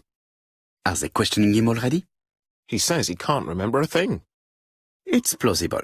Doctors say he suffers from absences and amnesia. Mrs. Marbury has confirmed this. He may have done the murders in an altered state. A familiar situation. It's not enough to clear his name. Dr. Thompson insisted that even if you don't know what you're doing, you never commit a murder without wanting to. Très intéressant. I shall remember that. Right. I'll go and examine the suspect's room. Chief Inspector, I took the liberty of removing a few clues to examinatum. All right, we'll discuss them tomorrow. In the meantime, I'm going to see if you've missed something.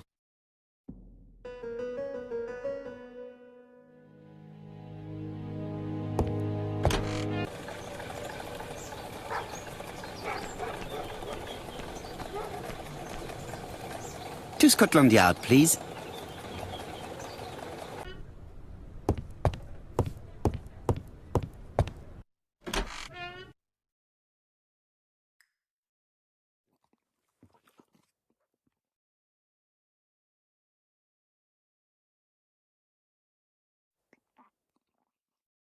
This man is not in good shape.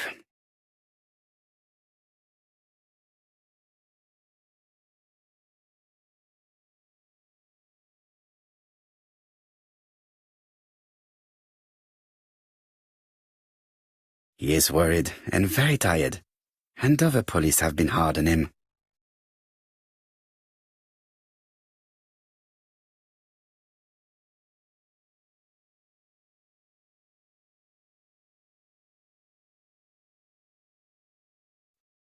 What do you want from me? Good day, Mr. Cust. I am Hercule Poirot. Ah, you're the detective. Why did you send me a letter before each crime? Why all these questions? When are you going to stop pestering me? Très bien. You did not hide these letters. But the question remains, who did?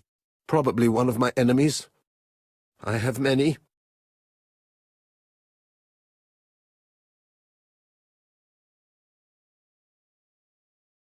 I do not believe that you are capable of murder, Mr. Cust. I hope not. You suffered during the war. It's true. I was wounded. I suffered. But the army was the only place I didn't feel inferior. No questions. Just orders to follow. But ever since you were wounded, you have absences, bouts of amnesia. And headaches. Professor Clark treated you. Yes, a few years ago he really helped me with my burned throat. Of course, you never considered killing a doctor who took such good care of you. No, never. You were seen at all the crime scenes. Yes, I was. I travel a lot, but not for pleasure. I am terribly unwell in trains. But I had to respect my engagements. My employer gave me very precise written instructions about the towns I had to visit. Let's see. The company you claim to work for, Silky Legs, has never heard of you. And as for these letters they sent you, they were written on your own typewriter. The company sent me the typewriter when I started working for them. Yes, but the letters were received afterwards.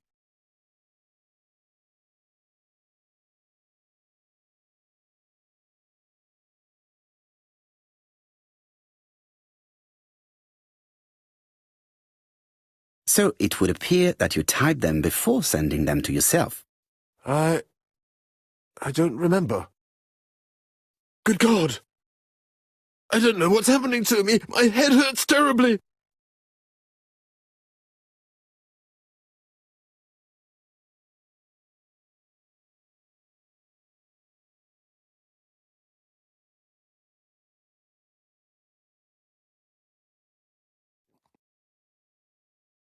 Laudanum, a medicine for coughs. It is what Dr. Clark prescribed for Mrs. Asher.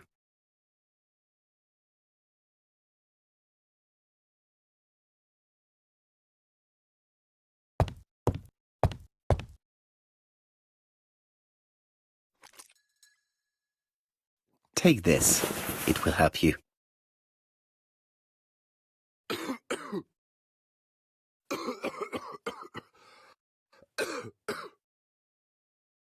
Oh, I think I'll be fine.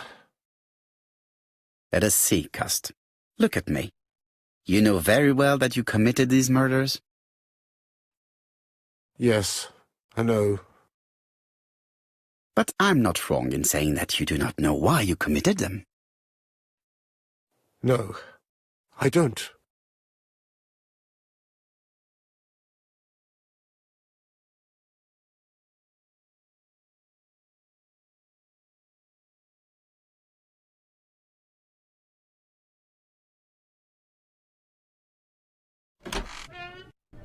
And what conclusions have you drawn? Plenty. It might help us to understand him a little better. Let us now try and get our brain cells to work.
I don't see any clearer than before. This is worse. There is one point to highlight. C'est curieux. Cust admits that he killed, but he does not know why. What did Dr. Thompson say? Even if Cust killed while in an altered state, it still must have been his deepest desire. He must have had a motive. Let's keep it simple. Never mind his motive. He confessed. But you see, he can confess to anything and everything. He denied the murders and then he confessed to them. He confirmed that he never typed the letters. Then, with great ease, I managed to get him say quite the opposite. Come on, he behaved like a guilty man. He lied to his landlady. Because deep down he believes himself guilty. From the papers, he noticed that he had always been at the scene of the crimes. He must think that he killed and then simply forgot what he had done. How can you be so sure? Let us look at his psychological profile. You will understand my point of view. Let us now try and get our brain cells to work.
You see? Cust's character is quite the opposite of the murderer's. But if he's a madman, can we really talk about his character? You know very well that our murderer does not behave like a psychopath. Apart from the signature, there is no ritual repetition in the choice of victims. Very well, you're right as always. So we have no confession, no culprit, no suspects, nothing. And all that after 2 months of inquiry? What should I do? Have faith. Just give me 24 hours. Cust's arrest is a great success for you, Poirot. It's all clear now, except maybe 1 or 2 details. Details. Ah, mon ami. The devil is in the detail, as we say. Excuse me? Patience, Hastings. Everything will be clear once our guests arrive.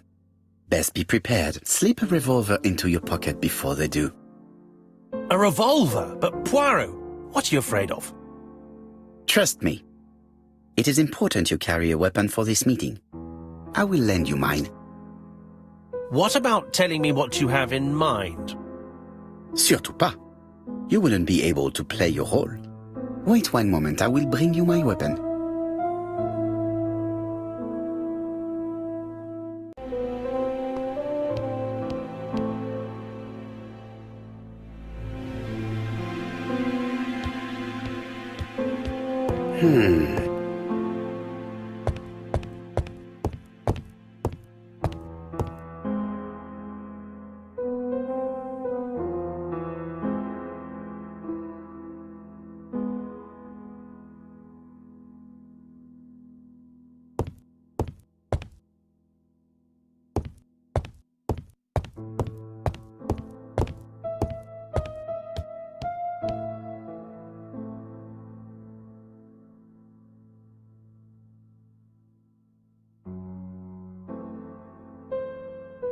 Churston, Devon, population 500 inhabitants.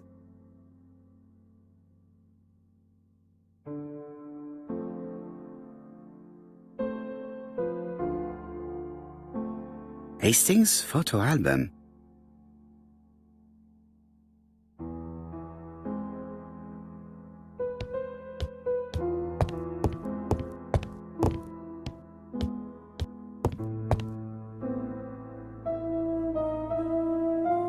Daily Flicker, September the 11th, 1935. ABC affair, Terminus Doncaster, Japp and Poirot arrest the killer. A.B. Cost is the name of the alphabet murderer.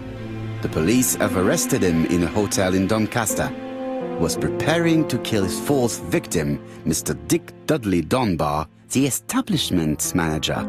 Mr. Dunbar owes his life to the miraculous intervention of Inspector Japp of Scotland Yard and Detective Hercule Poirot.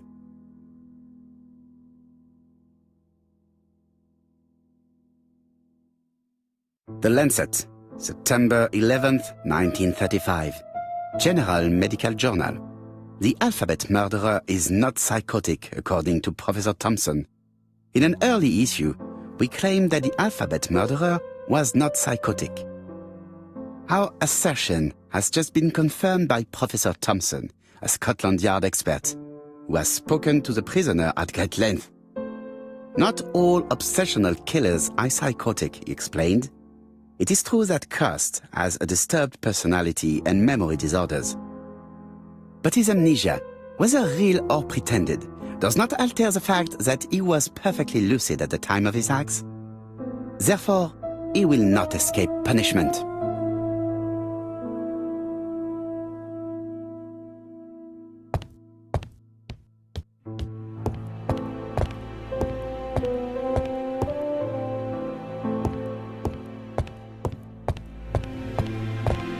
The white ammunition are blank cartridges. The others are real bullets.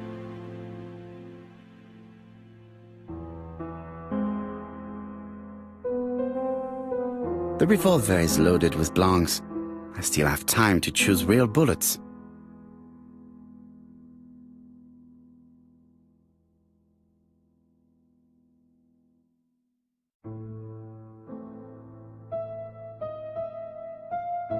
The revolver is loaded.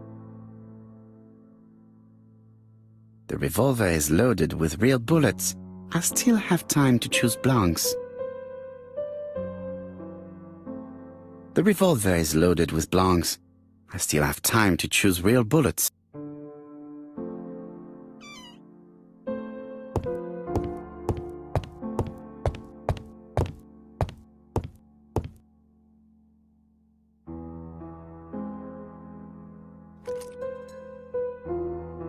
Voila, I entrust you with my weapon. It has hardly been used, it is almost new.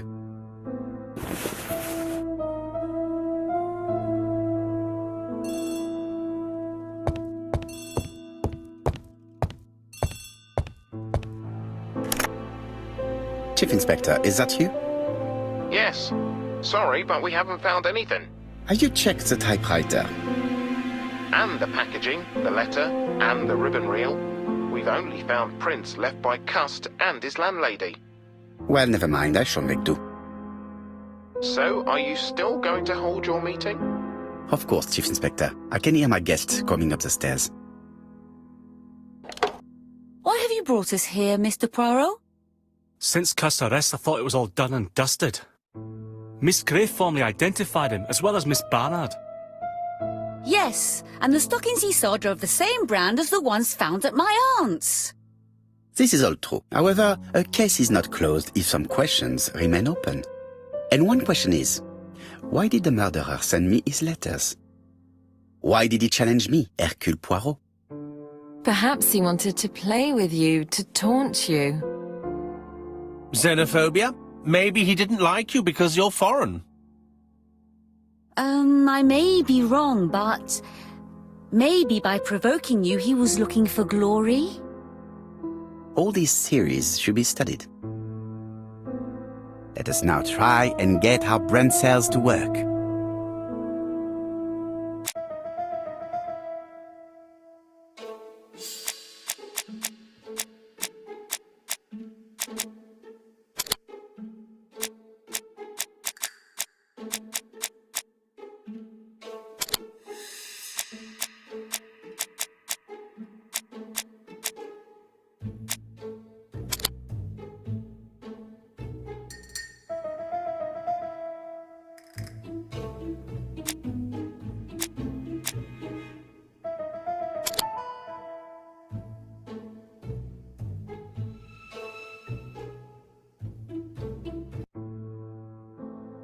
Is everything clear now? You might like to explain your reasoning again. Of course. First of all, remember that the murderer made it a rule to always post his letter before the murder. He never digressed from that rule. However, in Churston, he encountered a problem. The village has only 500 inhabitants. With advance warning, it would be easy to arrest him. Therefore, the murderer delayed his letters deliberately with the wrong address. The plan wouldn't have worked if he'd sent it to Scotland Yard or the papers because everybody knows their addresses. The mistake would have been corrected and the letter would have been on time. That is why the murderer chose me as the recipient. Because for his plan to succeed, it was necessary for at least one of the letters to have a wrong address and get lost. It was very cunning. Absolument. It is a very subtle plan. It matches the profile we have drawn up of him perfectly. That of an intelligent, daring and calculating murderer. But that's not how you describe Cust. You are quite right, mademoiselle. Like you, I find it hard to believe that this dull character is the clever murderer we are looking for. Do madmen... I mean, if he's mad, he might have two very different sides. No doubt. But the murderer is not mad. All the specialists agree that he does not have the profile of the psychopath. But if Cust is not guilty, how do you explain his presence at the scene of the crimes? Mr. Clark, the answer to your question is in the medical records of your brother's patients.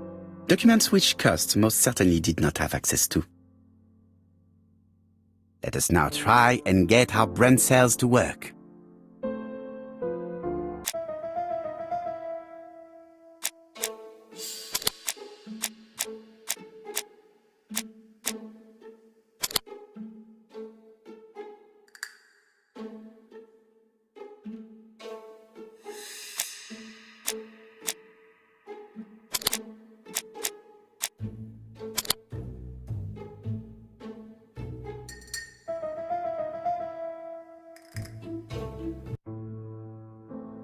Dr. Clark's patients' records provided a very useful list of potential victims, sorted by alphabetical order. The killer definitely used it, explaining the fact that all the victims were former patients of the doctor. It is this fact that clears Cust once and for all, because he never had access to these records. So how did he happen to be at the scene of the crimes? Either the murderer sent him there, or Cust was following him closely. Cust's highly suggestible nature leads us to the second hypothesis. The murderer was manipulating him. He systematically sent Cust to the towns where he was going to strike, so that the suspicion would land on the poor man's shoulder. That's evil. What sort of killer could have such a plan? And what would he gain from three completely different murders? Indeed, it seems unlikely that the same murderer committed all the crimes. What should we take from that?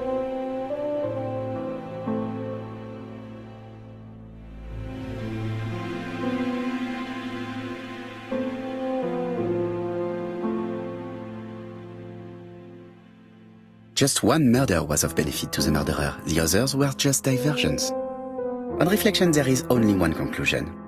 The murderer killed once out of interest, and twice to divert our attention. This reasoning points at two potential culprits. Franklin Clark. Donald Fraser? Yes, mademoiselle, that's good thinking. Mr. Fraser may have killed Betty out of jealousy. Mr. Clark may have killed his brother in order to inherit his large fortune. Both have a motive. But Donald did not have access to Dr. Clark's records. Please allow me to disagree with you, mademoiselle. He works for Court and Brunskill, one of whose clients was Sir Carmichael. It doesn't prove that I went to Comeside. You could have done it, and you may have used the opportunity to take a look at Sir Carmichael's records. Do you think I'm guilty? You or Mr. Franklin Clark? That's ridiculous. Both of you have a motive. The question is, which of you has the profile that most resembles the murderer? Let us now try and get our brain cells to work.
Ladies and gentlemen, Donald may share many character traits with the murderer, but he does not have his cold indifference. He has a temper. It is hard to imagine him planning anything. Also, jealousy is his motive, and crimes of passion are rarely planned. Right, I suppose it's my turn to be subjected to the same scrutiny. Absolument, Mr. Clark. Let us now try and get our brain cells to work.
As you have all seen, there is a disturbing similarity between Mr. Clark's profile and that of the killer.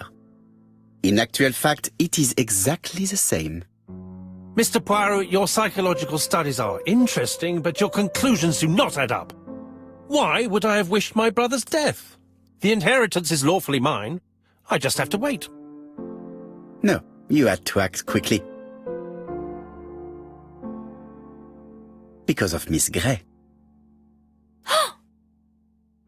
Mademoiselle, although you haven't been telling the truth, there is no doubt in my mind that you would have found a way to marry Sir Carmichael after Lady Clark's death. For you, Mr. Clark, it was a disaster. If Miss Grey had children by your brother, you would not have inherited a thing. You realized the danger after reading several letters from Comside, especially one in which your brother opened his heart to you. So you hurried home from China, and you took action. In truth, Cust was no more than a puppet manipulated by the real culprit. You, Mr. Clark. Such an imagination, Mr. Poirot. In fact, nobody manipulated Cust. The famous instructions he received by post. He wrote them on the typewriter. We know that for sure. Oh no. You know perfectly well. That is not true. Eh bien voilà. Light has now been shed on the ABC murders. Your theories are ingenious, but you haven't any proof. One point to him. For the moment, I have no material proof. Either I admit to it, or I bluff. One thing proves it. The prints you left on Cust's typewriter. Enough. Oh, of course you wiped the typewriter before sending it. But not carefully enough. Scotland Yard has found your print along with those of Cust. I understand why you never wanted to lend me your new typewriter, and why you were searching through your brother's things. And the hole you dug on the moors. What did you hide there? The knife you used to kill your brother? Game, set, match. You win, Mr. Poirot. But it was worth trying.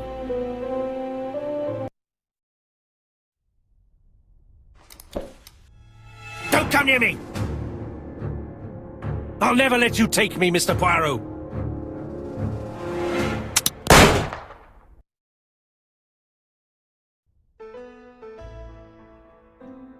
I'm sorry, Mr. Clark, there is no easy death for you. I expected your reaction, so I used blanks. I'm sorry, mademoiselle, but your second chance has been lost. Franklin Clark will never inherit his brother's fortune.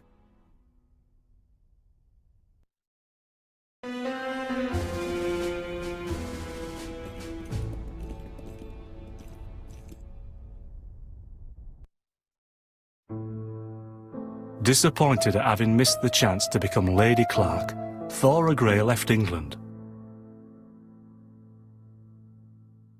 Donald Fraser and Megan Barnard married.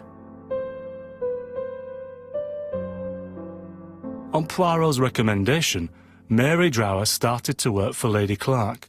The elderly lady's condition suddenly took a turn for the better. And a few months later, to Dr. Logan's great surprise, she was back on her feet again. According to this eminent physician, it appears to be an extremely rare case of spontaneous remission. Lady Clark has enjoyed very good health ever since.